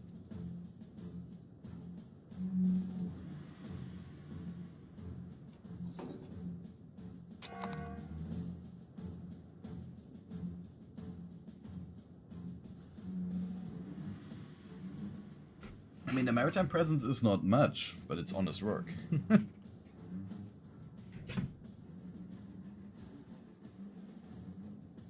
how far with banking?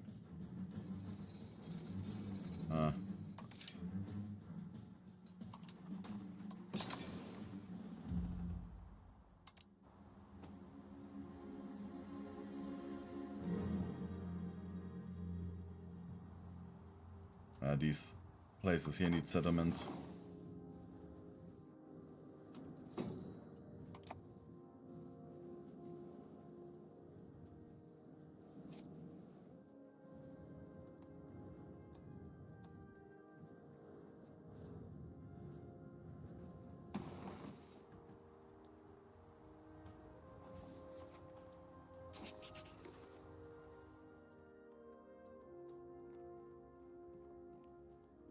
Charity 82. They didn't find any new allies.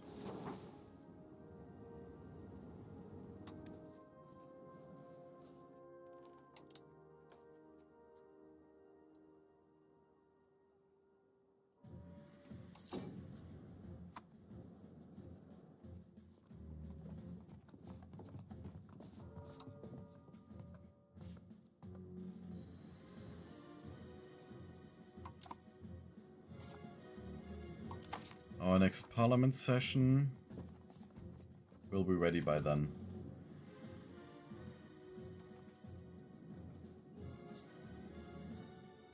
Or do we have a dubious claim? CB.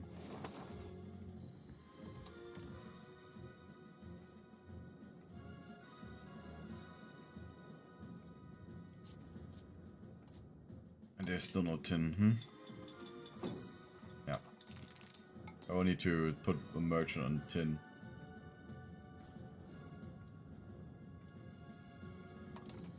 Let's do that. So stop automizing the damn trade. And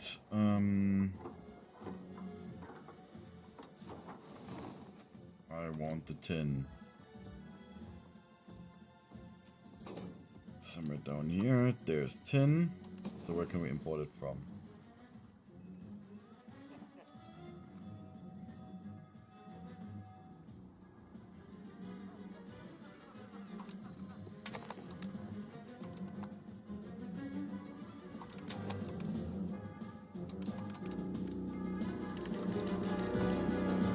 All the tin.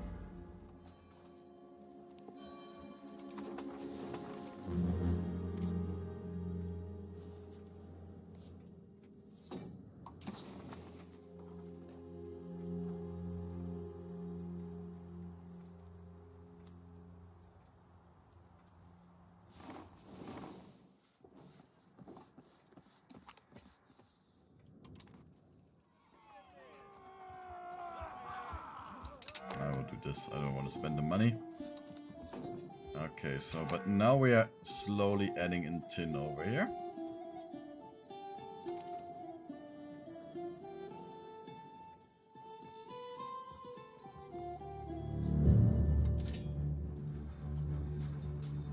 No, there's enough to build a royal garden, because then we don't need to spend money on Diplo in order to get the extra diplomats.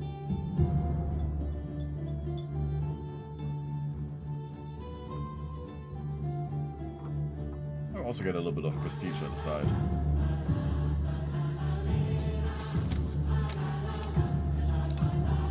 Okay, so you've done the new farms. Where can you build farms now? Over here.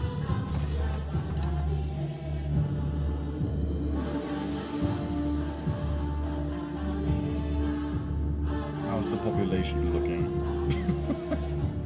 Doesn't displace a little explosion. Also a lot of Sami living.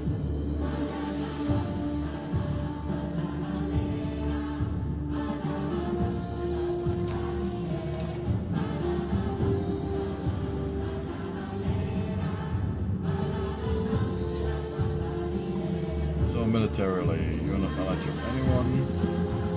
I don't have a dubious claim anything.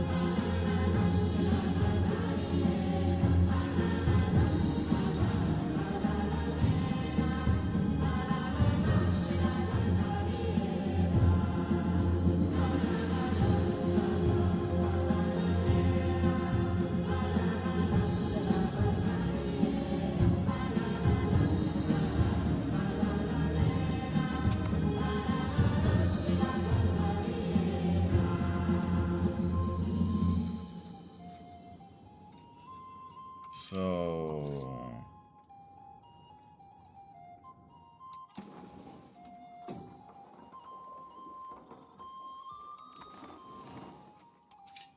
probably a tin trade is not making us lose money. Give me the royal garden. There we go. Okay, now we can stop the tin import.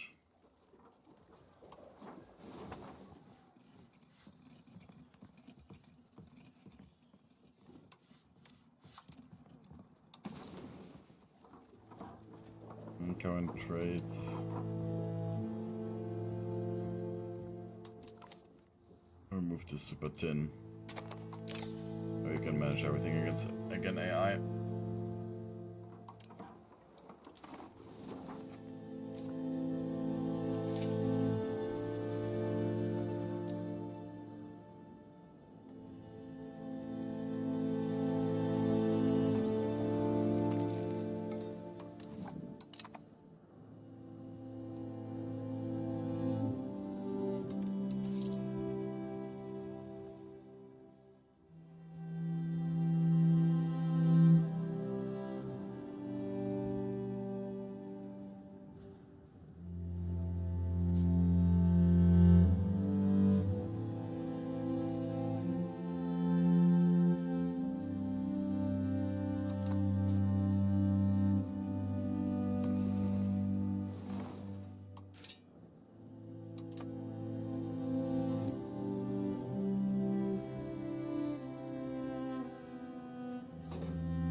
Guild.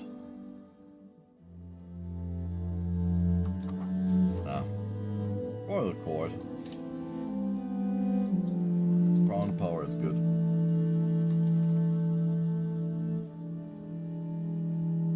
And will give us a higher share of the trade income.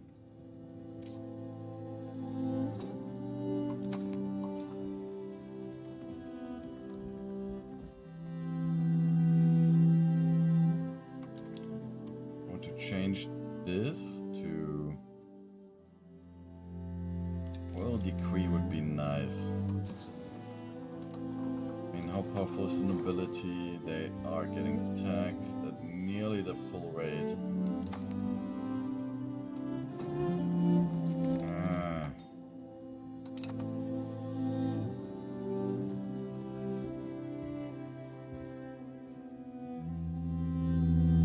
shows our pull towards the traditional economy. It's strong enough.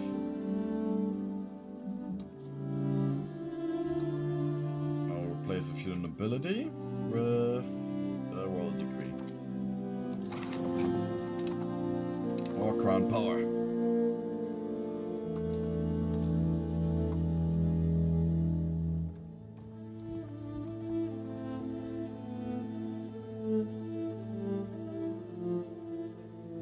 And our son here is actually starting to end up being a good general. But he has only women as children again. That is shit.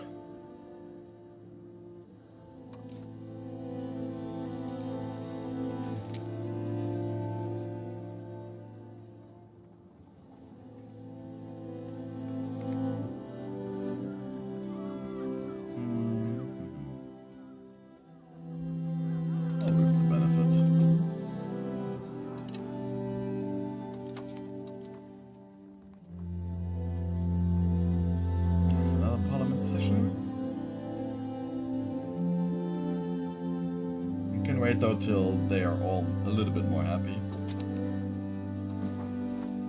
So what the base rate would be, 37. Or we could conduct a census. I'll risk it. Fine, contain banking. Support of spiritualist ideas. Casus belli. Oh right, yeah, you can't fabricate casus belli on people that you have a truce with.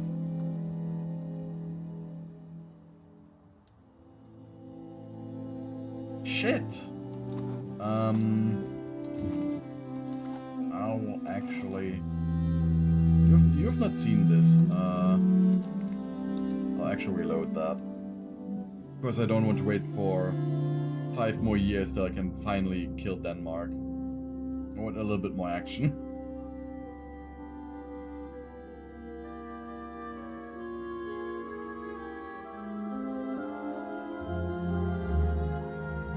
I forgot about the fact that you can't create a claim and someone you have a truce with through the parliament.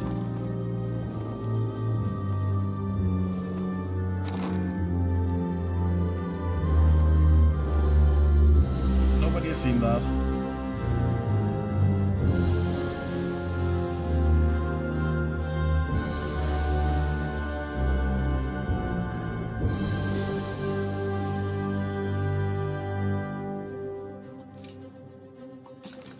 Zero settlements.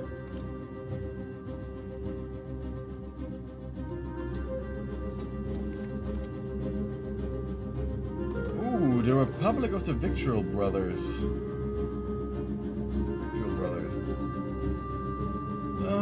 The Baltic has been home to piracy since time immemorial.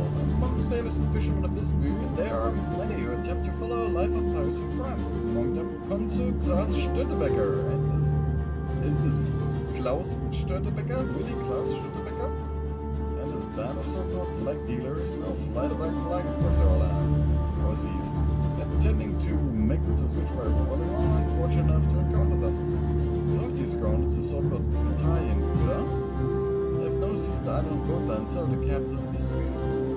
Their actions have led to a downturn in trade in the area, and the continuous piracy will eventually lead to a complete demise of our trade. We need to deal with them before they can entrench themselves on our island. Hier, that's funny. Der jetzt ist Klaus Störtebeker and der jetzt ist Klaus Störtebeker.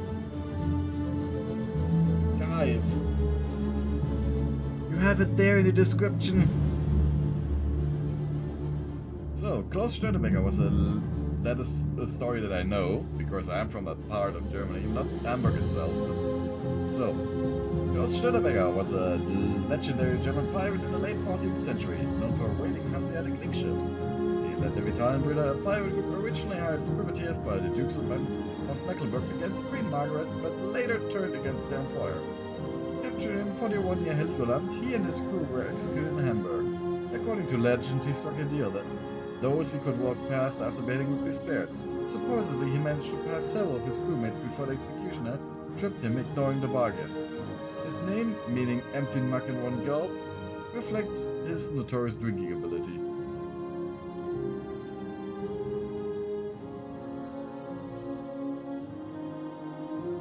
Yeah, we could ask. We accept this thief. Not our problem.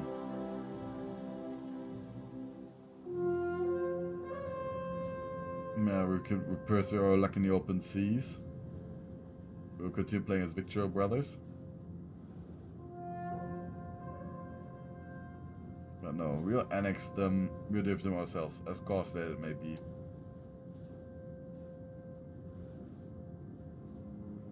In Wrath of the Pirates for 15 years.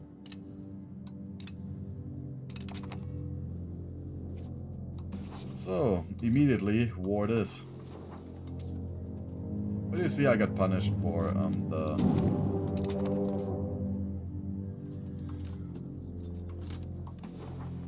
raise all the ship levies. And raise the levies of our capital. I think that should be enough to deal with them. How many ships do you get? I hope you get 0. Alright, now you got no ships whatsoever. You've got 15 ships? 15 galleys? Please ignore my fishing boats. How the fuck do you got so many? Can I sneak in a landing then? Can I do it? Come on, come on, come on, come on, come on. Get off boat, get off boat. Yes! Yes! Yes!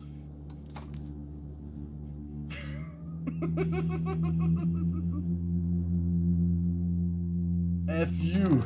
F you. We got on there. Despite him having more ships.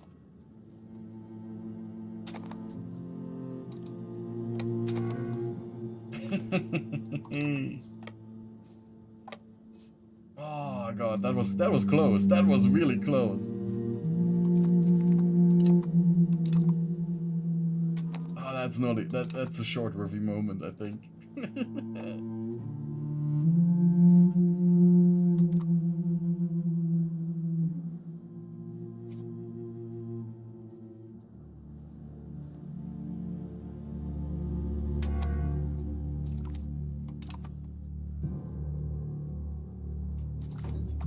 Now be gone, Victual Brothers.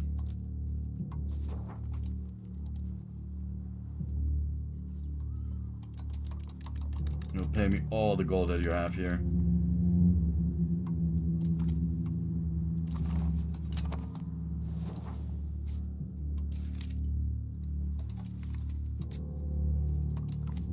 But now our professional army is stuck on here. So we can build some more ships.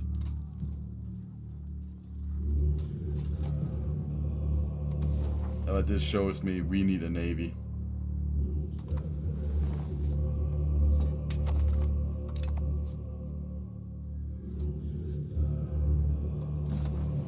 Unused trade capacity. Yeah, then use the trade capacity now? Or wait a second. Is that directly at the moment before I... No, we have enough tin now. But it was directly the moment when I did do the tin stuff. God, we have it now. We have it back. Damn, Victual Brothers.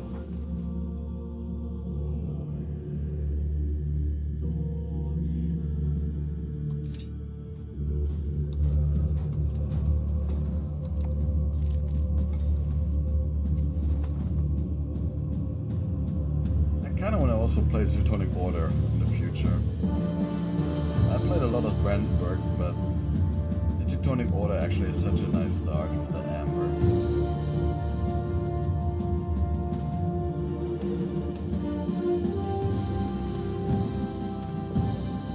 Marienburg being a capital in a decently good position here. Just all the damn Amber. And then exporting it, you will be rich.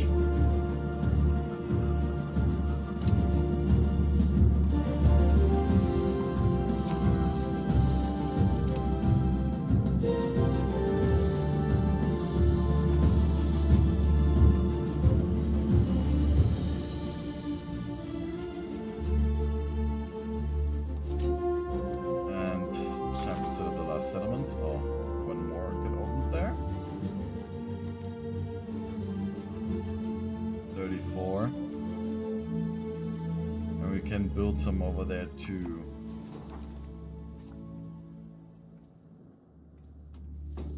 But now with the parliament we're gonna wait until we can actually attack Denmark with it.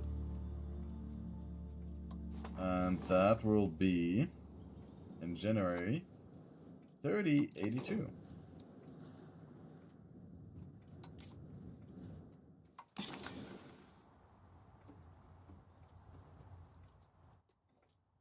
Some more settlements. And that's not our problem. Where's the other settlement? Over there.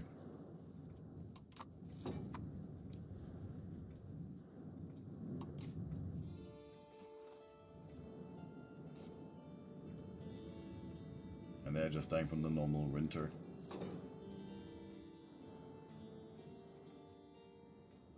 Harbor Tavern. What does the Harbor Tavern exactly do? Monthly manpower and some monthly sailors.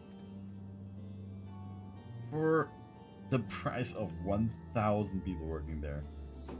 That is not worth it.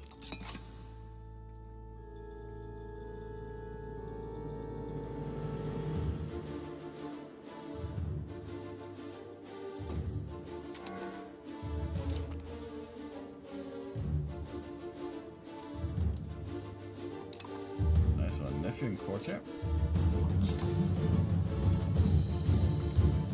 Traveling preacher, I don't want different religions in my country.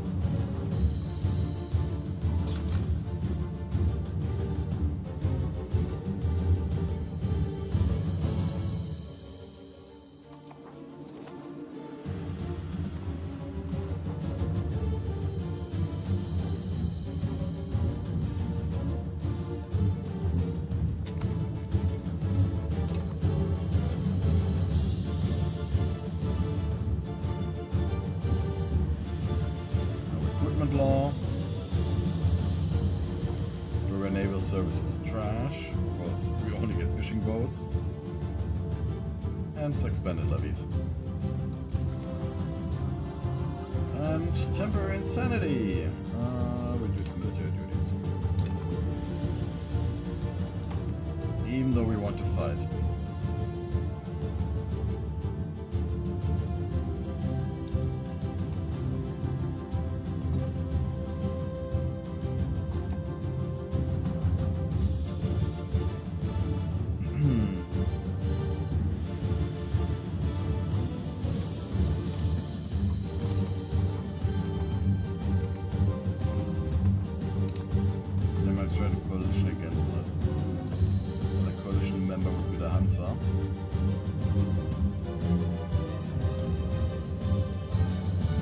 But we can certainly convince them to be friendly.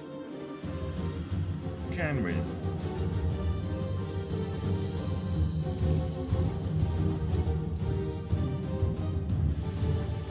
Let's prepare another white stock. And conduct the census, even though it's risky, as I've said. Innovative ideas, communal values is always good. More communal values. Because I like communalism.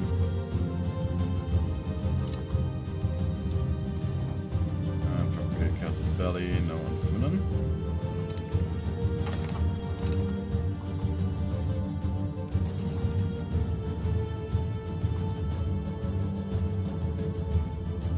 Let's just attempt to beat them up.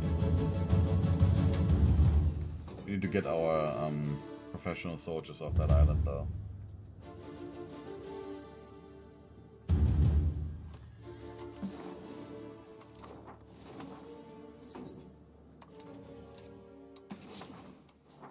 So, what is Denmark? Parliament approved claim.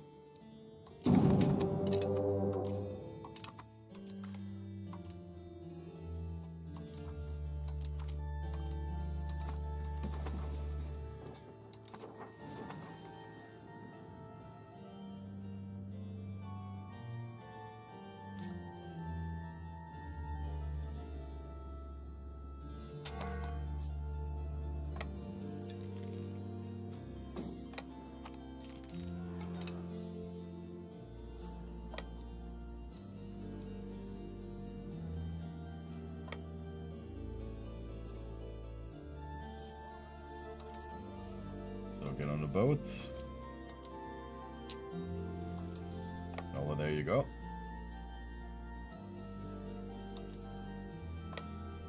Have to grab them.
Consolidate, assign a proper general.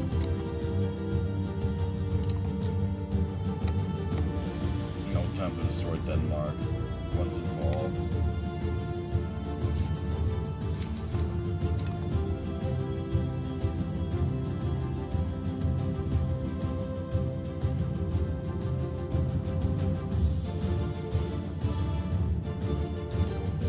Can I turn him into a fiefdom now? Can, and it's gonna be much cheaper when it comes to antagonism. But that's what we're gonna do.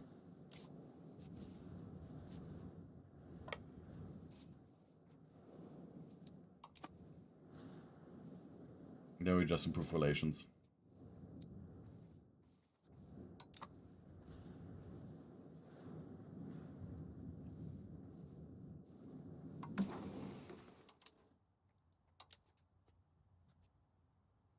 Question of unification can be raised in 5 years.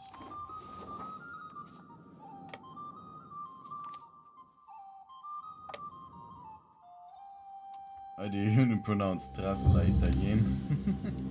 I don't know how you actually pronounce it. But Tracke.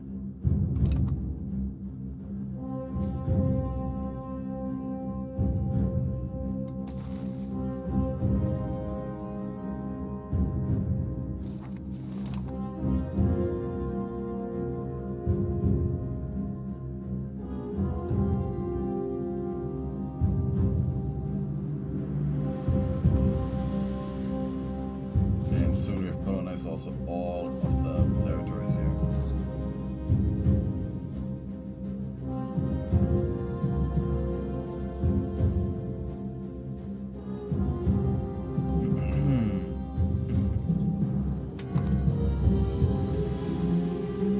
There's some levies.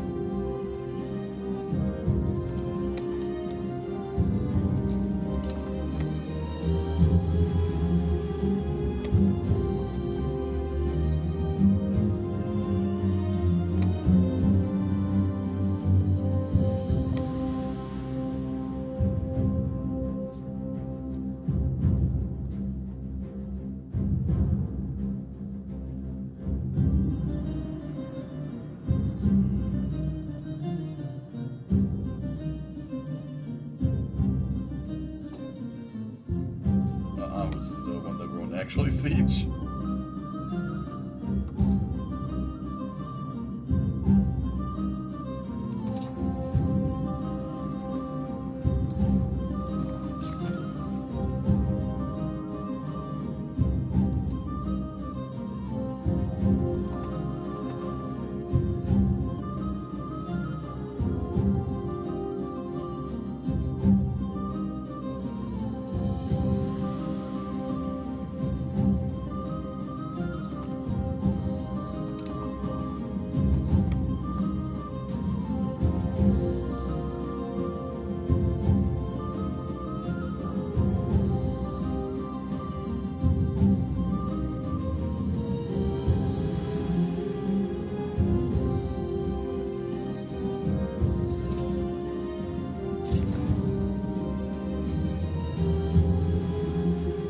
settlements do we actually have? 31.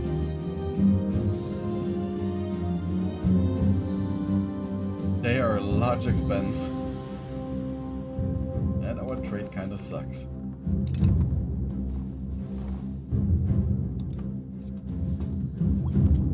So you might actually want to build up a proper industrial base before you trade more.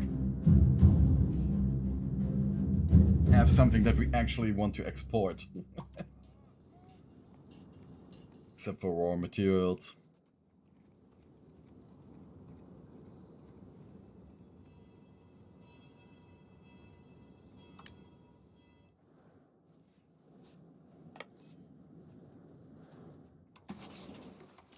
So then I will just surrender.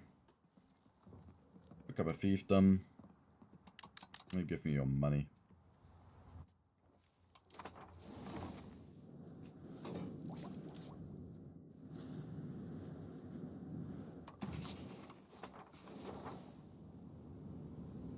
Christopher the Third.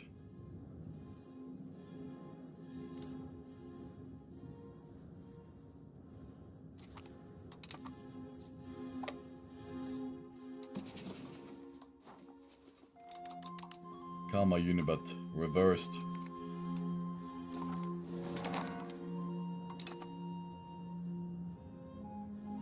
And I don't care about this coalition. We'll improve our relations with the most dangerous people here.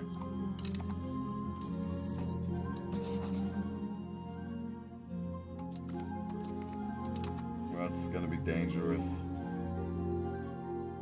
Hamburg, Güstrow, Lübeck.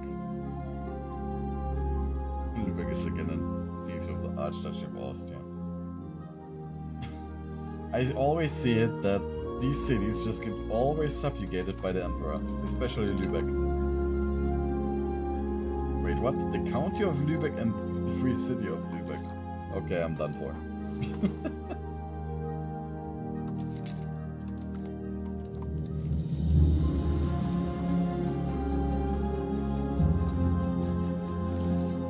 Gotta check how many Georges one can create over here.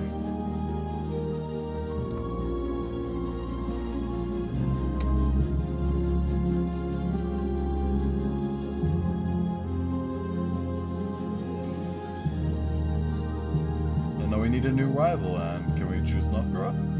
We can't. That's a Yorkshire tribal kingdom. And wow, the Golden Horde actually finally exploded on its own?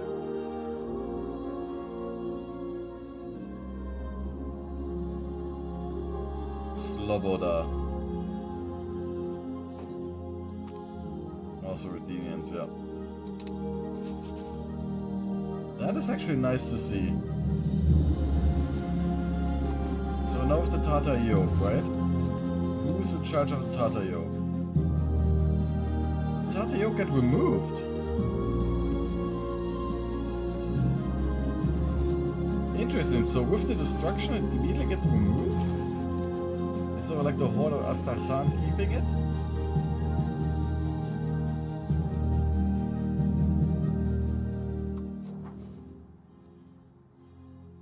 No, now it would be time for Moscow to expand.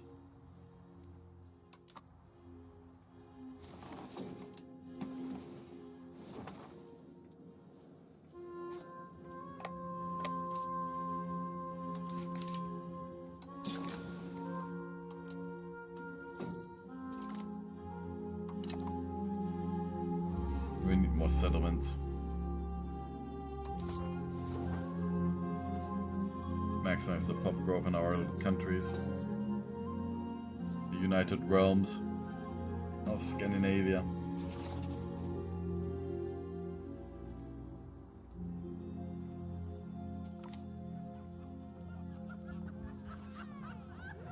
The future will be to fight the Russians. How strong are they? We are slightly stronger than we are stronger than them. Okay. And that means they've got Pusko and Vietka. And that means that we do want to research something very specific right now. So we are currently researching a plated knights. Instead of after the plated knights, we'll research the Religious War Casus Belli. First, that one we can get on them because they are heretics. I hope we can. Then get the Swedish Steel again, the Men-at-Arms, and then focus on getting the heavy cavalrymen. And the guns with the cannon maker, we need that too. So now we're gonna look towards the east to expand our realm. We still have plenty of diplomatic capacity, so we can establish more vassals over there to manage the territories that we're gonna conquer. Though for that, I want to get rid of all of my diplo spending, because that is just... Denmark is disloyal. Yeah, I forgot to send someone to improve relations with Denmark, right? There we go. 20. And get one to the spy network. So we can get immediately started with the Cleanse Heresy CB. And then kill Novgorod.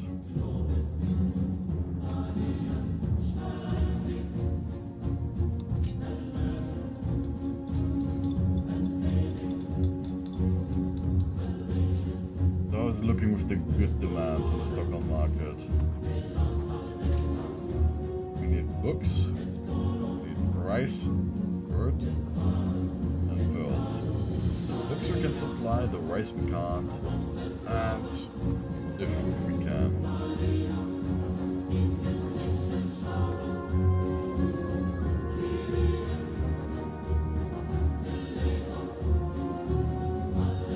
So you're using up a lot of paper. How's the paper looking? We actually don't have enough paper. So we need to set up the paper industry a little bit more first. Though, there's one thing that I wanted to look up right now, that is regarding the buildings, scriptorium. Like the level of this building. Okay, so it uses the same amount of paper, but it also uses the tools, but no longer dies. But one needs lead for the printer's shop, third age. But this one is much more efficient when it comes to production. As you can see, it produces like 3 times the books. But also employs burgers, and a lot of them. So less work to do for the clerics.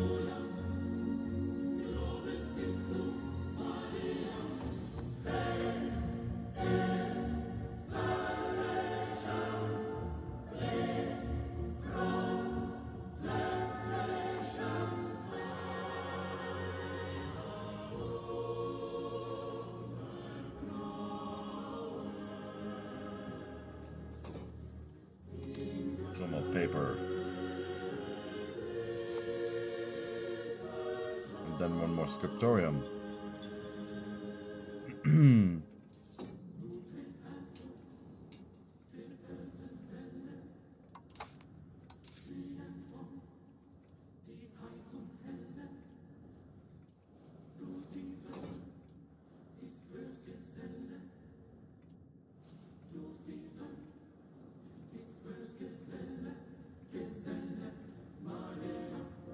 So we get a plated knights. There we go. The most OP unit in this age.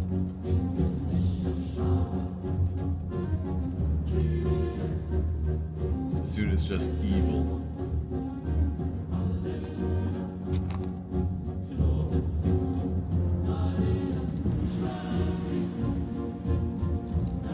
Just with the levies, right? I want to check something. Yeah. So it is correct that laborers actually do not provide any levies.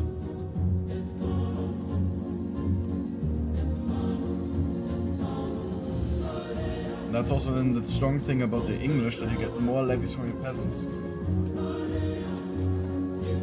So for example, you look to a country that really wants way too many units. Here we have it. Is there one that gives you more nobles with a policy here? There isn't. Okay. So at least you can't do that.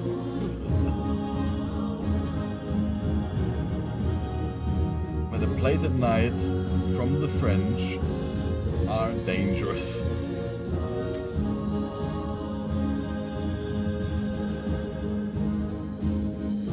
Like, if the French would put all of their plated knights on one flank, that flank will get destroyed, and that flank then will destroy you in battle. Of course, in case you don't know that much about the units, look here at the plated knights. Yeah, the 10% of valid pops. So, plated knights have 4 attack, which is a high value, decent value for cavalry, but they have a maximum stack size of 500, and 500 on one frontage. That is 2000 damage. No other unit has that much damage on one frontage. And that's not all. You got a decent initiative. You also receive less moral damage. And you have also less strength damage taken. These guys just destroy everything. If one could build that unit with manpower, game's over. And that is that's also the thing then about France.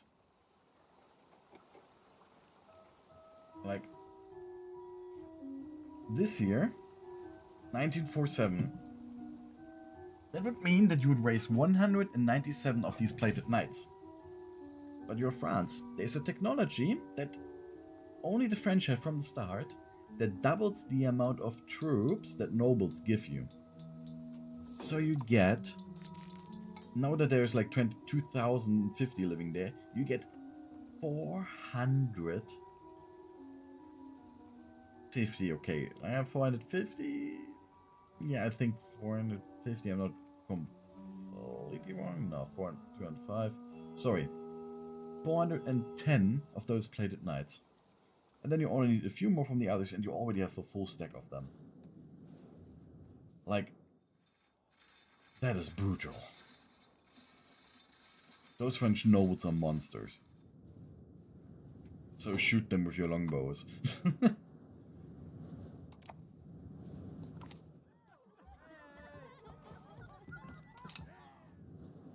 Nah, but that is seriously strong. It's also the strength about the British. That their longbow, their technology, gives you extra longbows from your peasants. So you actually get a very decently sized army.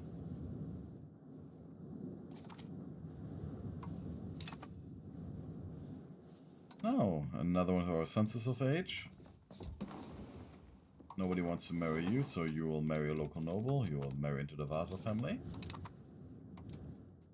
And you will marry Natura. So now, that's my son. Yeah, he's part of an order. And you've produced 4 women again. So we might want to get the, where is it? Rights of the nobility, and then get the nobility electorate, and then establish. The problem is, it won't get established in Norway, so we can't change it. So we would need to have them annexed by then.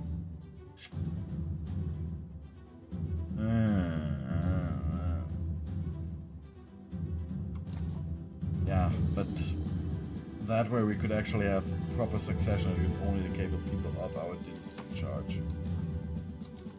Of course, I do worry with our heir just producing like peanuts and so on, that our dynasty is gonna change, after this line here, which will be a problem.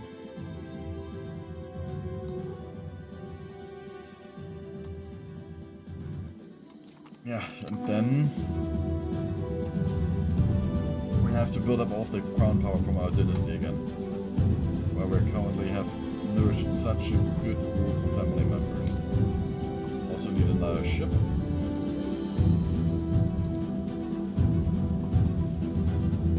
Because we want 25% crown power. And we also need to put like one of our monarchs people in charge. We get some more crown power again.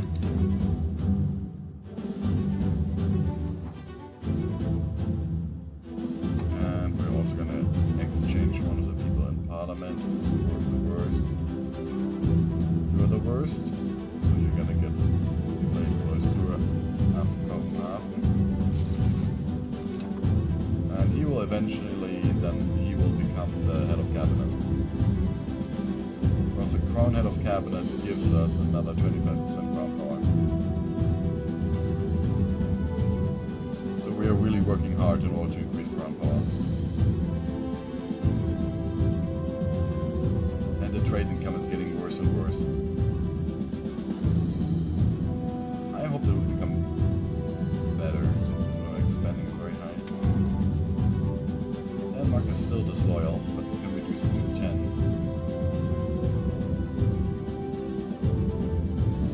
They will likely not act upon it anyways, but I don't want to risk another war. So another paper maker and upgrade the scriptorium. We might also want to get Stockholm to grow eventually, turn it into a city. But I don't know if we have the financial capability to do so, or to then maybe spawn the printing press in our lands.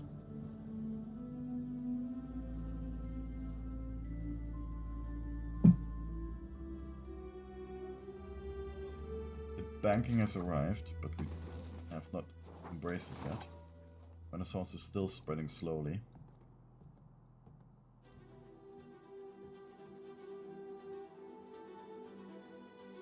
What are we researching right now, actually? Yeah, correct, the CB.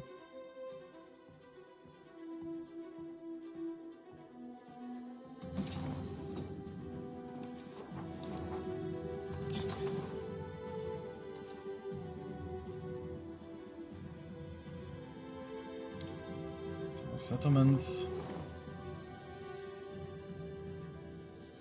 Now the standard insurgents. But they're gonna be happy again.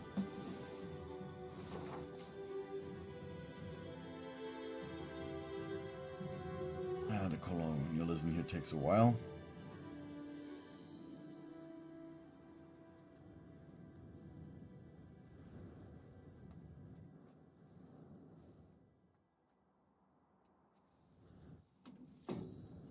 It's interesting that they are all at 100% satisfaction. How the hell are you that happy? Because the peasantry's... You're so happy I need to tax you more. But I can't.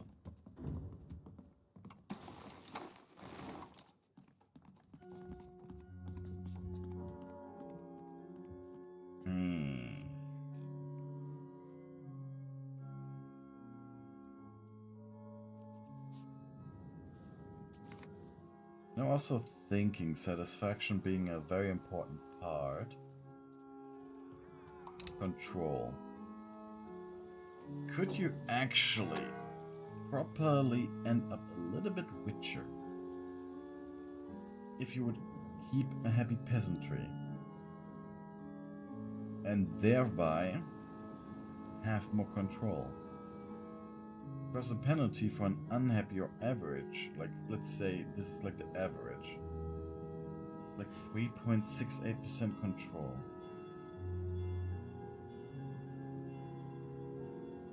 So maybe you should actually keep your peasantry a little bit more happy.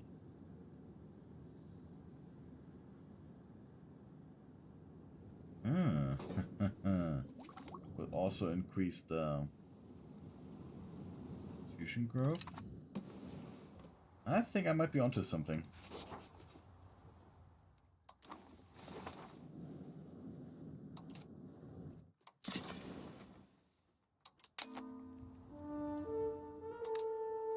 decentralization could actually be something that's very worth it.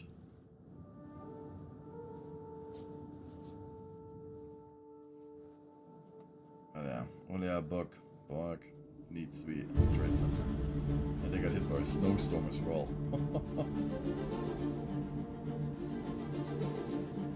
You can see it, weather. It's something that many people don't really realize. The game also has simulated weather. Like if it's snowstorm hits, weather from the past, you see.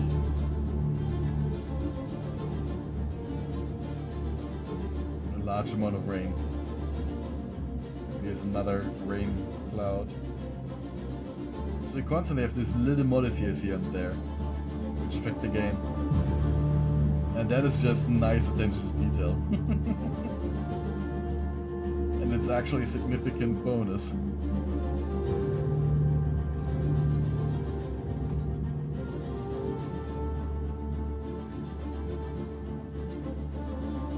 I mean, you can't really interact with the weather system anyways, but it's nice it's there, isn't it?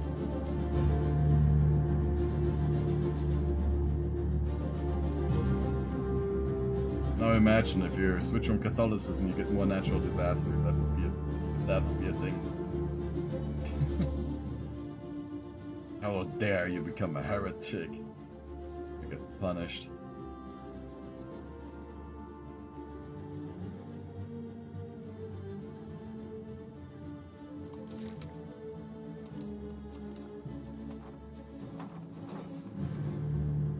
Muy nice go. That is Sami shamanism.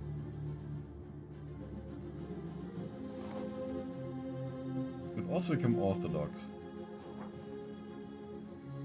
And Orthodoxy is actually a decent religion. But I don't want to become Orthodox. The main reason why you would want to become Orthodox is that there's two technologies in the third... No, there's one technology. In the third age, it gives extra pop growth. And then you can also call a synod that gives you less proximity cost every 5 years. And that is incredibly strong if you are Russia. Of course, in this hellscape, proximity is an issue. And the Russians can become incredibly good at managing a realm. Just like the Ottomans become very good. Did they convert to Orthodoxy again? Not yet.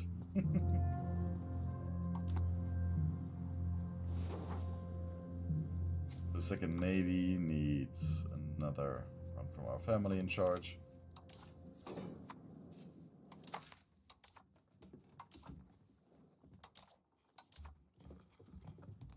And you're gonna become the head of the cabinet.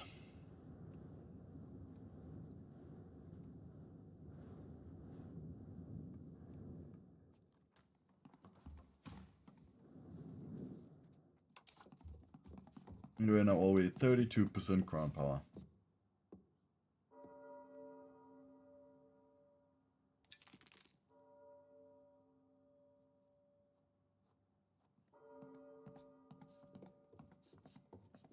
So we're getting to a point, if we were to have even more communalism. Public welfare government reform, There's been a social contract. The access to royal and ecclesiastical courts is actually quite good. Religious administration and strengthened faith. Religious administration and strengthened faith we can give to our priests.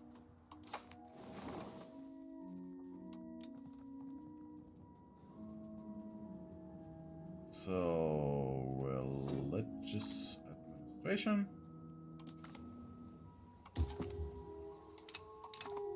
And strengthened faith.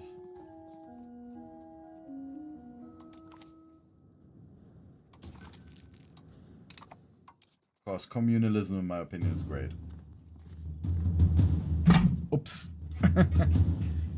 Especially the revoked privilege cost. Because that will help us to centralize the state and defeat the nobility. Like, get rid of these annoying fortification licenses which we don't need.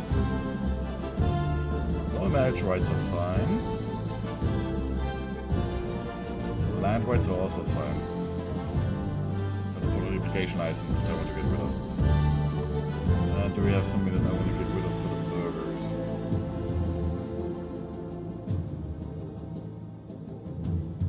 Eventually the market fairs, but the problem is the market fairs are just too good. Because that extra prosperity will help.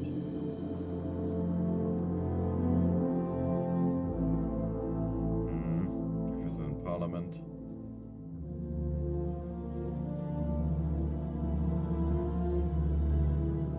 Maybe the communal land rights.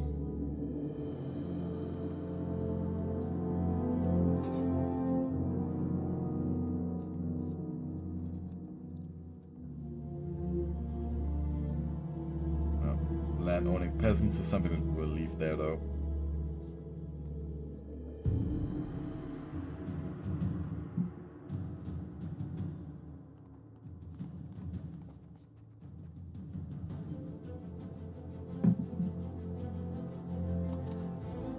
Now, let's promote you to cabinet head.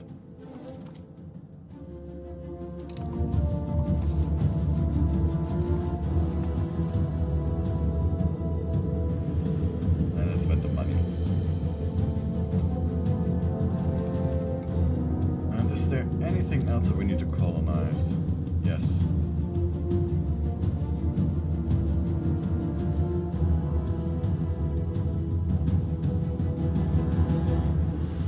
But why would I colonize this space?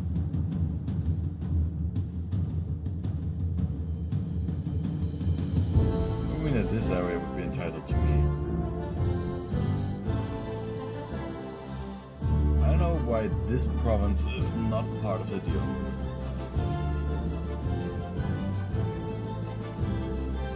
No, cleanse heresy.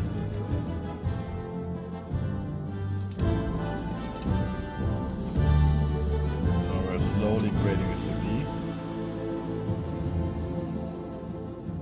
Once we get that in our pocket, let's buy Novgorod.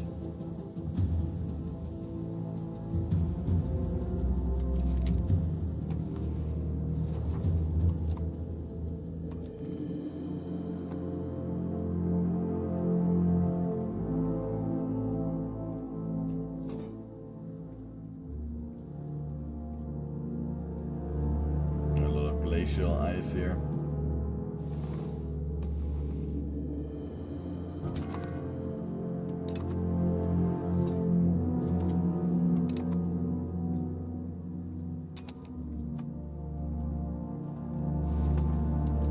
Also, when we annex Norway, right? It will be interesting to fix this entire issue here in Greenland.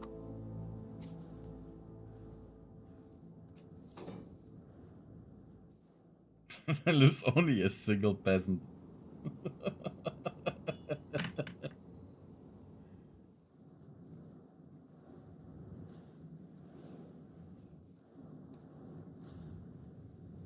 Greenland is completely destitute here. I mean, they're producing at least ivory and fish and so on. Oh, and wool. But nobody is working there. How much money do you make? None.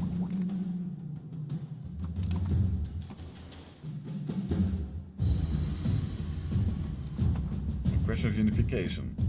Well, for unification of crowns.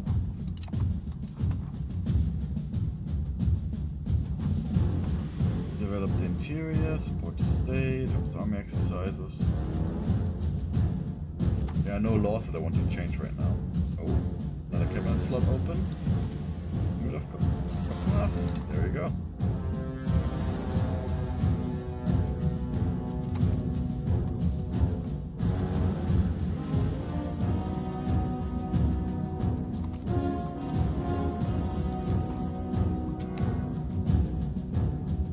is actually becoming a very good general, being in charge of a little regiment there. You can also join a board of chivalry.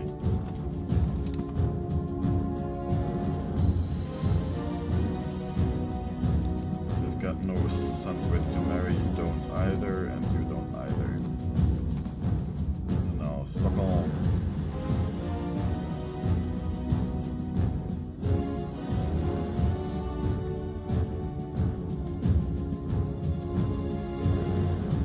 To state for even more crown power.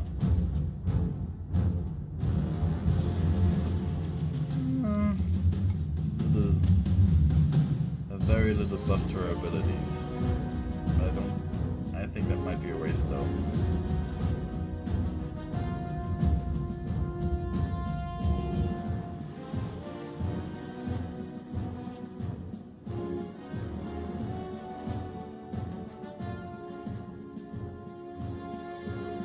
Force exploitation. Force exploitation for the clergy.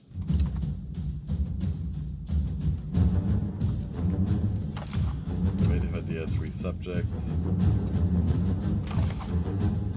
Some autonomy support.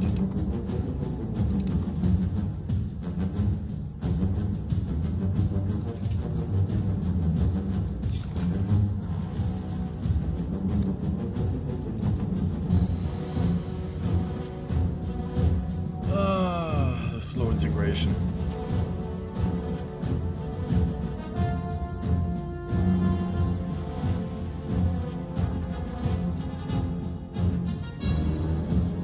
They will hate us. I will do it.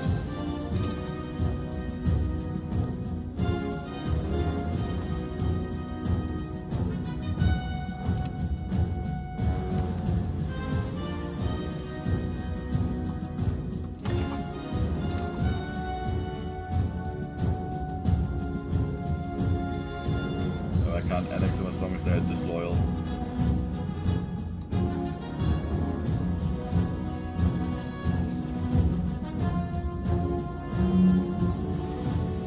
Though the Liberty Desire from events just decays quite quickly, so... And then we integrate them much, much faster.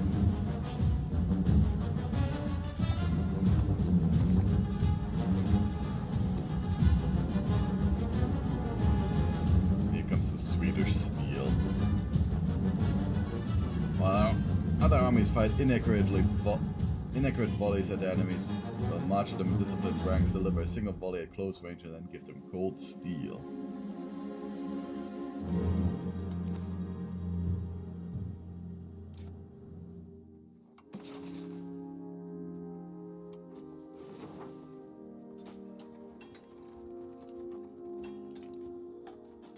Norway would not help us.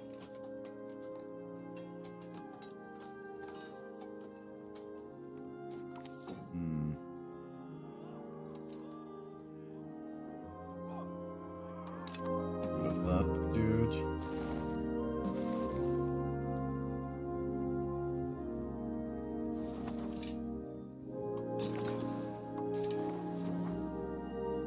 And with the outer standard we gotta be careful. Because we're gonna get one hell of insurrection there soon. So, instead of supporting new farms, I need you to suppress them. Just because I don't want to actually get a revolt.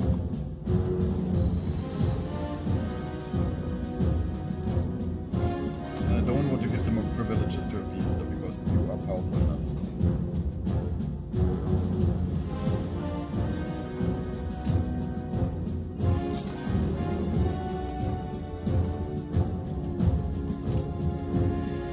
We're gonna build a world war next.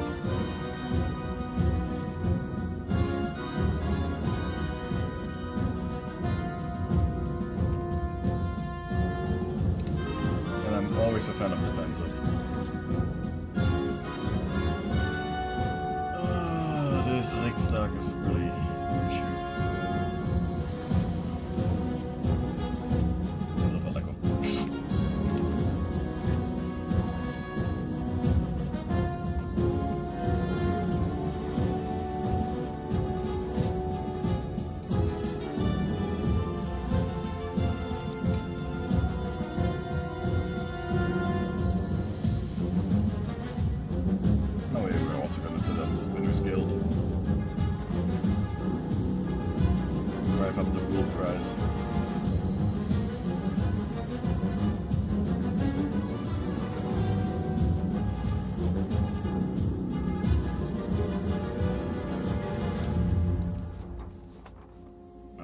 also been quite a long time since we last invested in our RGOs.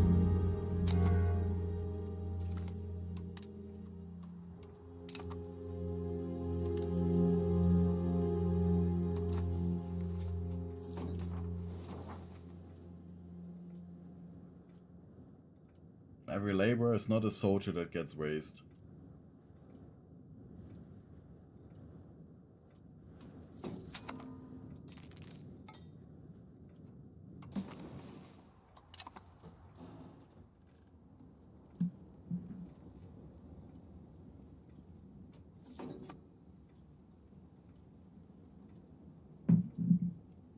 It can also be used as a currency. It's better embrace the institutions, given loyalists, receiving loyalists. Military support. Ah.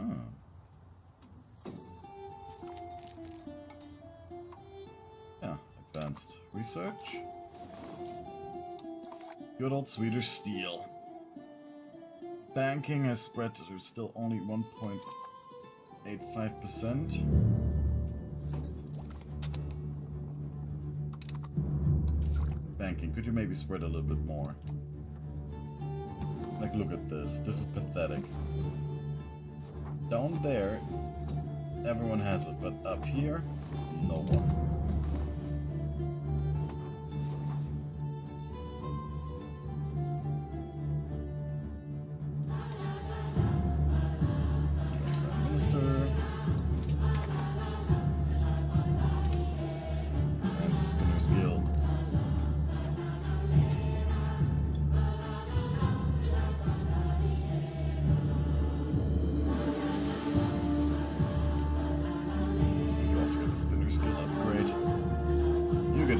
Guild, and you get a Spinner's Guild.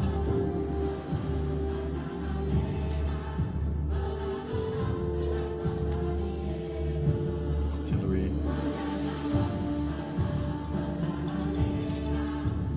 And another building we're gonna build is a chancery.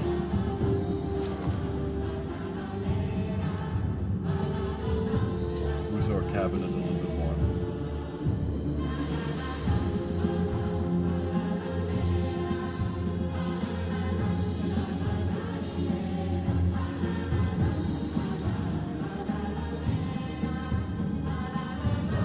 Linköping, why don't we just build paper?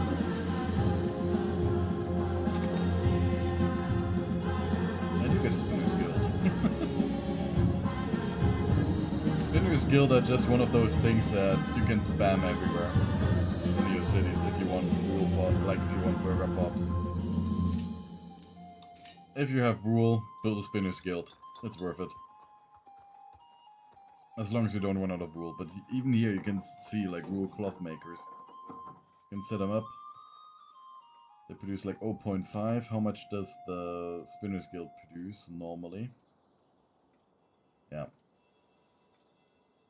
The Spinner's Guild is double as efficient. And only employs 200 people, so... Rule cloth makers are when you really are not actually that great then. Unless you want to produce cloth outside of your cities. But at that point, just build cheap farms. If you need more iron, bock out smelters are okay. They are shit compared to anything like anything regarding proper mining. And now the Chancery.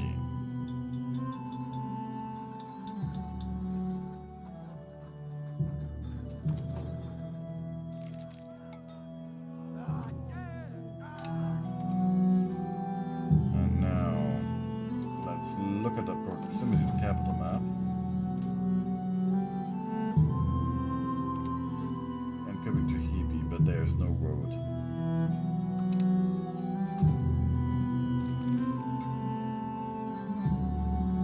Question is, how much of a road system will need to get proper income from Falun?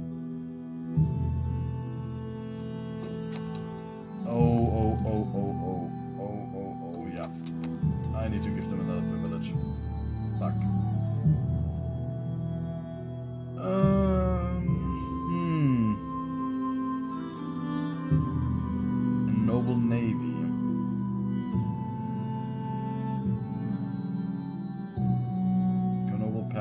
yards. Elaborate court life is gonna cost us a lot of money.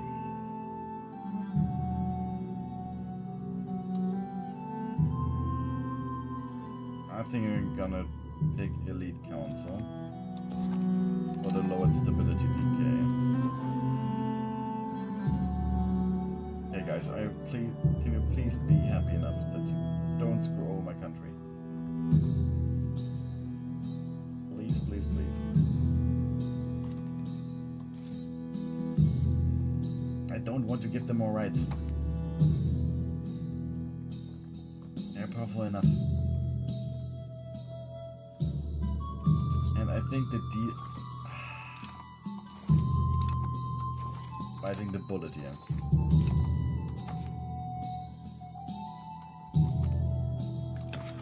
There we go. And that way we avoid a civil war. And we don't give them even more rights. Yeah. They remove their support. And next month I think the support will be gone. Completely. Yep. Good. So now it's free again to do more useful stuff. Like supporting farms up there.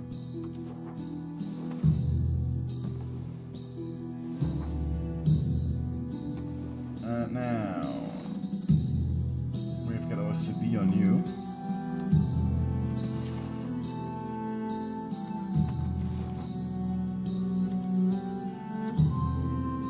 So it is time for you to die.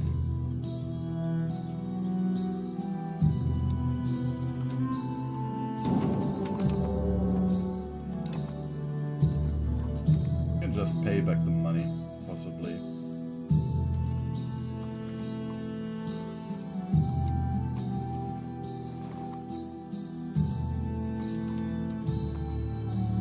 Okay. War it is. Time to destroy Novgorod. You don't have men at arms yet. And they already have banking again? You damn merchants.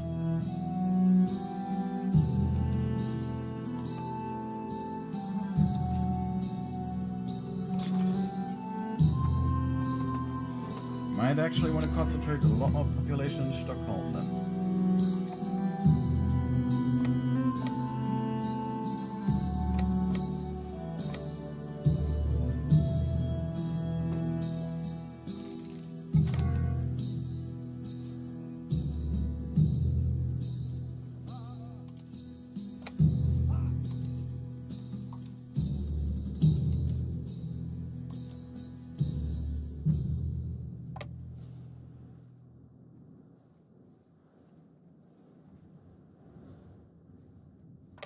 Now, do I want to keep my son in charge of the military? I think I do. On one hand, he's gonna win his spurs. And if he fails and dies, then we have a son who actually has some male heirs, so we don't need to rush anything in order to get to the proper state. We can keep our family in charge here. Oh, the Livonia Order got some territory. Interesting. But that means there's one less fortress to siege.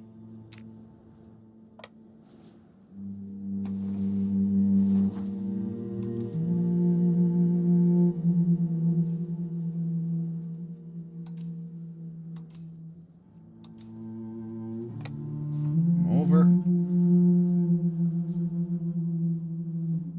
And the town of Ladoga.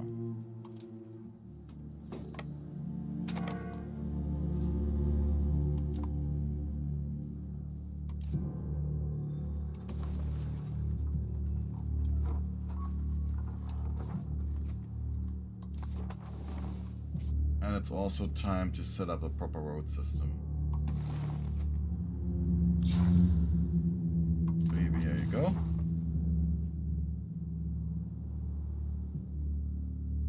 And this place also needs a road.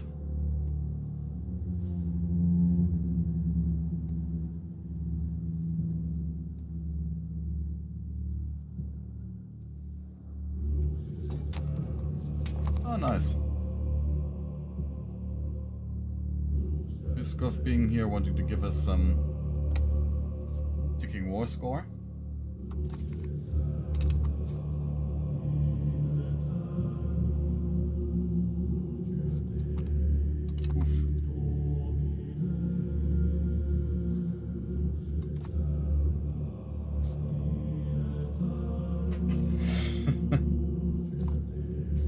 I wonder if splitting the army is an option. They don't have enough troops.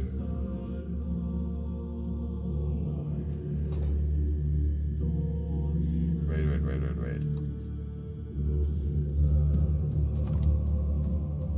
They got a very good regent there.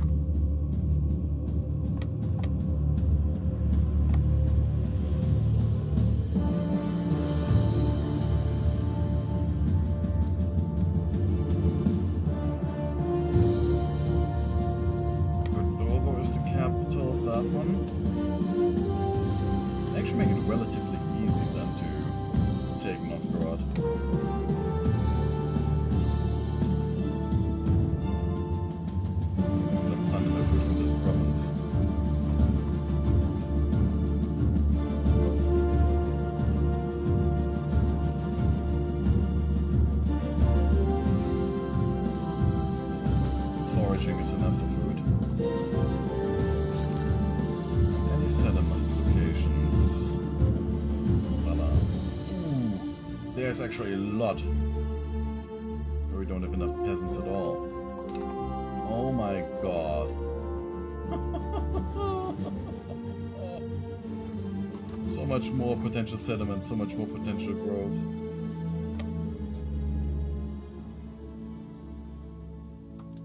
Oh shit. Okay, yeah, over there though it's useless because they have got 0 market access.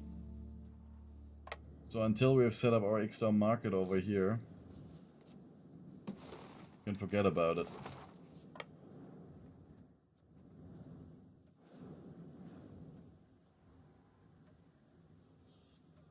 Is our army actually gonna be good enough to beat them?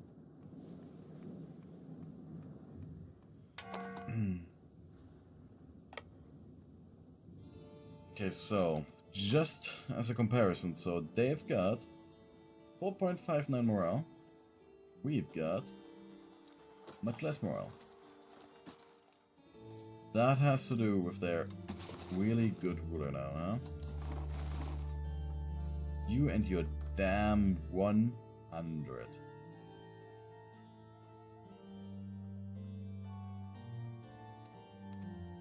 Yeah, your damn 100 military skill. Did they actually call in Belozero? No. But our discipline and our combat ability is just much better. So we just completely destroyed them.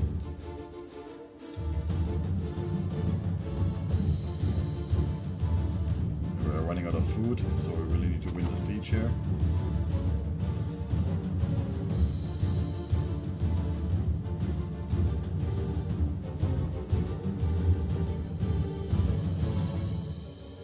I'm gonna supply from your stockpiles.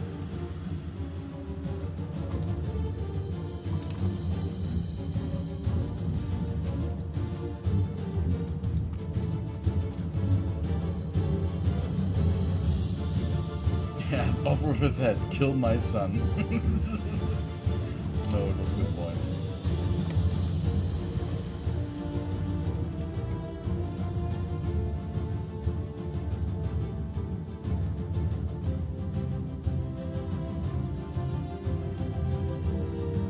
They're getting supplied though, are they? In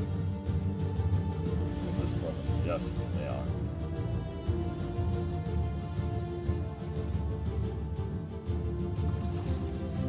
Contemplating about what we actually want to take.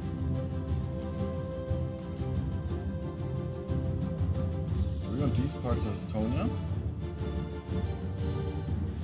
Skaya?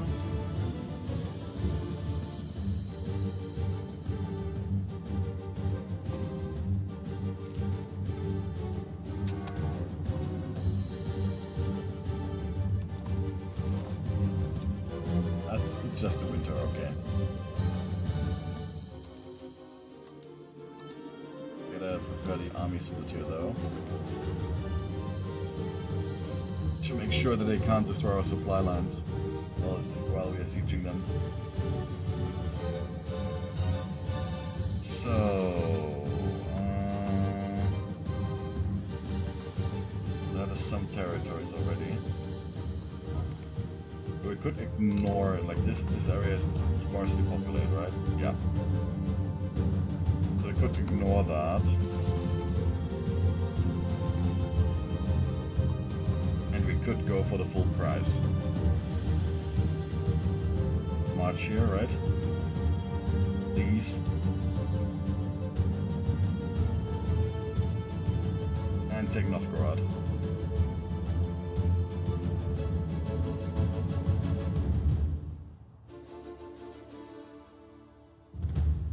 Is there any powerful treaties that are there? Force convert. Market Novgorod relocates to Viborg.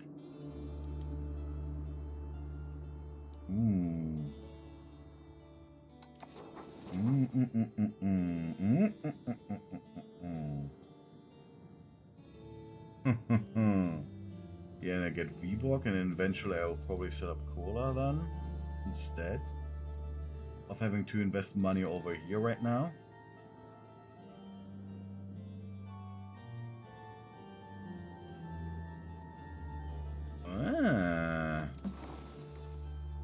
A lot of this territory will fall to Moscow, I don't really care.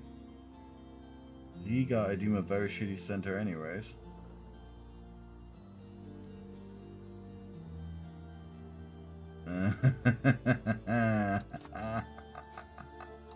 Yes, yes, yes.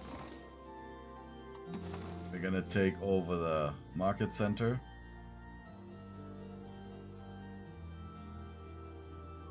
And we just don't take this territory here, huh?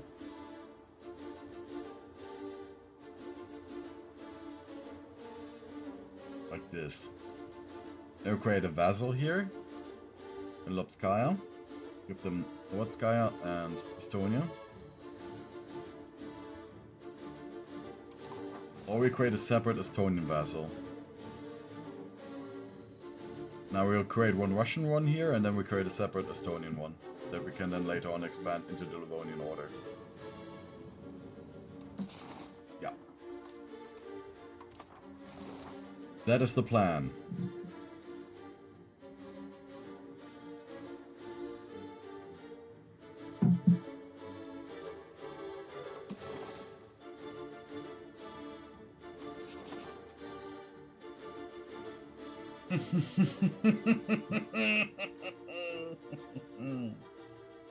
Oh, nice. I'm happy.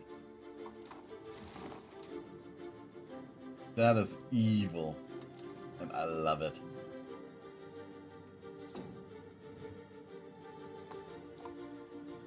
So now we just gotta wait.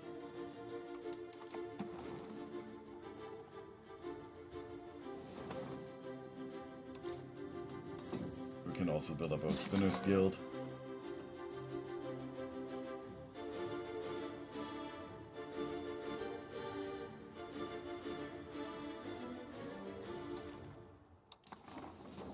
There's enough wood to process.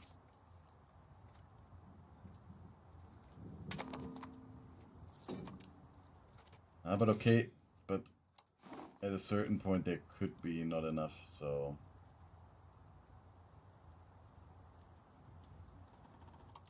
Is this the same province? It is the same province, okay, so you can get a Spinner's Guild as well. Actually, Spinner's Guild here doesn't get a production bonus, right? Yeah, it doesn't. So this here would actually be the best wool center in the future. Because there we actually get a production efficiency bonus from having wool in Östergötland.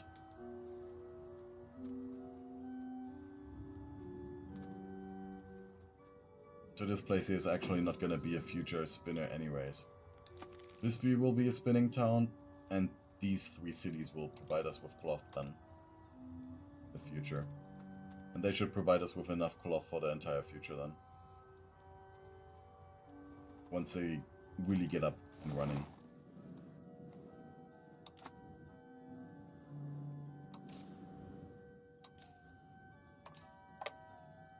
No Novgorod, you don't do that. And oh.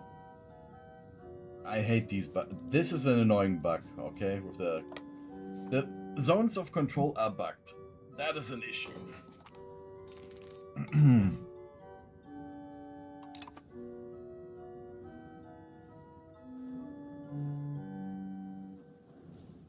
That they need to fix. But yeah, now that Viborgs are our control, what industries can we set up in Viborg?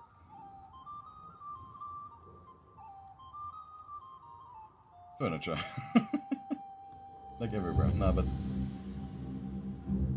yeah, I think Viborg will mostly just help us export goods from here. Because I don't see like a little bit of rule. Honestly, when I was playing Moscow, right? I was really underutilized this entire rule potential. Smolensk is now actually more powerful than Moscow, right? Yeah.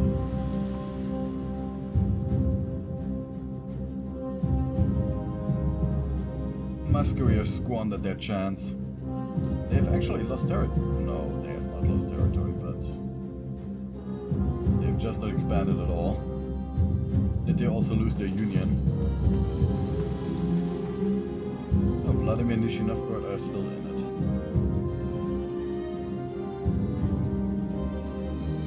But they will only be relevant if they manage to integrate them.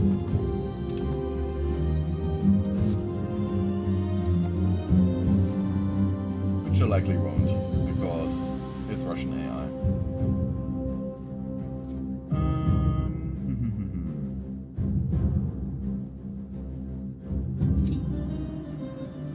So give me at least a die maker.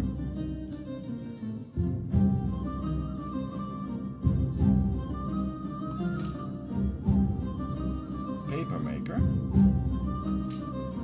And a scriptorium.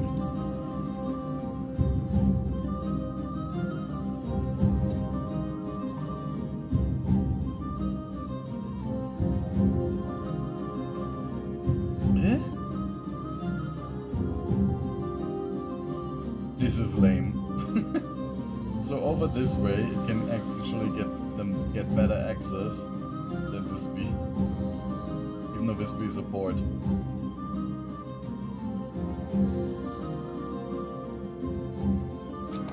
Are you telling me this northern part is actually better for a town in the future?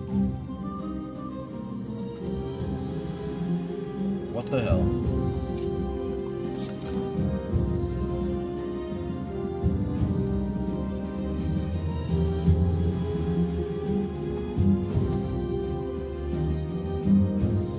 Prestigious family needs help. I don't have the money for you.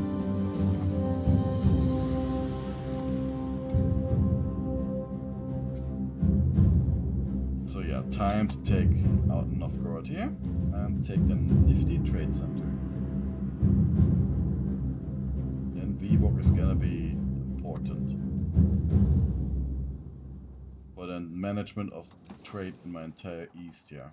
They will likely then also take like these nice Finnish provinces, and then at one point, honestly, when I look at the location, then maybe the next trade center in the future won't be in Kola. But if I look like here over all the market access, maybe I'll actually place it down in Hammerfest.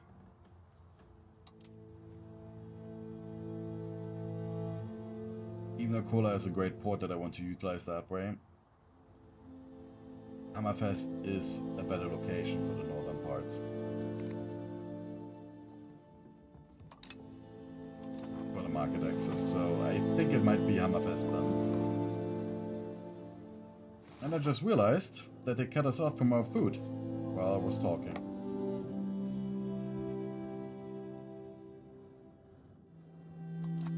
Clever girl. Attempted, yeah, is it a tragic waste of resources? No, it's not a tragic waste of resources. Already progressed.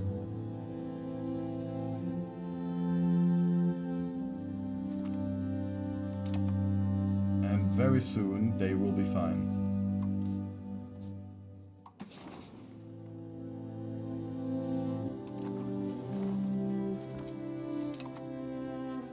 Okay, Novgorod taken.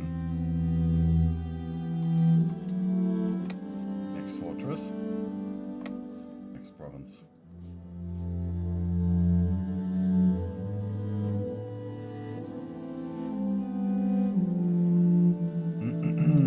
I doubt that Novgorod will show up with anything to actually defeat us.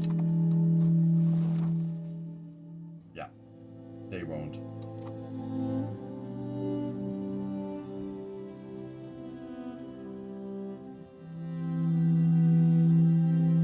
Well, they have a navy that can blockade, but... Oh no, a naval blockade. Well, the country is being completely taken over.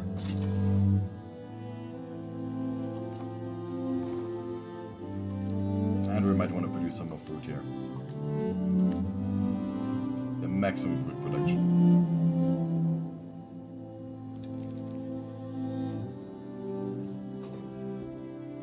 But yeah, our towns are severely lacking in the industries. So here, I have a dye maker and a tailor's guild eventually.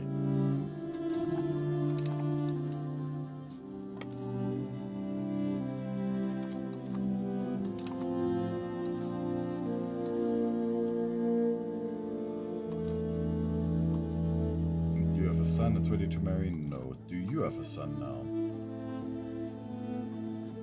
He's got the five women. What the fuck, dude? He's got the marine syndrome.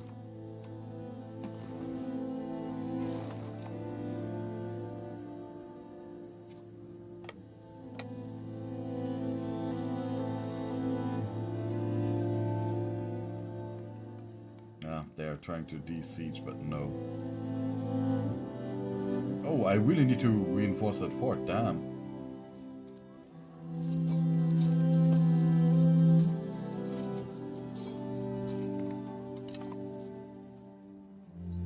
Fill up the fort.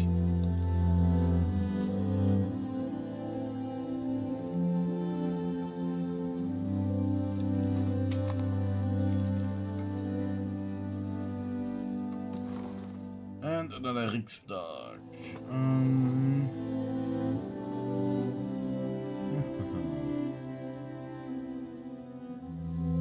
Yeah, sure, increase ties to subjects. Support of communal values, relations.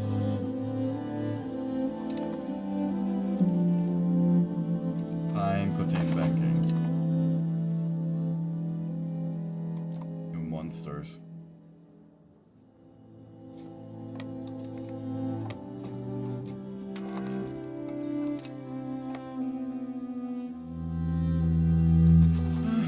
So Novgorod.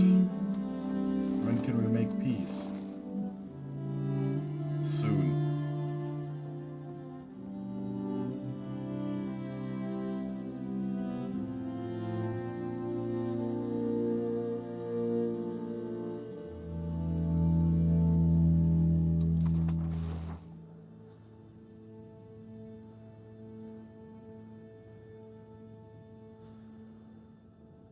Very good. Very, very good.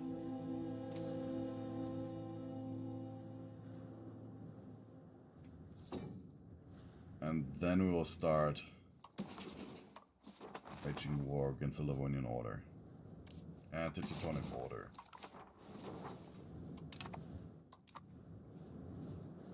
Then we only need a proper navy, and then we control the entire Baltic Sea.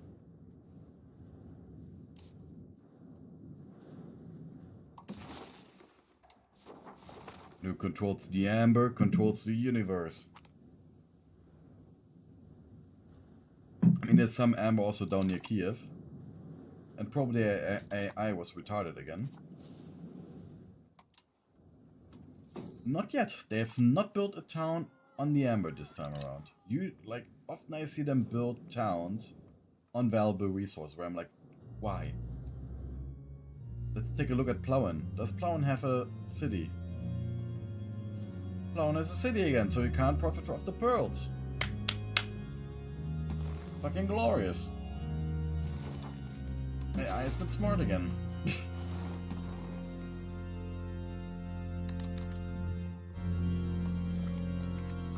There we go.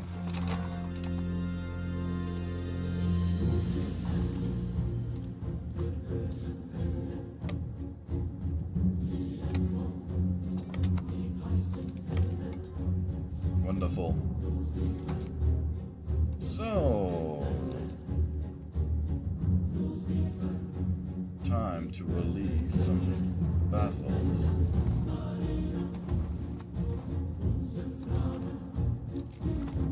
Fiefdom here. And a fiefdom over there.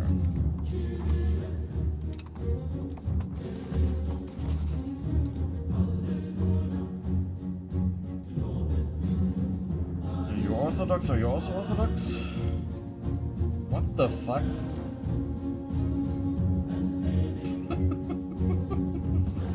No. No. Why?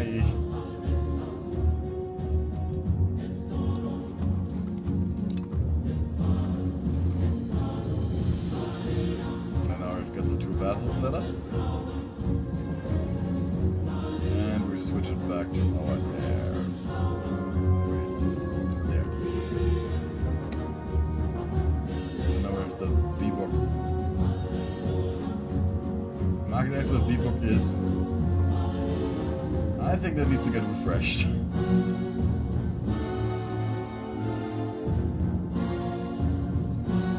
Market's in a Kudovo?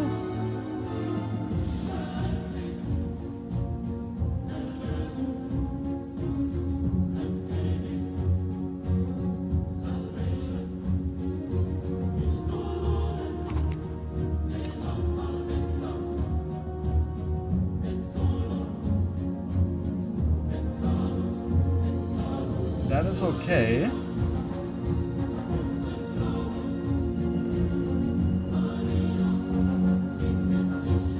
But I hate that.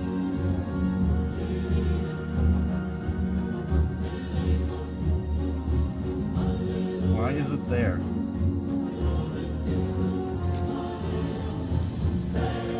It said it would move to Viborg. And now you've got the rural settlement. Mind you, a rural settlement with a market. That is not possible in a normal game.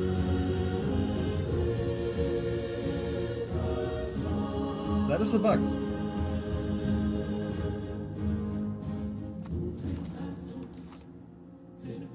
I will save that here very quickly.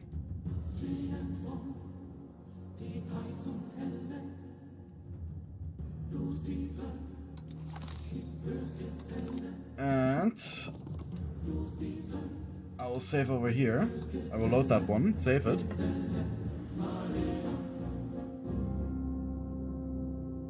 Because that's something that I will actually send to Paradox.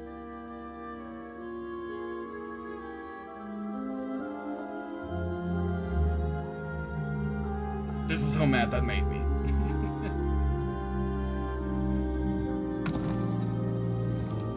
So we're gonna very quickly save here.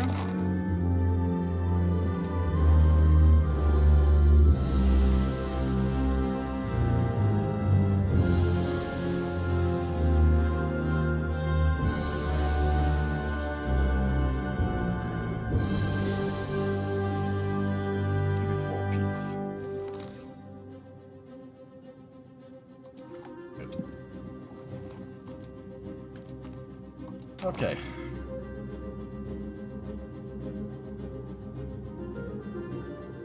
Ready to get uploaded to Paradox.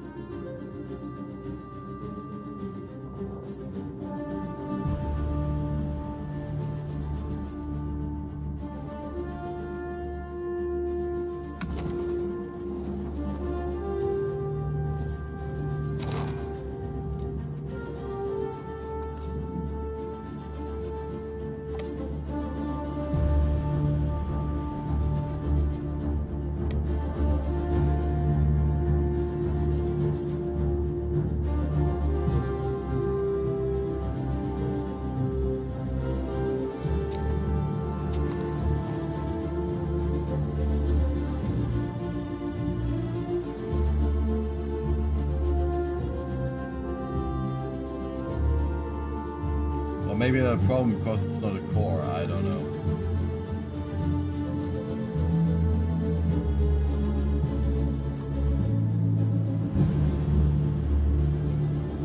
You can actually create a market here. I would be able to.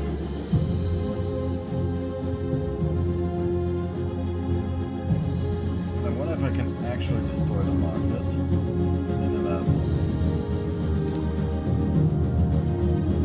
Because that will make the creation of the market in debug much cheaper.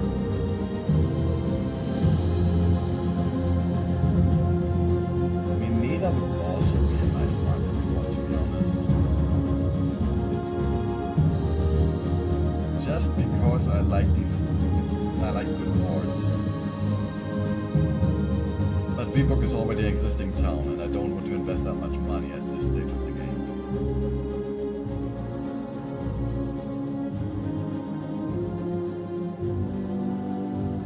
I actually need every single coin now.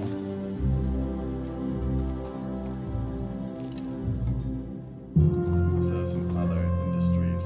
Over here in Westergotland. What bits do we have?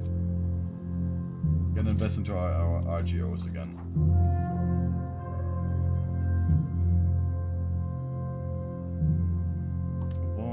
Uppsala, Minnesota, and Köping Nora,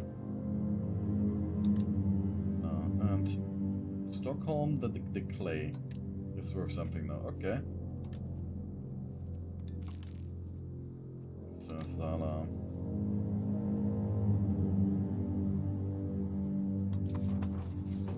The fish is worthless. Maybe in the future. I mean, there's fish being sold to Krakow. Oh, God.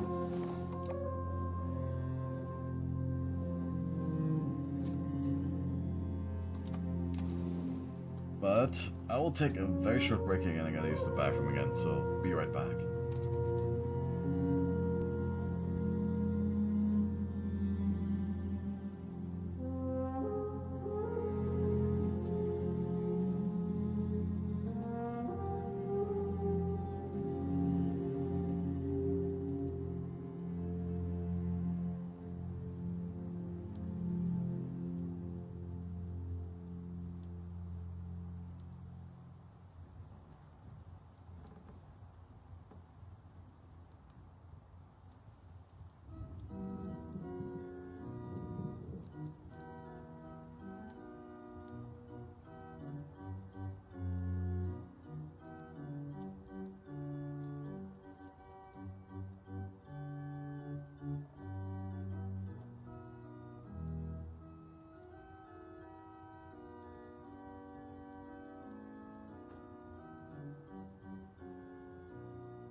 And back again. So, now the situation is quite good over here. And stable. So either our next goal will be now the Livonian Order and the Teutonic Order. We're slightly stronger than them. That is a good sign. They've got 700 professional soldiers though. And one should not underestimate the prowess of 700 properly armed knights.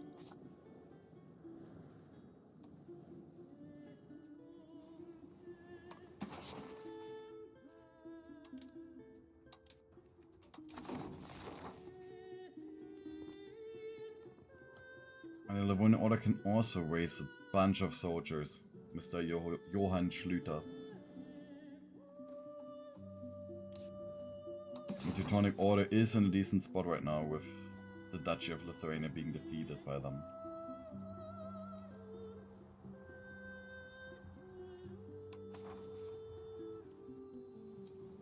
Apparently you can raise 10k. Let me see.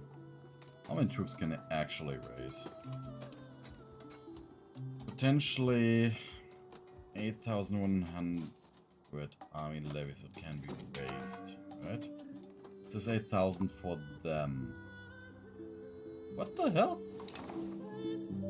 Did one of our sons die by that? No. The ship actually got sunk. Shit, I didn't expect that could happen. Every time I'm thinking something bad happens. Maybe I should stop thinking.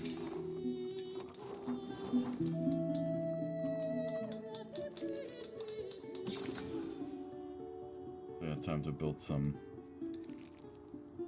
force.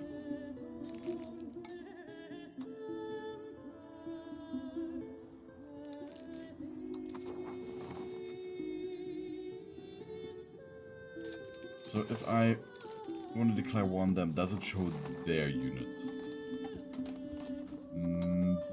No. It still shows the full one.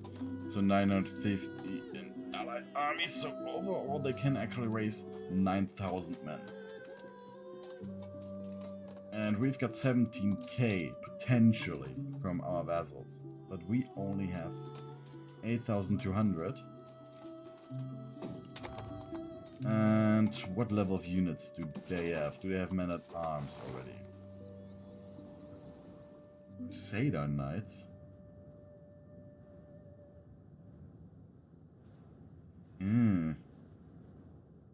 That means their levies are a little bit more nasty.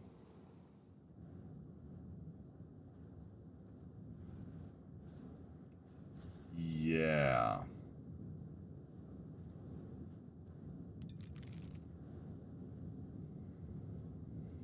There are only 100 men units though.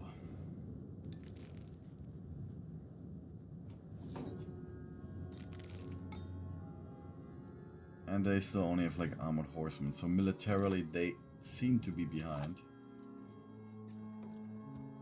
We're getting our heavy cavalrymen now.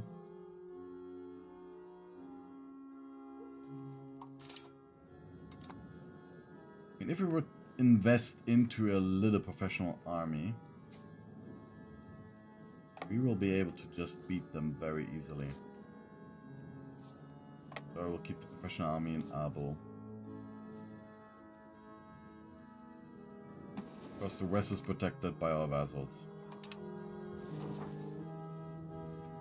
Our loyal and, well, disloyal Scania vassals over here.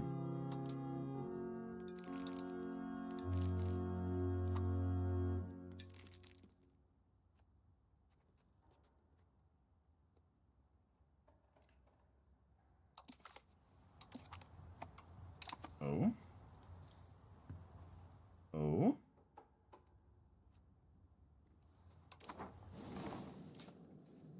They have more institutions embraced, so That way, we can actually get a faster spread of banking, huh? Nice.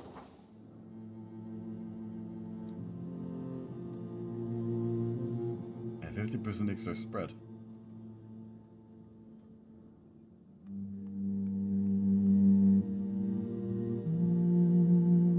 I press in the market center. That spreads it everywhere a little bit, huh? No. The Renaissance we really need.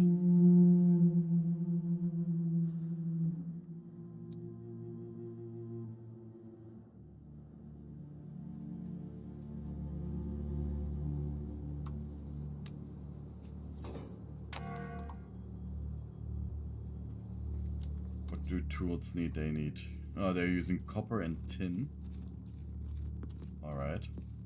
So just our vast iron reserves.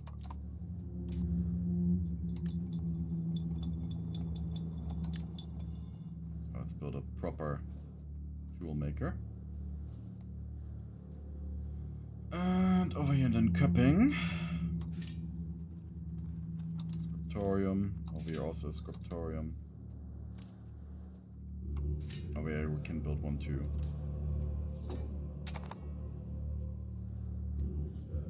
And Nor cupping I really want to be town. Get another port going. I'll build some more wars.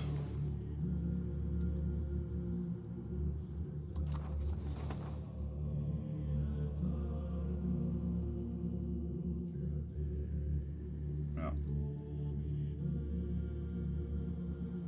Ooh. Ah, no, this is just this town here, huh? But this Castellhome completely controls this sea tile. So they can help us to build up at least some naval presence there, but we will need ships in the future. For that we'll need banking. And once we then have naval presence, the entire Baltic Sea will make us rich. Of course, I have played a little bit with England today, and I took a little look at how powerful naval presence actually is, right? And let me see if I find a picture here.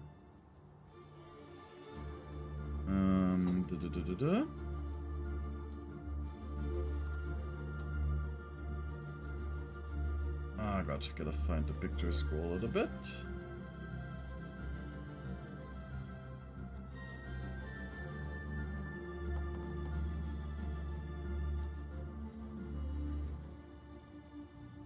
Ah, damn it. There's only this right now. Have I sent someone a picture? Okay, yeah, this is not the best example.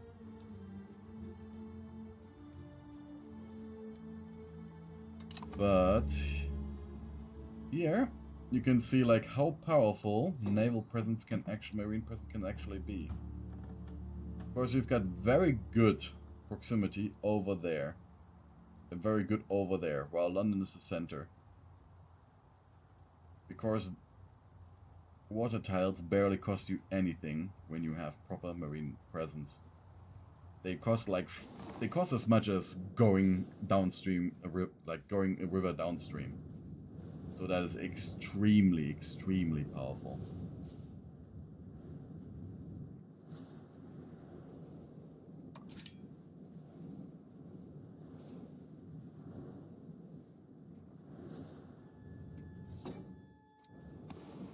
This way subject status is lasting a little bit longer than I hoped.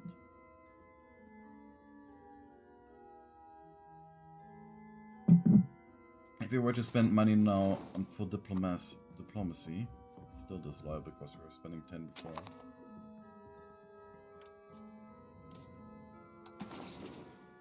If we would support loyalists.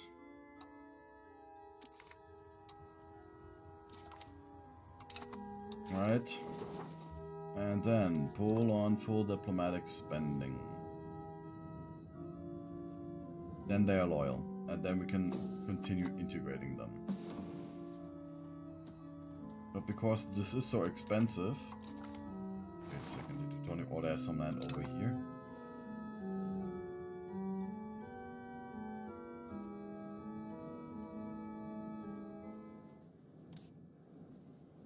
What? Mergentheim is owned by the Teutonic Order? And the Nuremberg market is owned by Austria?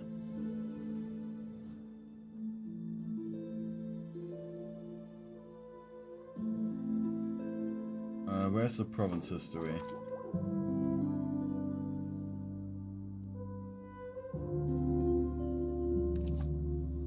Yeah, I want to actually see like the province history. Like, I'm too dumb to find it.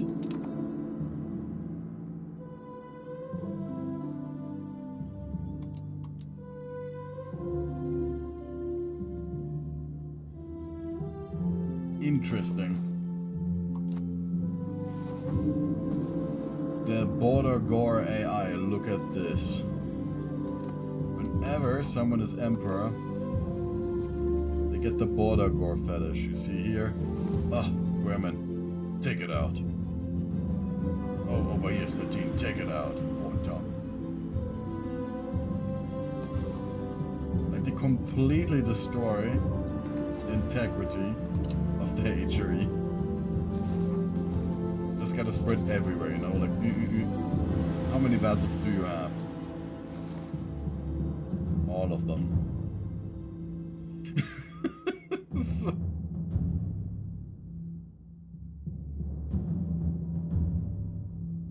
Like, look at that. Look.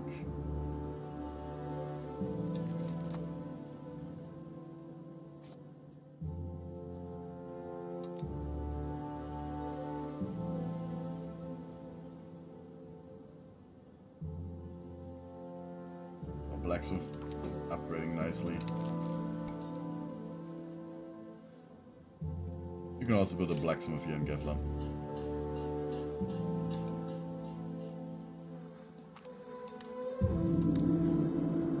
We will certainly get a bonus from it. Are we? We don't.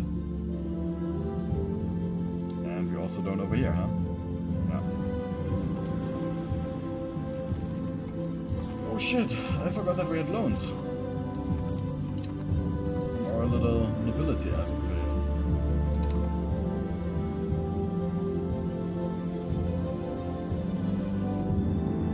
Damn you, diplomatic spending. Yeah, but this little benefit towards annexing them faster is really not worth it.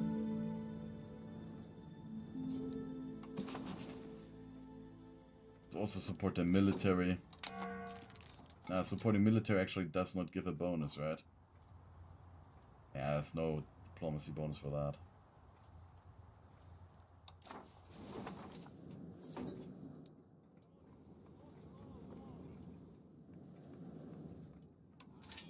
Anything important here? Well, the market warehouses will be useful.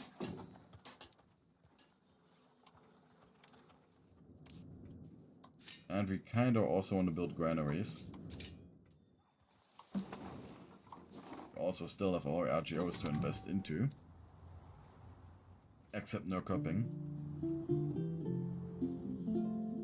Oh no! We can actually invest one level. When I look at this B. See, we're at level 5 now, 4 RGOs in towns.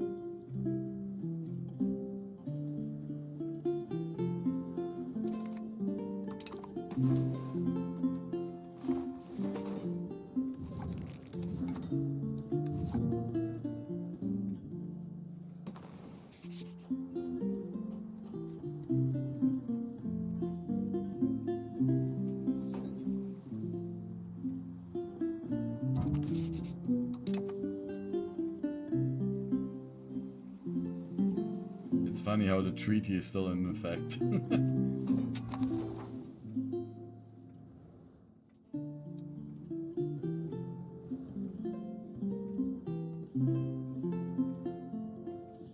Over here we're just helping develop the territory.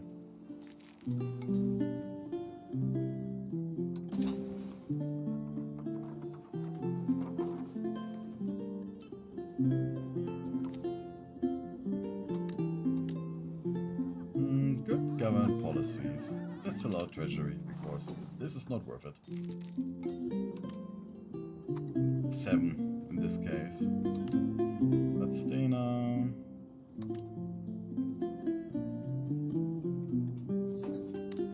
We can also now take a look at our little road system. Because that has been still very neglected. Uppsala is connected, Natalia.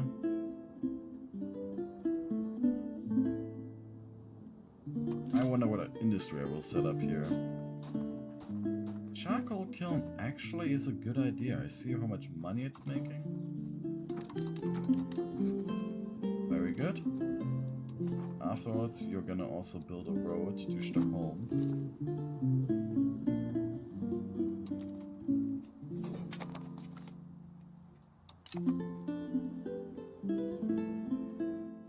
And here we have sand.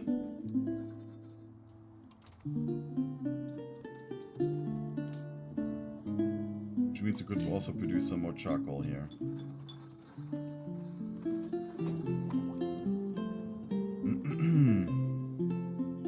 But later I will do that, because I don't know whether it will be where fiber crop found.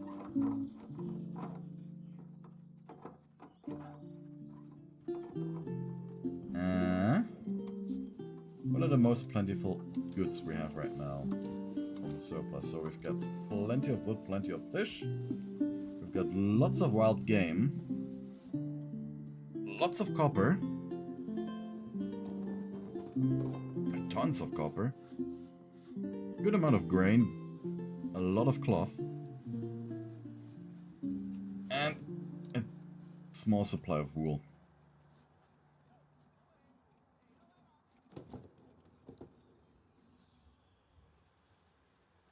What do we have a massive deficit of?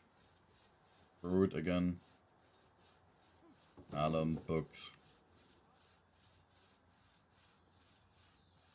Yeah, and coal we actually will need if we want to build up a proper industry there. Dyes we are importing.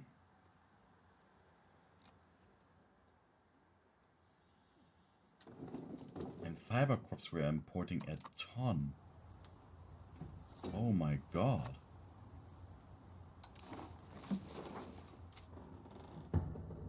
I actually did not expect fiber crops to be in such high demand.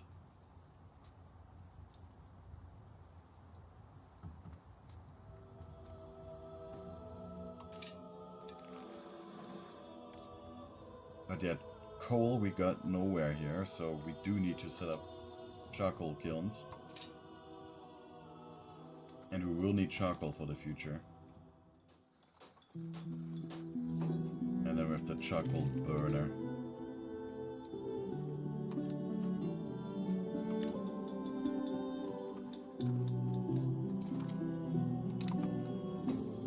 A new market underway. Introduction of gunpowder weaponry in Veliki Novgorod.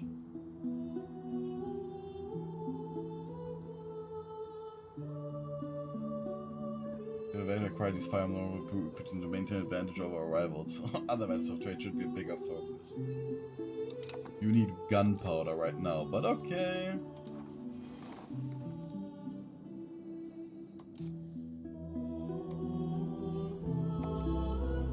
For this price, the annexation is worth it, that it progresses. So, when do we annex them now? Nearly the same time frame. It really wasn't worth it.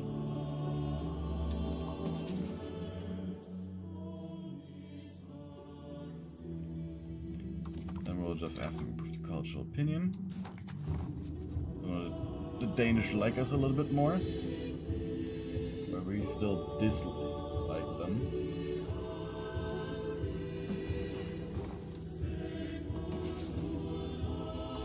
We're going to Norwegians. Well, we simply don't have prestige.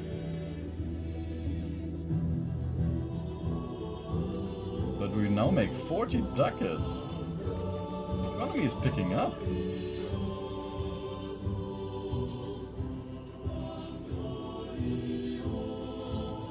Others are providing good money. This is great. We can also set up a nice tar kiln over here for the lumber.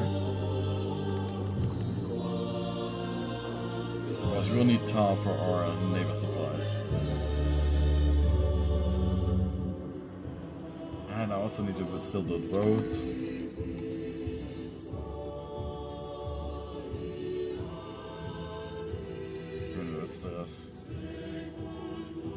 Yeah.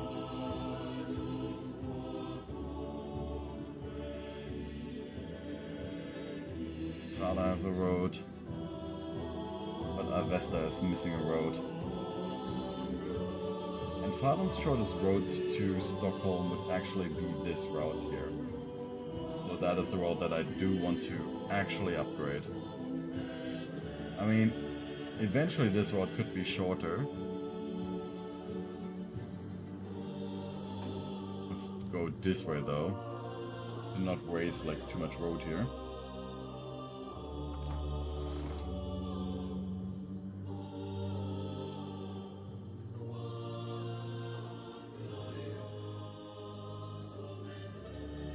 So I gotta build a road from Zala to Avesta.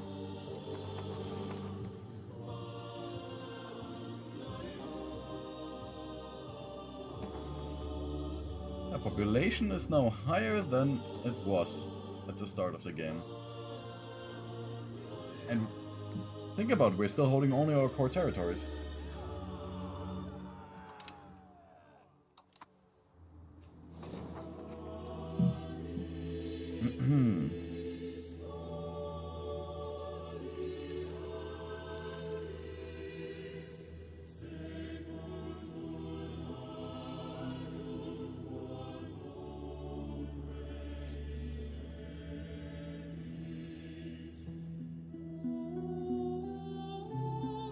Racks. Avesta to Hedemora. Then from Hedemora to Faden.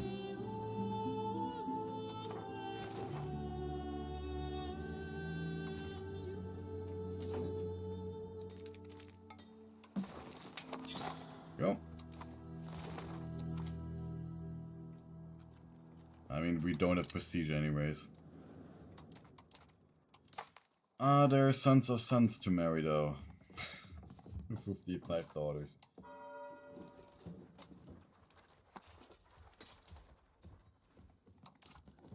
Not yet.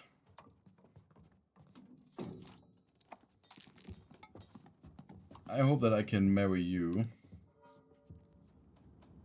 to your cousin, so we keep our family in charge. But I think that they're probably too closely related.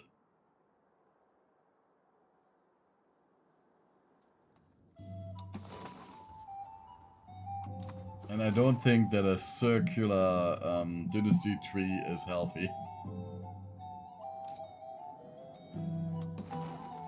I don't know if there's an issue regarding inbreeding, or if you just can't marry them.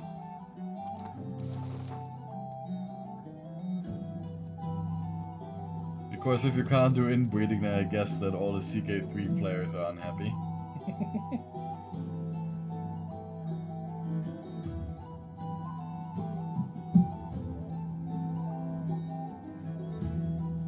Stop because of severe winter.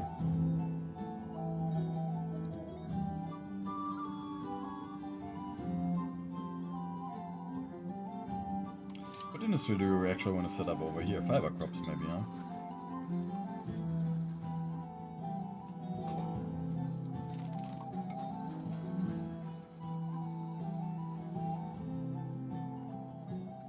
Still thinking, or salt collector. We're gonna do a salt collector.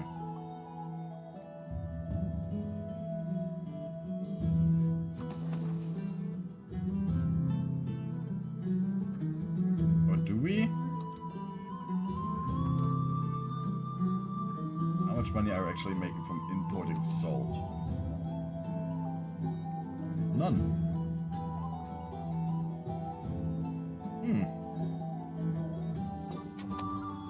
because we have too little trade advantage.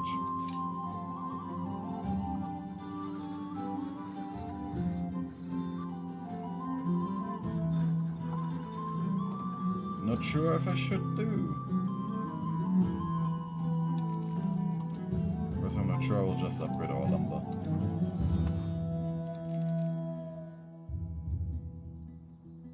And our nice farm here in Uppsala will get a windmill soon.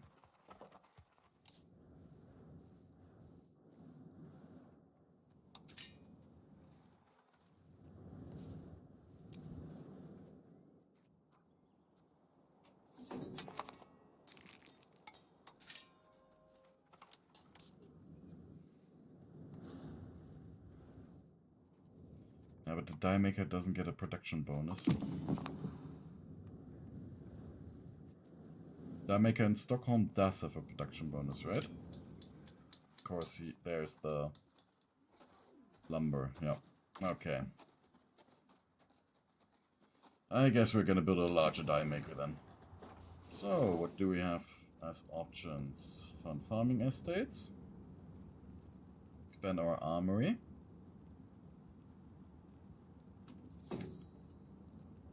For a low price, could set up the basis for a professional army, but I don't want to spend the money on a professional army right now. New hunting grounds. Fund farming estates. So now that we have the price decrease on farming upgrades, we can just punch them all out here.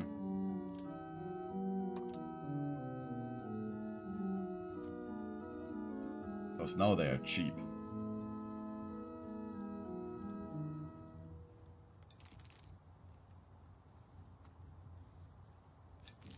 I guess that what you can say, EU5's mastery then depends on mastering the money. Well, EU4's mastery depends on mastering mana. So money is just mana. Confirmed. Johan, you did it again.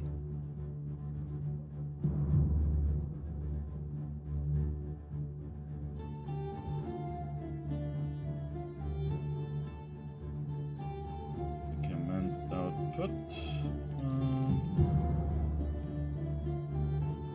After this research... Yeah, let's research it with niche. And then the field armament, like the permanent field training, supply depots, and then force support. That is mostly whether we get the stuff that we want or not.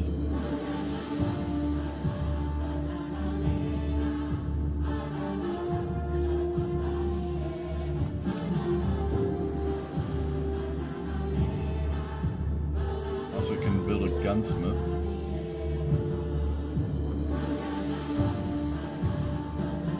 We still have a few building slots there.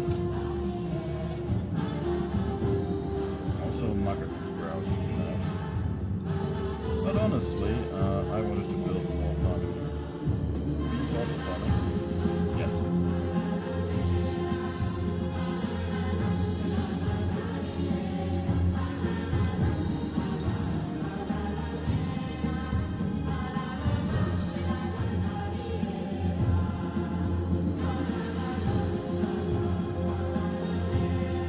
Scala could also start producing cloth.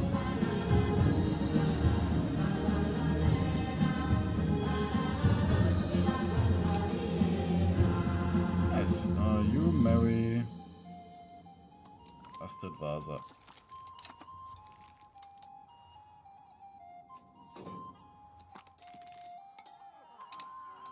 Oh.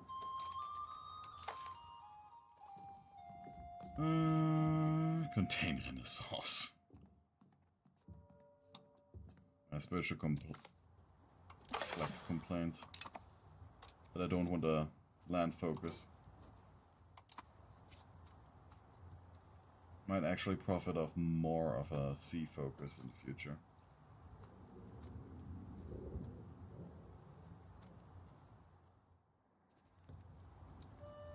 Over here, what's this?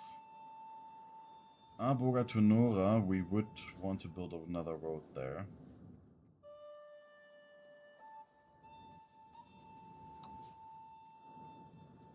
Tool industry is running smoothly.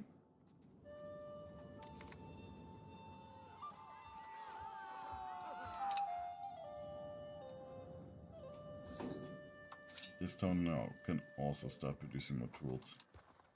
I know that a library would help us with the institution growth and our literacy and so on, but I would need to set up a proper printing industry for the upkeep.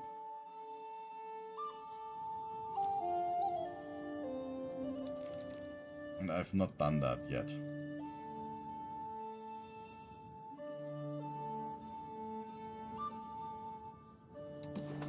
And I hate legumes.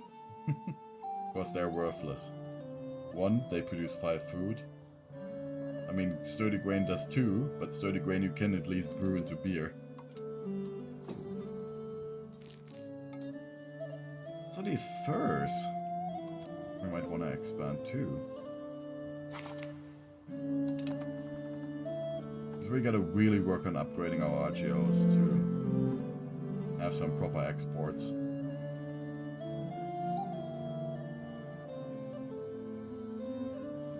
But if we leave Novgorod as a trade center, it might actually make this place here again interesting for a trade center.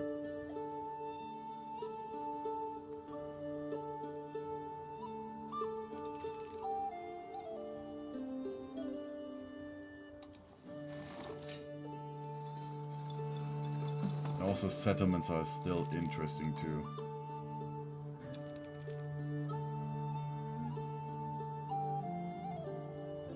Because this entire area needs settling badly.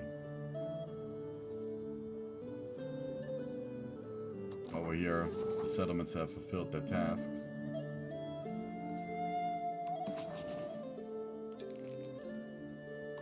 Let's see the population development. Nah, not good. But for us, we have reached now higher than before the Black Death. Very nice. And Alavestra, you can see here, growing quickly, and there's a settlement.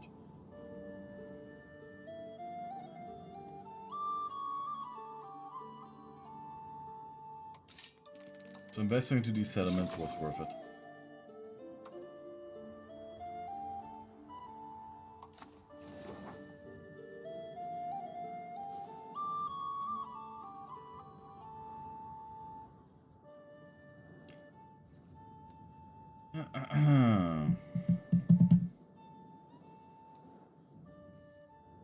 Oh, it's been already 6 hours and 21 minutes.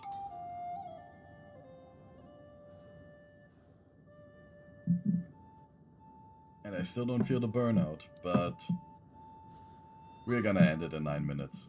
I think that 6 hours and 30 minutes for a stream is good enough.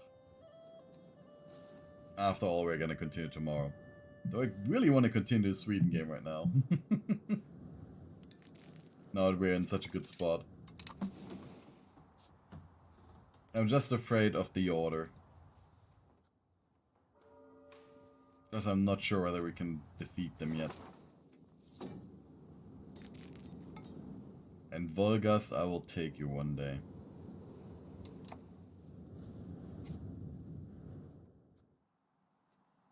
You witch damn country.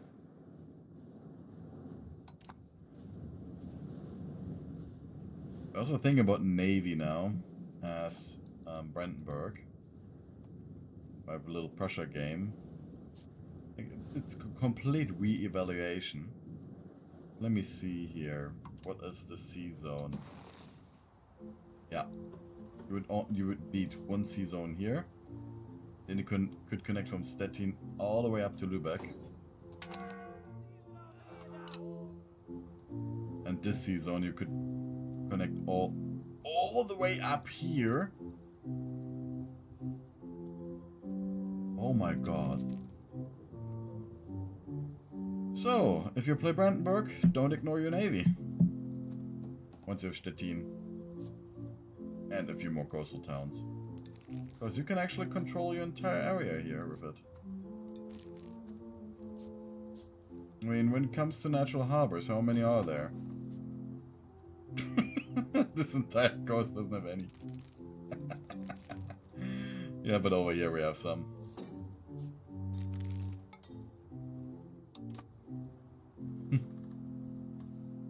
Yeah, still interested in Elbing and so on, and Königsberg are natural harbors. But they've got like very shallow seas there.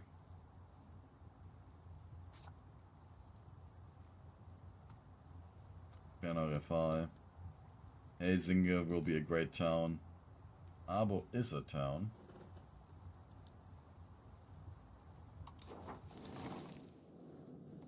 And Abo will help me to connect all of these other areas in the future.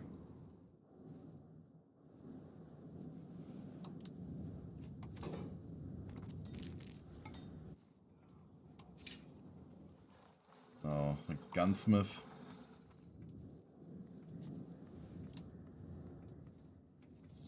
Could mass produce cannons over here once we have the tin, huh?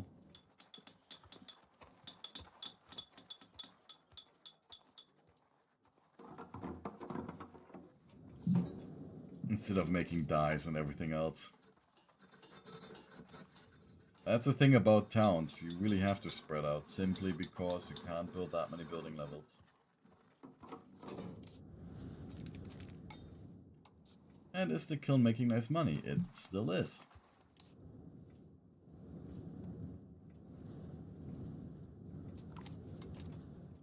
I just realized how much money we have. Take a look. Yeah, come on, we can invest again. Oborg, why not? Hidesuna.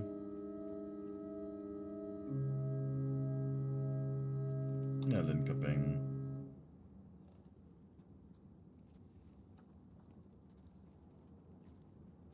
Abo, yeah. Why not? So, Falun is now connected, and Skinskarberg get a connection to Zala. And Nora will get one to Arboga. So that we slowly connect up our hinterland.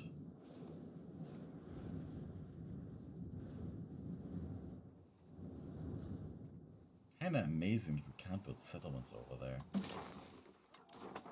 Can we?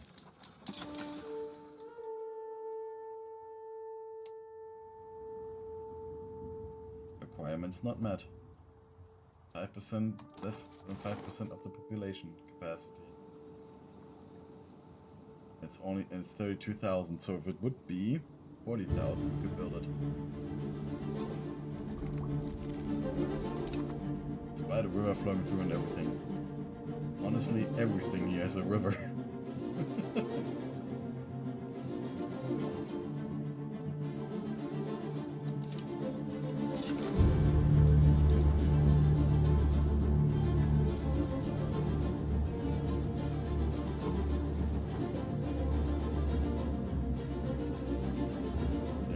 There's a settlement.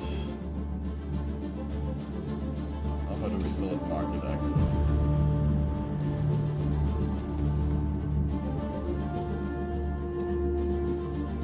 Can I build on all of these? I can build on the entire coastline there.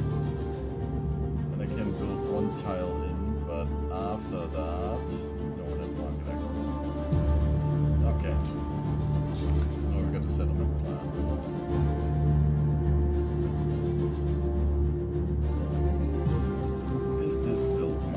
Yes, it is.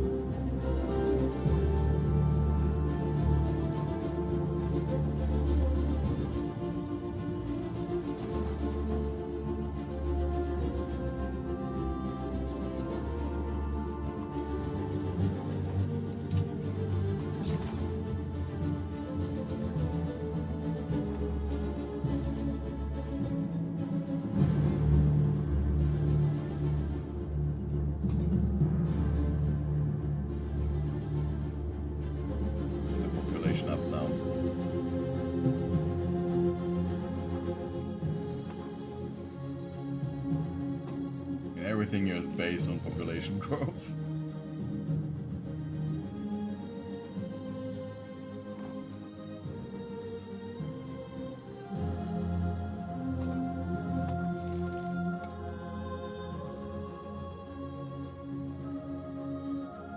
And yeah, supporting new farms, I thought at first like that's gonna be like the hidden OP thing for Sweden. That you can just build like a massive population base in your areas over here. And then push them with 2% and have them remigrate. But they actually have introduced a cap to it. So once you reach like I think 20,000 population in a single province, it doesn't work anymore.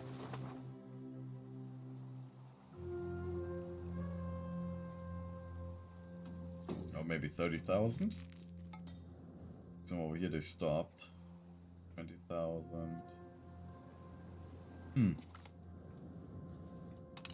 I don't know how long they are gonna do it. Maybe up to 20,000 in the same province. But I mean, population growth is population growth.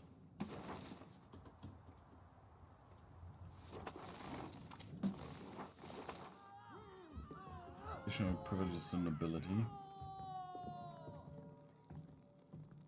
Fine. Ends up paying full taxes anyways, and then at least you will pay more taxes.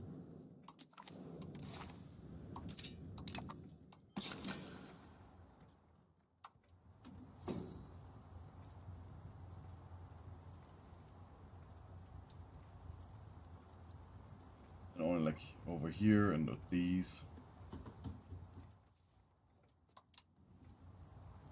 Oh god, there's even more settlement locations.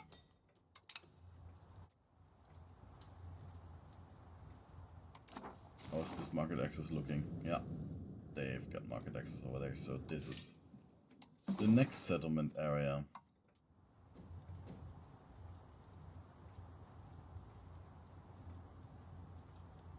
I don't care if I've got no available peasants there. We need the pop growth.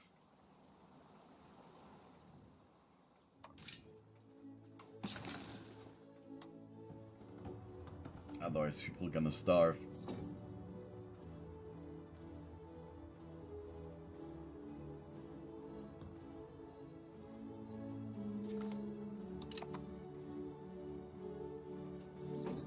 A lot of our settlements over here are already removed again. I don't know how much growth we actually got for that cost.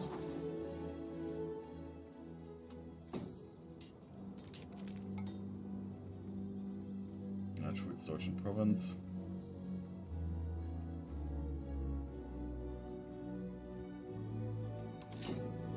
I wonder how high the pop growth from a food storage actually goes in the game. Let's build a proper stock granary in Stockholm.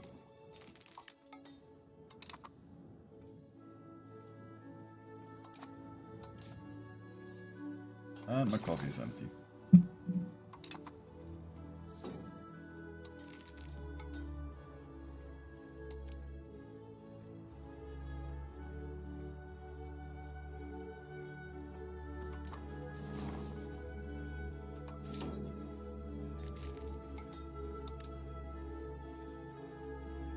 I bet Viborg will need to get a wharf as well.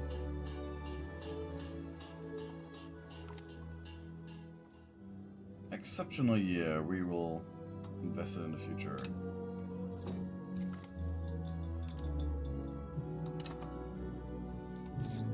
Question is now, we still don't have banking and we still don't have Renaissance. It feels like it's even slower than when I was playing Muscovy.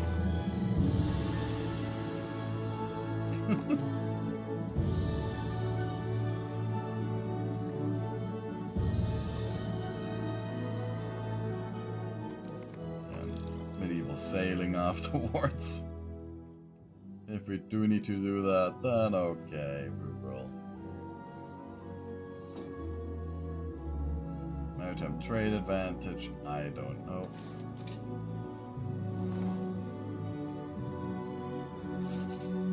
Oh, with the Union, let's negotiate.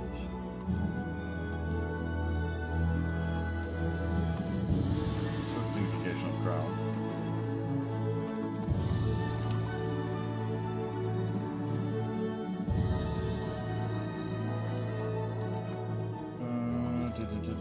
Where do we have Union and centralization law? We automatically vote for the swift unification of crowns. Yep, and it's gonna pass no matter what because Norway is just weaker.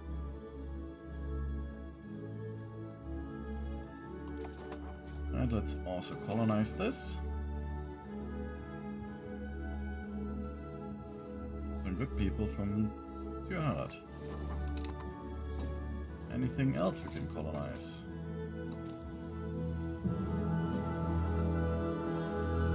Ah, no, the treaty doesn't count anymore. Good.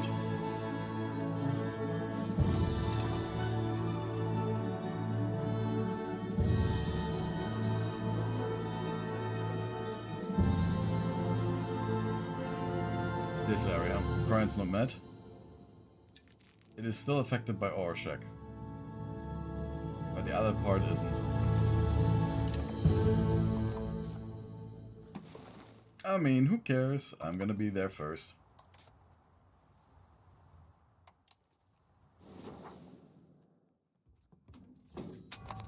Tech space is growing a little bit, but it is kept by our very diverse population. And my high expenses regarding setting up other economic endeavors. How to make good money despite it.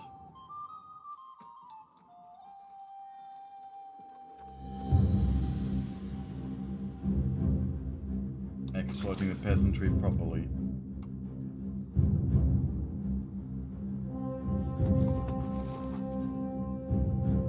Oh, but we are now also already at 6 hours 35, so I think here at 1400 is a good moment to stop for the night. And I look forward to continuing this tomorrow, where we'll likely then defeat the Livonian Order, the Teutonic Order. I don't know what's gonna happen with the Empire here. And we will likely finish our conquest here of this Karelian territory. We'll integrate Scania, Denmark, Norway, Schleswig. I don't know if we're gonna manage to do Denmark and Schleswig, the city, but Norway is my goal. And maybe, I mean, we're getting closer to the actual age of exploration. Maybe we're actually gonna take a look at the New World, establish New Sweden. After annexing Norway, we could annex Greenland, and maybe then we're able to. But yeah, that was it for today. I hope you have a wonderful start into the weekend, and I hope to see